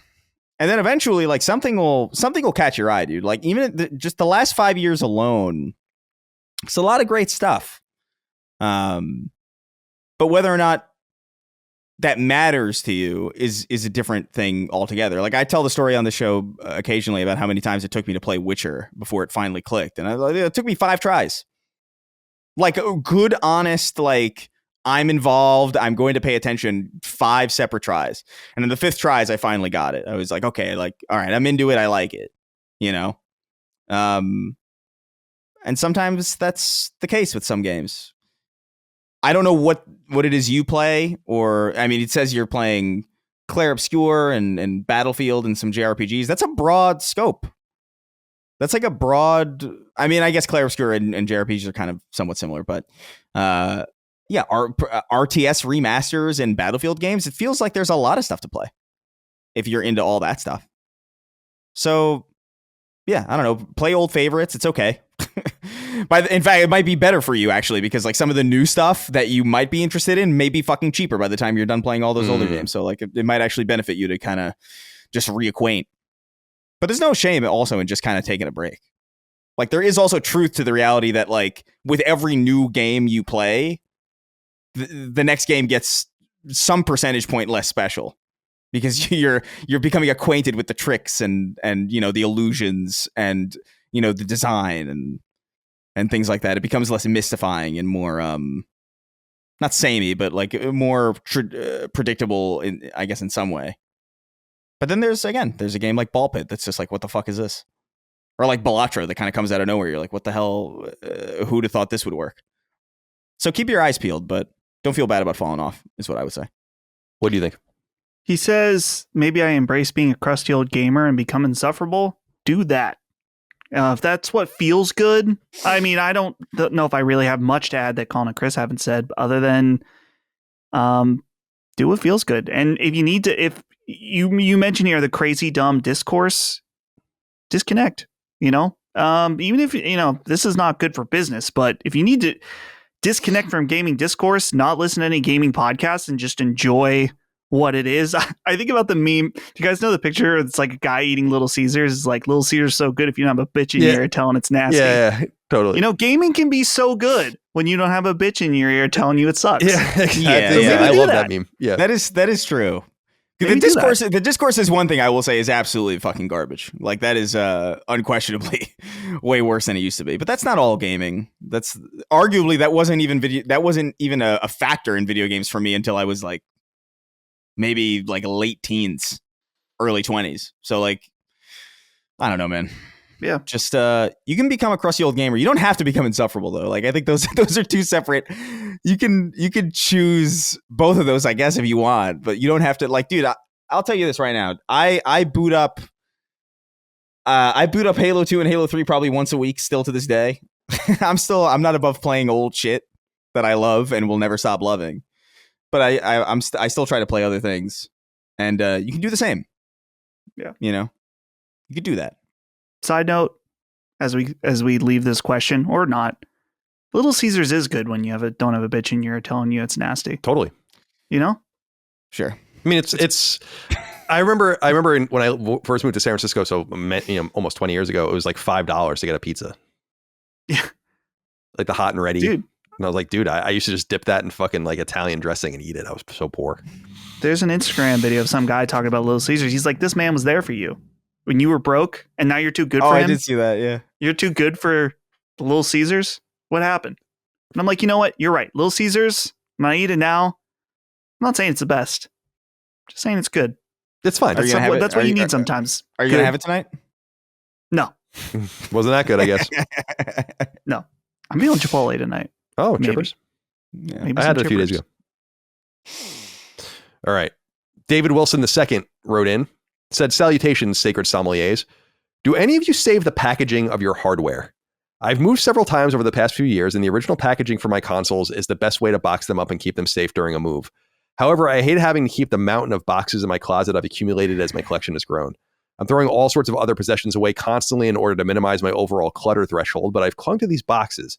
Am I okay to let them go, or should I continue saving them for future relocations? Your advice is most coveted regarding this matter. Be well, gentlemen. It's funny because I do keep all the hardware boxes. I have all my hardware boxes going all the way back to the NES. And they're in my attic right now. Nice. Here's my thing. I don't save them to like move the consoles or anything like that. I just always saved the boxes. I have my NES box, SNES, N64, Dreamcast, PS1, PS2, all of it. I think I've said this to you guys before that I love old things, right? Like I'm a history guy. I love old, and I love Antiques Roadshow. And there comes a point, it's not that they're necessarily valuable, but it's always interesting. When something gets old, whatever it is, it's kind of cool to have. And like a piece of Victorian garbage would be kind of cool to have right now. Like something from the 1890s, just whatever it is, an old newspaper, I feel like that's always kind of going to be true. And as we get into a more and more digital world, I feel like a lot of physical goods will become more interesting to have, such that having an NES box in 100 years is not going to be nothing. I'm not even doing it for the money. It's just kind of a cool piece of culture. And I like keeping them. It reminds me of some of those I walked out of Toys R Us with, or what else, Nobody Beats the Whiz with, or whatever. And they're like the conduit by which I ended up falling in love with these various systems. So I do keep the hardware boxes. It is a waste of space. I have them in my attic, so I'm never going to see them. Like I have so much. I don't have a lot of stuff in my attic, but it's like my old goalie equipment, like a bunch of hockey equipment. Every card or letter anyone has ever sent me, I've kept all of them, and I'm probably never going to see any of it again. And then when I die, someone's going to go up into that attic and throw it all away. But in the meantime, there it is. Dustin, do you keep your hardware boxes? Yes. I'm like you in my attic. I'm in an unfinished attic. It's horrifying up there. You have to use a ladder to get up there. But up there are multiple garbage bags that are filled with old game console boxes. And you're right. I wonder if can you see it? Yeah, you have the NES. You have the NES box there, I see. Yeah, that one is not one that I bought it on like Craigslist or something a few years ago. But I think it's super cool. And so I keep them. It's can be very annoying to have all these boxes laying around, but just don't move. I can't. No, that's the problem. I need to move, so I have more space to put the boxes.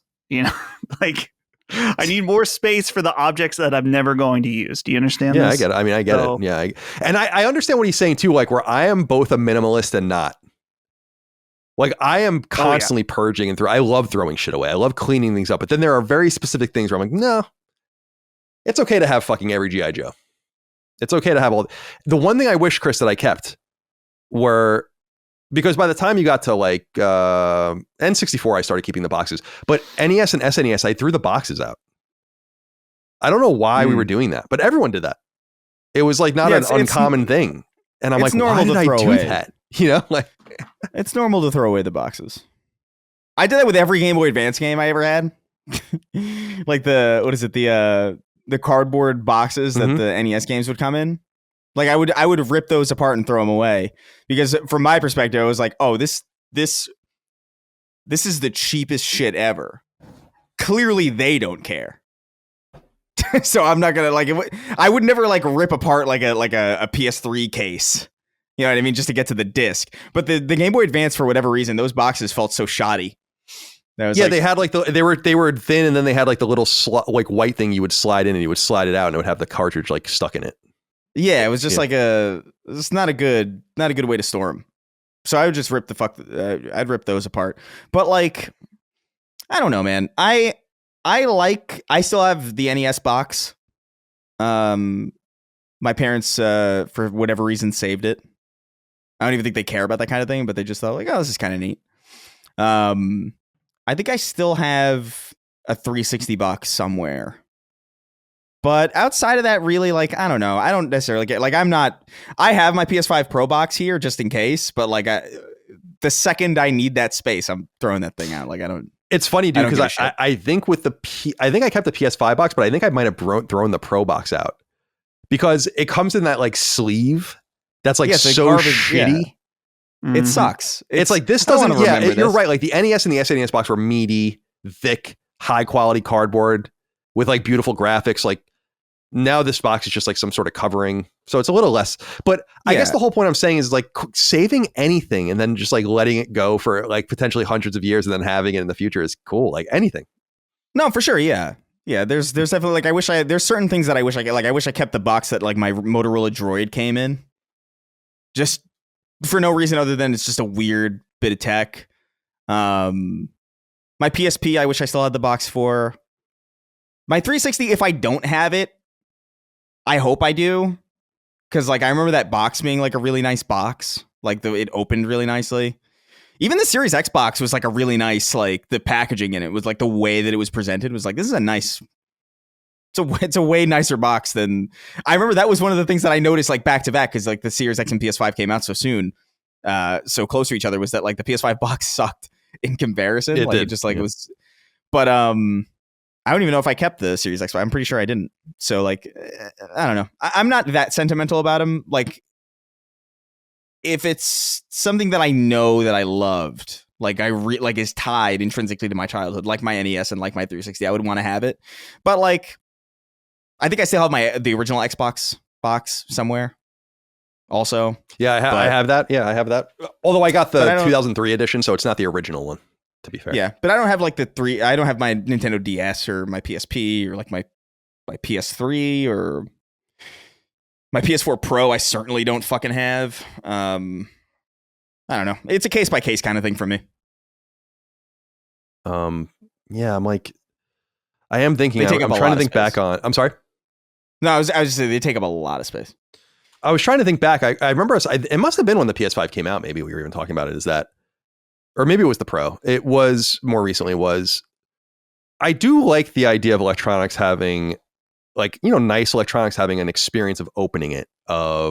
Yeah, Apple does a really good job of this, and it matters. And I think Sony has started to cut corners with that over the last generation or two. And I don't really know why. If your margins are so bad that you can't have high quality cardboard, like one of your designers, like your industrial designer, should be like, what is the experience? Like, we should be obsessing over one thing, which is like, what is the experience like when you pull the box open? How does it present it to you? Think about like when you open an Apple phone and it says like right in the middle, like designed in California and all of this. And yeah, there are things they want you to see, and they've tested it, and it's clearly a high quality thing, and it's not cheap, but it can't be that expensive. And if your margins are so thin, you need to go back to the fucking drawing board on your console, because you're putting this expensive thing inside this shitty box, and it matters. Yeah. In my opinion, it matters. I remember, I remember the unboxing experience for a lot of pretty much everything that I'd been excited to unbox.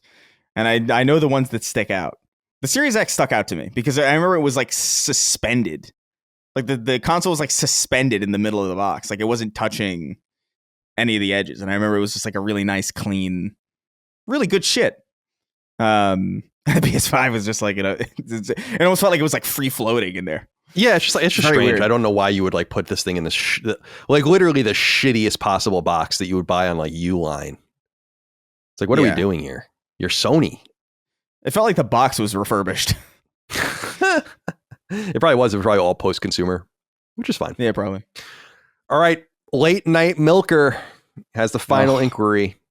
Great. It says, hello, my fellow late night milkers. Not sure if you boys have been on social media after Valve's new hardware announcements, but once again, people are thinking that with this new hardware, Valve surely will announce a new game for the hardware, more specifically Half-Life 3. As an avid fan myself, my gut doesn't say they'd be announcing that, but who knows? Game might need another yacht now. What say you three? And if this game ever did come out, would all three of you play it? Anyway, I'll hang up and listen as I play Half-Life 2 the way it was meant to be played on the PS3, via the orange box. You have to play it on PS3 with Vita Remote Play. That was the way it was really meant to be played. I'm not a Half-Life person, so I don't know. I've messed around with it, but I've not beaten Half-Life. Half-Life 1 and then Half-Life 2 Episode 1, Half-Life 2 Episode 2, right? Those are the three games. Plus Portal and Team Fortress, I know comes from that and all the rest. But these rumors have been going around.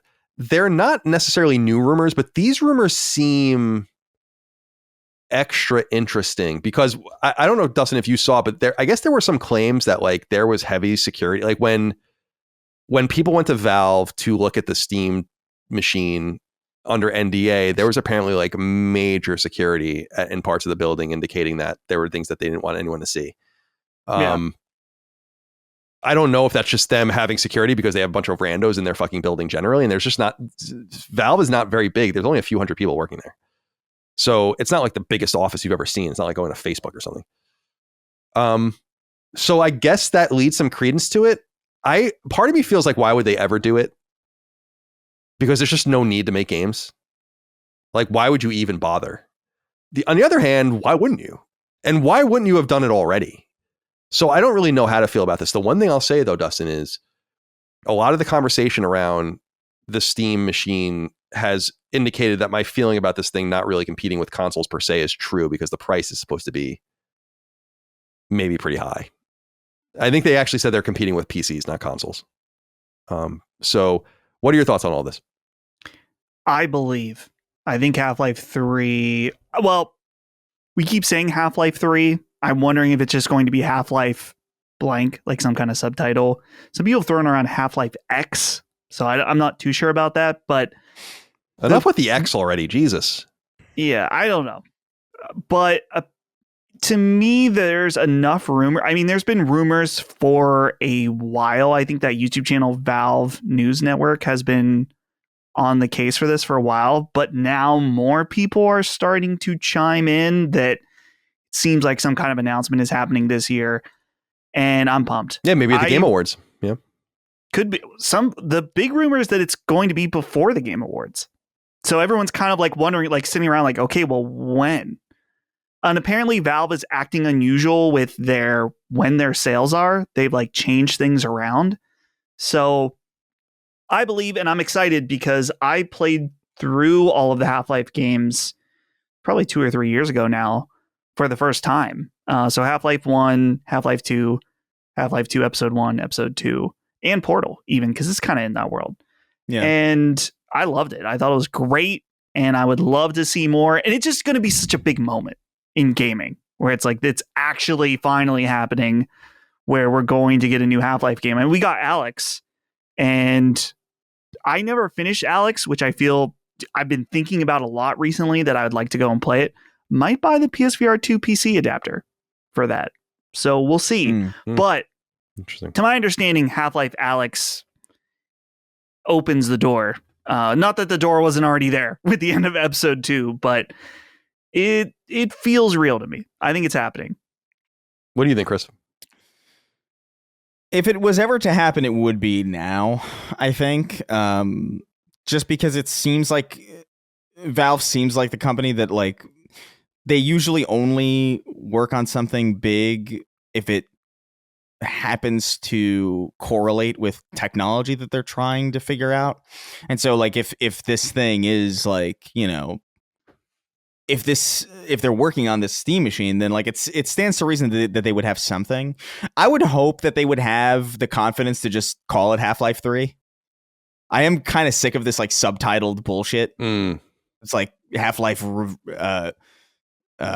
Resurrection or some shit. Like, I'm just like, I'm over it. Call it Valve of any company. Valve of any company like doesn't need to follow like whatever just general marketing strategy. Like, Half-Life Relifted. Oh my god, Relifted is crazy. What was it? Red Faction Remastered? Remastered, yeah. God. But no, I mean, I look, I don't know if I buy it, but if there was ever a time that I could see it happening, it would be now. It would be with this new machine. Yeah, I could see it like more now than ever. I got to get around to finishing Alex too. Like, it's VR for me, man. I just get headaches. I really loved what I was playing of it. I just like I cannot get through it. But Half-Life 1 in particular is like, I love Half-Life 1. Like, I think Half-Life 1 is exceptional. And so I'd be totally, if this game came out, I'd be all over it. Alex kind of scared me. What do you mean? It's kind of scary at parts. I mean, the aliens and stuff. Oh yeah. Of it. And it's in VR. Like, it would be a not scary game at all on a flat screen. But when you're in VR, some of it kind of freaked me out. Yeah, everything is scarier in VR for some, like, because you're just in it. Yeah. Yeah. I don't know. It'll be exciting either way. Like, I hope it's real. I'm gonna say that. Do you think I hope it does happen. Do you think it'll ever come to console? I don't see why. Yeah, I mean, I don't know why. The big thing to me is like, because some people are like saying like, oh, you have something to kind of launch with the console, but I'm like, but it's just not the way they usually do business. I'm not skeptical even, because it seems like a lot of people are talking about it, but it's just like, I've been in this industry since 2002, and Half-Life 2 came out, what, 2007? Something like that? 2006? 4. Oh, earlier than that, 2004. Episode 2, I think was, or episode, like the last episode, I think was 2007. Yeah, okay, maybe. So I could be wrong. It's like, I've been hearing about this for most of my career at this point. So it's like, it kind of just goes in one ear and out the other until it's like I was saying about UAP recently, where I'm like, I don't care anymore. Just show me the fucking aliens or just leave me alone. You know, it's a similar thing here. It's like, I don't care anymore about more of your stories. I want to see I want to see the spacecraft. Otherwise, shut it. So it was a little aggressive there, actually. Probably didn't need to be so aggressive. Anyway, Half-Life 3, we'll see. As far as this new Steam machine, though, yeah, do you see the pricing rumors, Dustin? Yeah, over 700. Right? They're not really new rumors. I think it's people dissecting a comment in Linus Tech Tips video where he mentioned the pricing and Valve engineers didn't say anything. So I don't know. I think if it is over $600, then who's it for? I think $600 maximum for the base unit is what I would hope, not expect, what I would hope for. So we'll see. Okay. Well, it's time to go. It's been long enough. Yeah. Sick of doing the show. It's time to go on to greener pastures. Let's say goodbye to everyone and then get out of here. I'm sorry, Chris. Goodbye to you. Be well. Any plans that you want to share? Anything going on? Nothing really. I'm going to record Snark Tank in about 20 minutes. Wow. You have a lot of stamina. Hey, man. It helps that they're completely different vibes. Yeah, sure. You know, if I was doing this and then, like, I don't know, defining Duke and then or Summon Sign or something, that would be one thing. But there's enough. It varies. But I think I have some time to get a little bit of food in me. But that's really the only place. We're recording 2 today, so it's a long day. Oh man, yeah. Today's packed. Well, Godspeed to you, and be well. Dustin, goodbye to you. What are you gonna eat? You gonna go get a Little Caesars pizza? No, I honestly don't know. Well, right now I realized. Well, I knew this. I just didn't think about it until now that I gotta get Duke out. You know, sort it out, Xbox. If you're gonna have an event that delays Duke to make my life annoying, at least announce something cool at it. Which, from what I could tell, nothing. No. So Duke got delayed. I got to do Duke right after this. Get that out as soon as possible. Then I got to hit Sacred. Long night ahead of me. No, I mean, not long, but there's lots to do still. So I'll be doing that. I don't know if I'm going to go out and get chippers. We just went grocery shopping. It feels bad to go out when we just went grocery shopping. Yeah. Feels wrong. Yeah. But it doesn't mean I'm above it. No, you're not. You're not above it. Still might do it. We'll see. Oh, and Penguins game Saturday. Oh, you see? Yeah. Oh, very exciting. Cool. First hockey game. Well, that's gonna be exciting. I'll be interested to see what you think. That'll complete. I've been to many baseball games. One NFL game. This will be my first hockey game. So you've been to Pirates games? What's that? You went to Pirates games? Yes, Pirates games. And then the Steelers. You've been to a Steelers game? One Steelers game. Cool. Yeah, and you have no basketball team. So that's the trifecta of... That's the trifecta. Of Pittsburgh sports. Very good. Pittsburgh sports. All I know is you got to hit the puck in the net. That's right. I think I can follow along. I think you might like hockey. Live hockey is fucking awesome, dude. I think you'll like it. Sounds like fun. We'll see. We'll see what you think next week. All right, my friends. Thank you for your time today. Good to see you. Thank you all out there for your love, kindness, and support of all things Sacred Symbols and Last Stand Media. We couldn't do without you. Patreon.com/Last Stand Media for early ad-free access and laststandmedia.store for merch. See you next time. Until then, goodbye. See ya. Take care, guys. Sacred Symbols, a PlayStation podcast, is a product and trademark of Last Stand Media and Colin's Last Stand LLC, and is proudly recorded in the USA. The show is conceived by, is written by, and is directed by me, Colin Moriarty. My co-hosts are Chris Raygun Maldonado and Dustin Furman.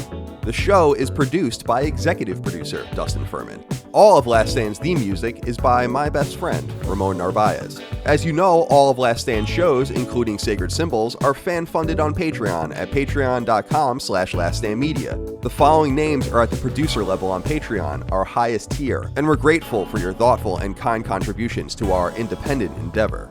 Thank you.